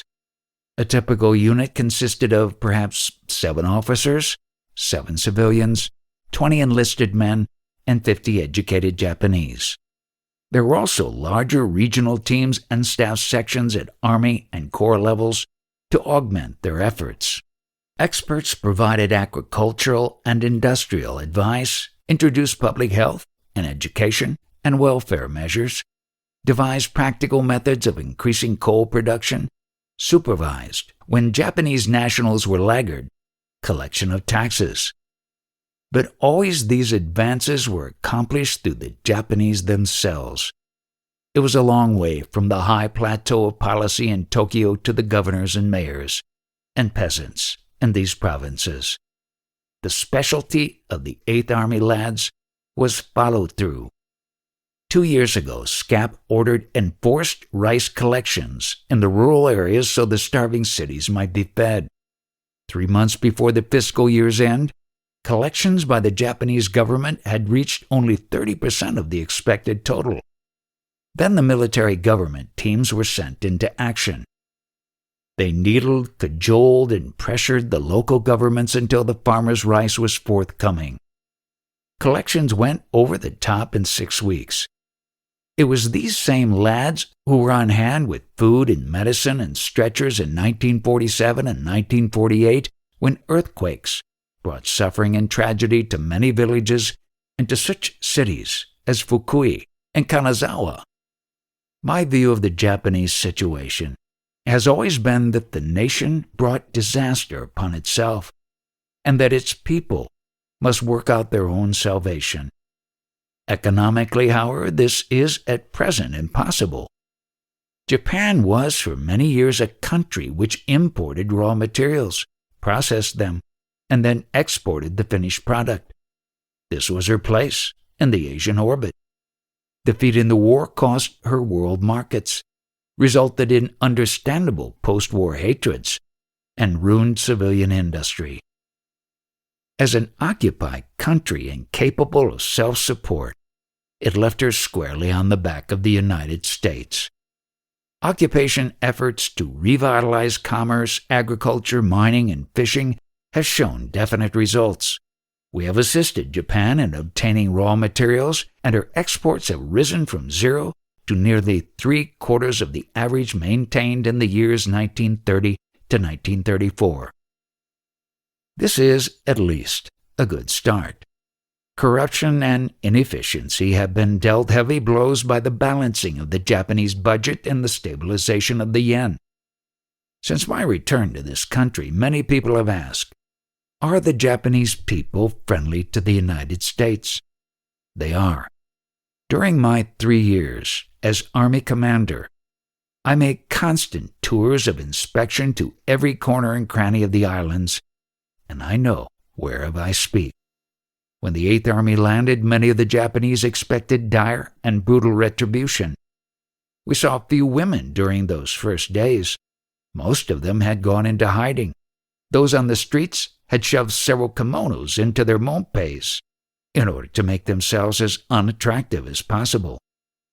The friendly American soldier, with his laughter and fondness for children, became our best ambassador.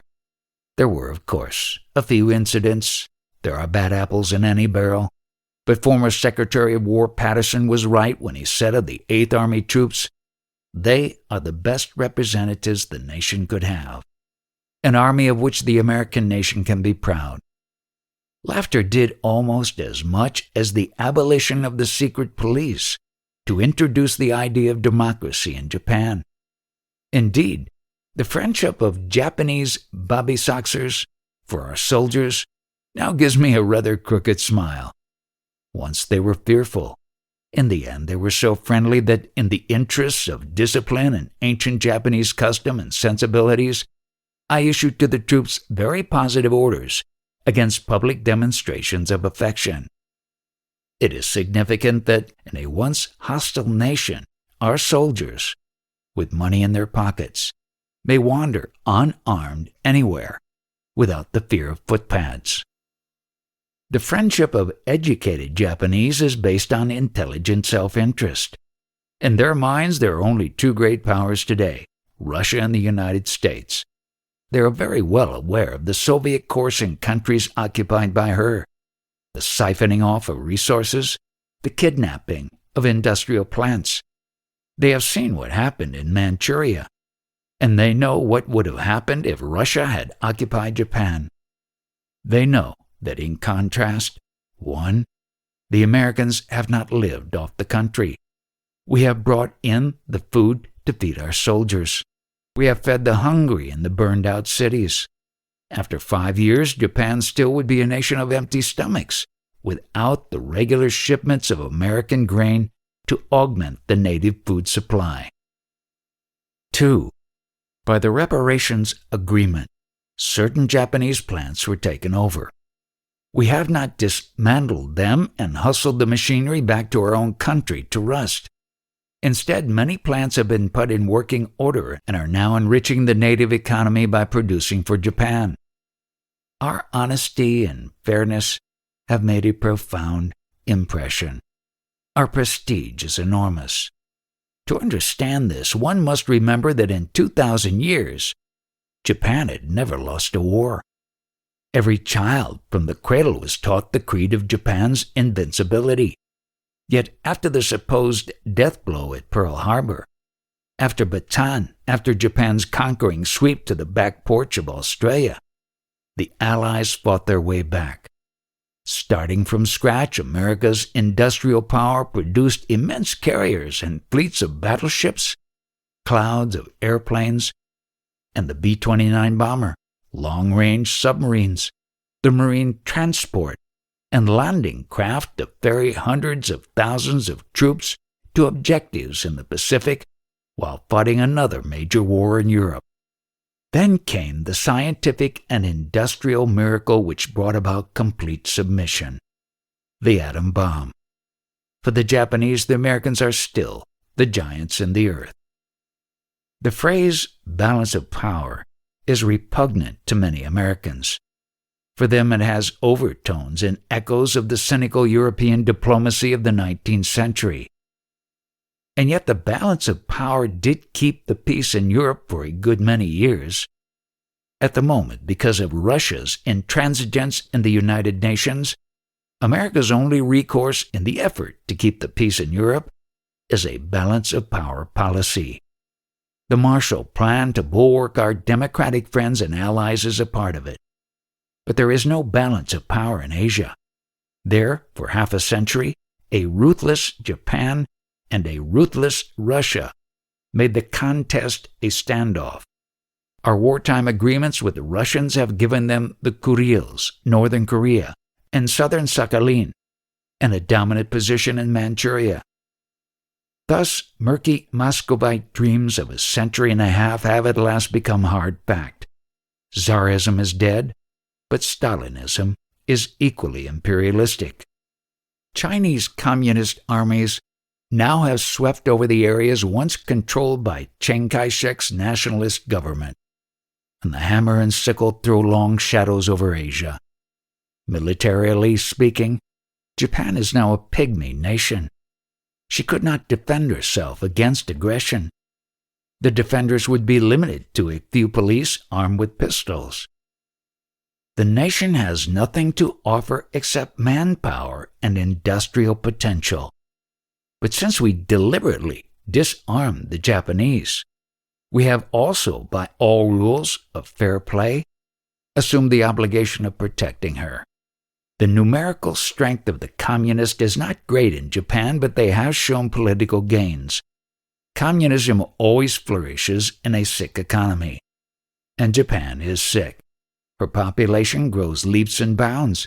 It is now 84 million in a small country approximately the size of California, only 17% arable. Japan now is a country with an Oriental birth rate and an Occidental death rate. She cannot recover by her own efforts. If the United States should abandon its mission there, the Japanese would have no alternative except to take Russia's eager and outstretched hand. Yet I am sure I am right in saying that 95% of the people are anti-Russian and hope to find themselves eventually in a position to be American friends or even allies. Rehabilitation will not be easy, and it will continue to cost money. But I am confident that much can be accomplished to increase self-support in Japan and to find outlet markets for Japan's industries. Our investment of the blood and suffering of our young men during the Pacific War is far too great to abandon now, a victory so dearly won. Just before I left Japan, Mrs. Eichelberger and I were entertained at luncheon by the Emperor and Empress. The Emperor thanked the Eighth Army for its effective work, and then asked me to assure the American people that he intended to carry out every promise of cooperation made at the time of the surrender. But the most impressive display of friendship came on sailing day. I was approached at dockside by a tired and worn rickshaw man who stammered his gratitude to the Americans. As my ship pulled out, he waved and waved, while tears made furrows down his leathery face. Chapter 21. Japan, the Future. I left Japan in late summer of 1948 and retired from the Army on January 1, 1949. I considered it a privilege to hold the position of authority during 3 years of the American occupation. It gave me a front-row seat from which to watch one of the most interesting experiments on record, the earnest effort to convert as speedily as possible a feudalistic Oriental nation into a modern democracy. It is much too soon to attempt to evaluate the degree of our success. In some things we have failed. The march of the years may quite possibly show that in others we have succeeded beyond our expectations. Whatever the results, it should be said that the experiment was made under world conditions which progressively deteriorated. The first fine promise of unity under the United Nations vanished like morning mists, and both the Assembly and the Security Council became forums for angry and bitter oratory. At some time during this period, the men of the Kremlin decided to pursue an aggressive policy, and in many parts of the world we saw a shift of political direction. Statesmen of goodwill, influenced by the pressure of events, turned their energies to the preservation of freedom where it existed. Their often unspoken conviction was that the advance of freedom must wait. The disarming of Japan and Germany was decided upon by agreement among wartime allies. It was the first step, at least in the eyes of the Western nations, toward the creation of a peaceful world, the kind of world for which millions of worn and weary people everywhere were hungry. At the end of the long struggle, even realization of the old dream of outlawry of war did not seem altogether impossible to realistic men. This is the atmosphere in which the democratization of Japan was conceived, and in which it would have thrived.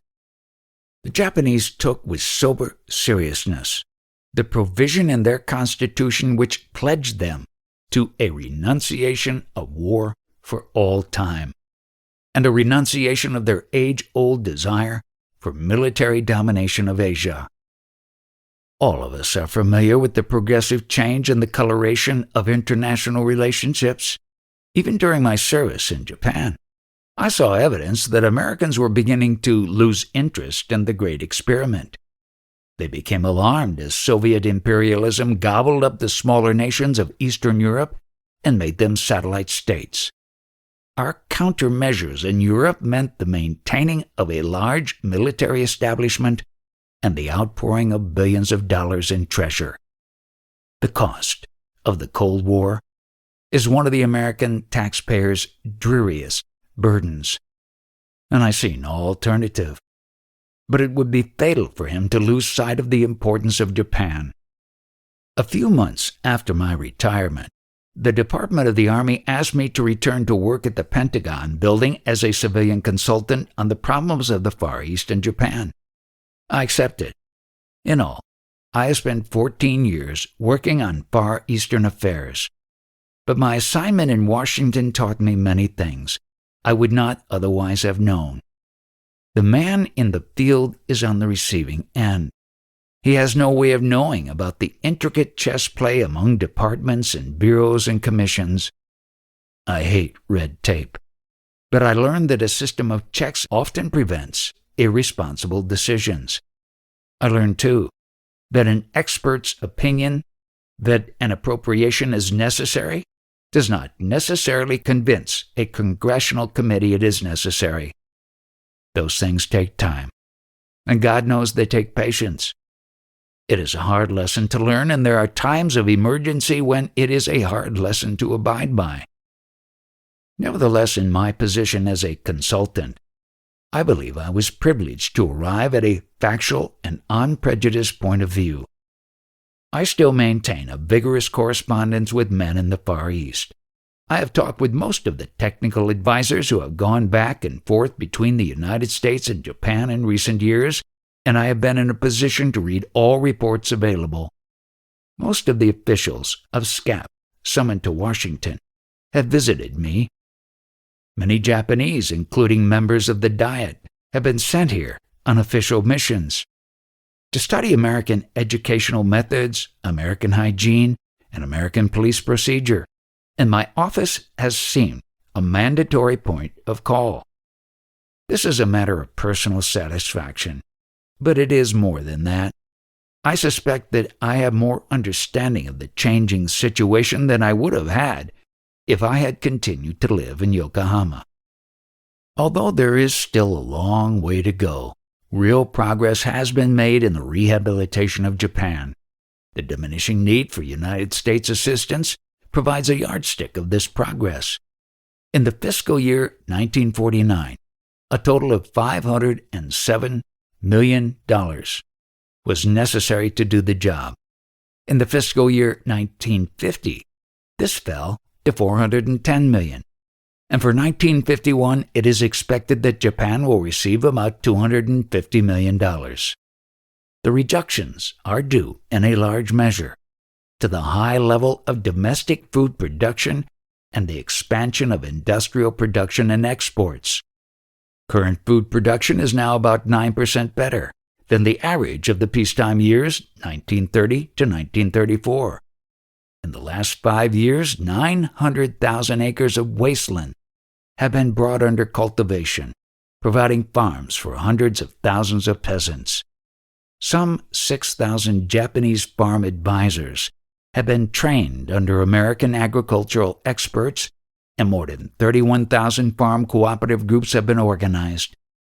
Today, the acreage under cultivation on the 4 sovereign islands of Japan is the highest in history.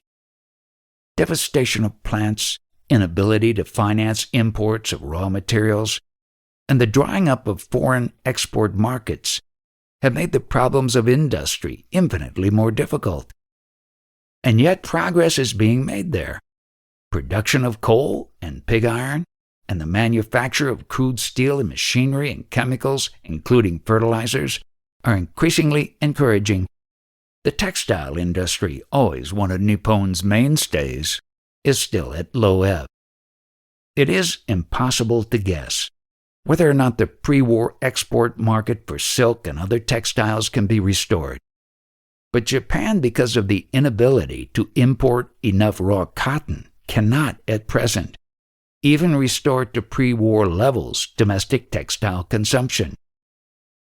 Under the best of circumstances, it will be some time before clothing, rubber, and leather footwear, housing materials, paper, soap, can be produced in sufficient quantity to meet the needs of the Japanese people or approach pre-war supply. Yet there are encouraging facts. In 1948, some 75% of all imports into Japan were purchased with American funds or transferred to the Japanese from surplus owned by the Army or other American agencies. This proportion was reduced to 60% in 1949 and is expected to fall to 43% in 1950 and to 26% in 1951. Much credit for the stabilization of Japanese currency belongs to Joseph M. Dodge, a Detroit banker who has served as General MacArthur's financial advisor. Japan now has a balanced budget for the first time since the early 1930s. Government subsidies have been reduced, and there is an increasing transfer of responsibility from the occupation to the Japanese government and the Japanese people. Since May 1949, at least half of the economic controls then in existence have been eliminated. In no other nation, said Dodge in his report to Congress, has so much been accomplished with so little. The virtually complete destruction of Japan's merchant fleet by the American Navy and American Air has made difficult the restoration of her once great export trade. Nevertheless, and despite the post-war political and economic instability of the Far Eastern area, strides have been made in that direction.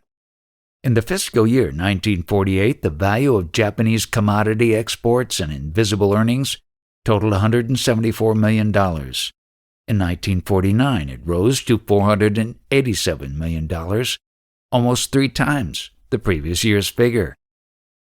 Despite a temporary slowdown in the early months of 1950 because of the sterling crisis, it is anticipated that exports will rise to $616 million in the fiscal year 1950. In 1951, $800 million is expected. American attitudes towards the Japanese have been full of contradictions since the war, and sometimes I have found those same contradictions in myself. As a result of my first-hand experiences in Siberia in 1918 through 1920, I have always had a profound distrust of the Japanese military caste. Throughout the years after World War I felt sure that Japanese army leaders were hell-bent for conquest, and that if there were no international incidents would be provoked. The Japanese civilian, then and now, was something else again. As a matter of fact, it was a group of Japanese civilians in Siberia who warned General Graves, just before he left in April of 1920, that their own army was planning a coup d'etat, by which they would take possession of eastern Siberia. I stayed in Vladivostok and saw it happen. The Jap military dreamed up for the worldwide press a story of local enmity, illegality, and anarchy, which demanded occupation and military discipline. Their claims were complete fiction. Vladivostok was a peaceful city. The Japanese military made an unjustified and outrageous seizure of power and mowed down innocent and pacific people with machine guns. Even then, the militarists were operating on a freewheeling basis and arrogantly ignoring a civilian cabinet at home. When I reported to American Ambassador Roland A. Morris in Tokyo for temporary duty shortly thereafter, he told me that the coup d'etat had come as an entire surprise to his powerful friends in the Japanese government. They believed the Army's story that an attack by the Russian Reds on Japanese troops had caused the seizure of the city. This civilian credulity was to bring about a sinister harvest. During the next 2 decades, despite setbacks and strategic retreats, the military has steadily tightened their grip on the government of Japan. In the end, they had stifled all opposition and were in complete and fatal control. I cannot explain why the decent and educated people of Japan accepted this situation, any more than I can explain why the people of Germany accepted the mad and diseased rulership of Hitler. I suspect they accepted because for 100 complex reasons they hadn't the fortitude or the energy to resist. After America's triumph, A defeated Japan was converted at once to the gospel that it had followed ill-advised or false leaders. From the emperor on down through all elements of Japanese society, there has been real cooperation with the occupation forces.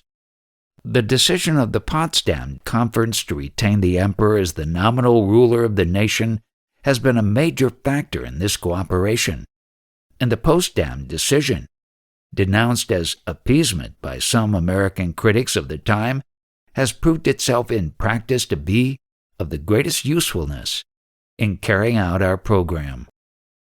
Although the emperor is no longer considered divine, his prestige is still enormous. I remember the story of a street parade in Japan. Communists were marching and singing. Marshals on horseback wore red rags around their heads. Just then, the royal automobile came down the avenue. One of the noisiest of demonstrating communists dropped his red banner to bow to the emperor. The communist minority is the only group that has failed to give willing support to our policies.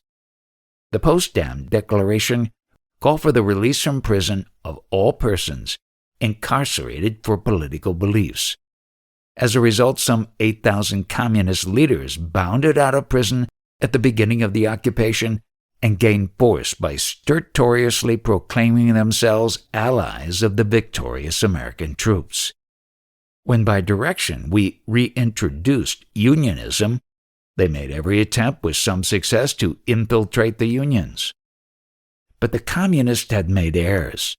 A considerable group of Japanese soldiers captured in Manchuria were painstakingly indoctrinated in Red training schools and repatriated last summer. They came home singing the Internationale and refusing to speak to their fascist-minded parents. They had been told that they had been detained for years in Siberia because General MacArthur would not send ships to bring them home. They had been told the Americans were sending foodstuffs from hungry Japan to the United States. It did not take them long to learn the real truth and to renounce with bitterness their allegiance to Stalinism. Enthusiasm for communism fell to a new low before the end of the summer. Recent demands by Soviet spokesmen and leaders in the satellite states for trial of the emperor before an international tribunal on a charge of war guilt infuriated many citizens. There is, however, a bitterer and deeper wound. Approximately 370,000 Japanese soldiers seem to have disappeared from the face of the earth. These are part of the great Kwangtung army, which surrendered to the Russians in Manchuria. I suspect that most of these missing men are now dead, or are the faceless automatons, the living dead, who labor in Russia's mines and forests. Whenever the question of their whereabouts was brought up at the Four-Power Council in Tokyo, General Derevyanko, the Russian member, walked out.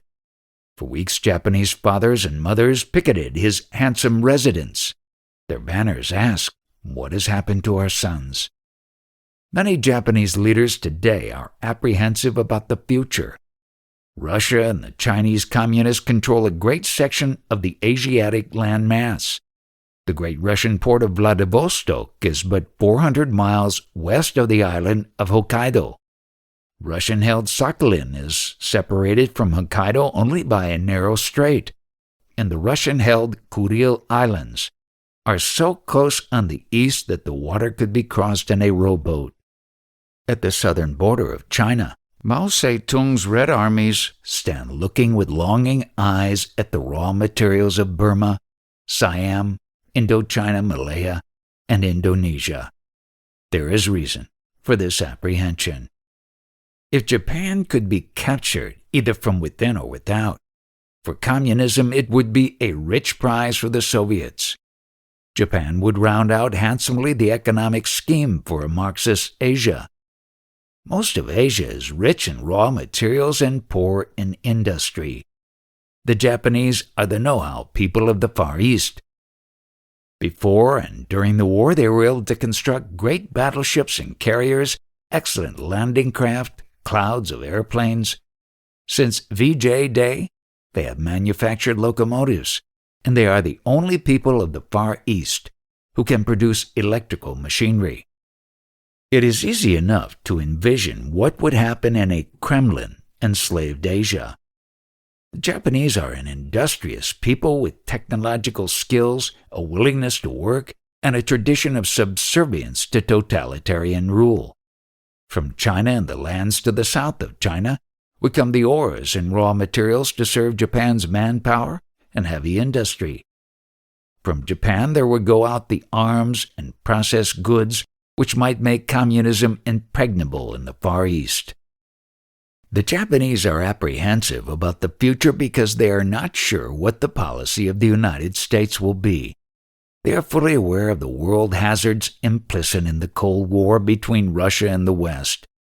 They suspect that, should the Cold War become a fighting war, many Americans would clamor for the evacuation of our troops with the slogan, "Let the Japs defend themselves." This, at the moment, they are quite unable to do. The announcement that Russia has achieved an atomic bomb of its own, or at least an atomic explosion, is not calculated to assuage Japan's worries.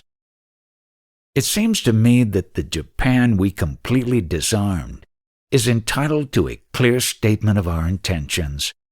Before such a statement can be made, a good many rank-and-file Americans must face a situation not too pleasant to face. Japan is vitally important to our defenses and to the preservation of democratic society everywhere. Because a friendly Japan is now vital to our interests, I can find little altruism in the money we now spend to fortify and improve Japan's economy. Why fool ourselves with pious talk?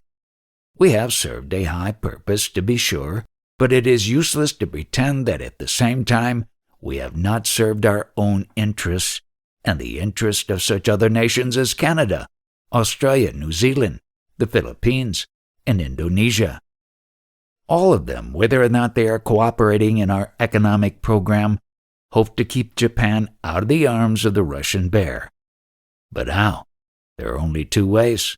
We must be prepared to defend Japan, or Japan must be armed so that she can defend herself.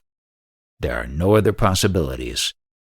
I believe I was one of the first to point out in the public prints that because we had disarmed Japan and given her a made-in-America constitution, we had also assumed the obligation to protect her against aggressors.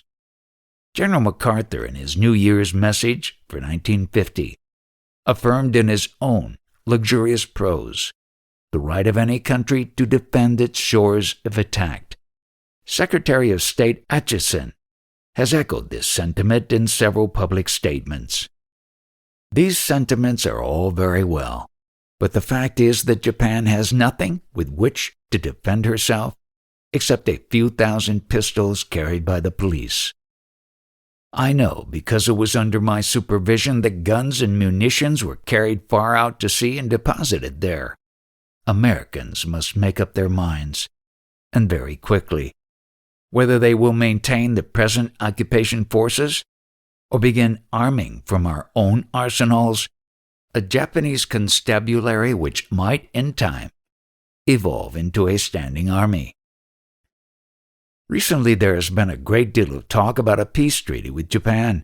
General MacArthur has been widely quoted as favoring the project. The question came up at a British Commonwealth conference in January, according to the press, and there was no unanimity of opinion. Several usually well-informed commentators have stated recently that our State Department favors a peace treaty, while the Department of Defense opposes early negotiations on the ground of American security. Certainly, any peace treaty based on a neutrality agreement with Russia would have no value. As President Truman has pointed out, the Reds have kept none of the promises made at Potsdam. It seems to me unfortunate that the treaty question should have arisen during the present crisis in Europe and Asia. From the viewpoint of the United States, we already have, under the SCAP system, the very security we might only hope to get under a treaty. It is easy to sympathize with the sentiments of General MacArthur when he says, in effect, the Japanese deserve a peace treaty. But the world situation is shaky and explosive, and major shifts in policy, or so it seems to me, should be undertaken with the greatest caution. The present military occupation was created under international agreements to which all the Allied nations, including Russia, subscribed, and its legality cannot be challenged. The original agreements provided that all occupation troops, whatever their nationality, would come under General MacArthur's command. The Russians, however, refused to send any troops into Japan, and the British Commonwealth occupation forces have now shrunk to a roster of about 2,500 men.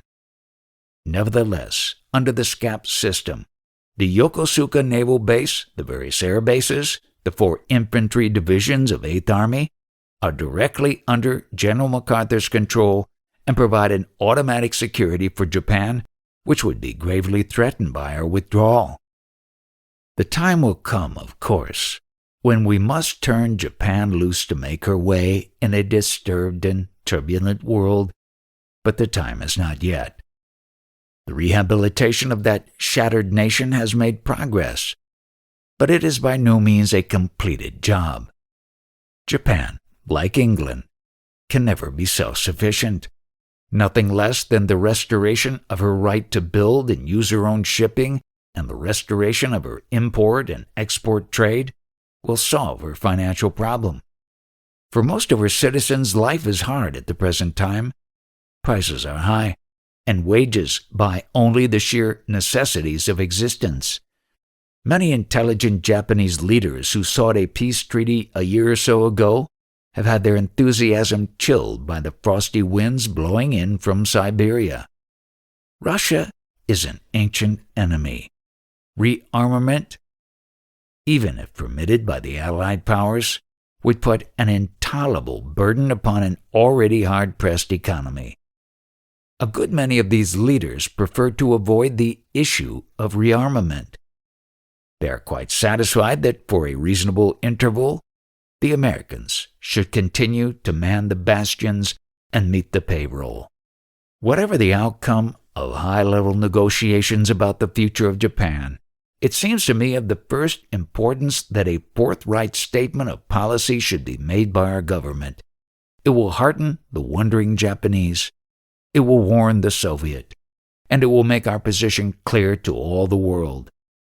The statement can be brief. We will consider aggression against Japan as we would consider aggression against our own territorial limits. If aggression occurs, we will fight. Japan's security and our own are now indivisible. Postscriptum. The concluding chapter of this book was written before the communist aggression in Korea. After sober reflection, I have changed it in no way. The future will prove or disprove the validity of a point of view. July 10th, 1950. This has been Our Jungle Road to Tokyo, written by Robert L. Eichelberger, narrated by Clelo Makayu. Copyright 2021 by Sundance. Production copyright 2021 by Sundance. Audible hopes you have enjoyed this program.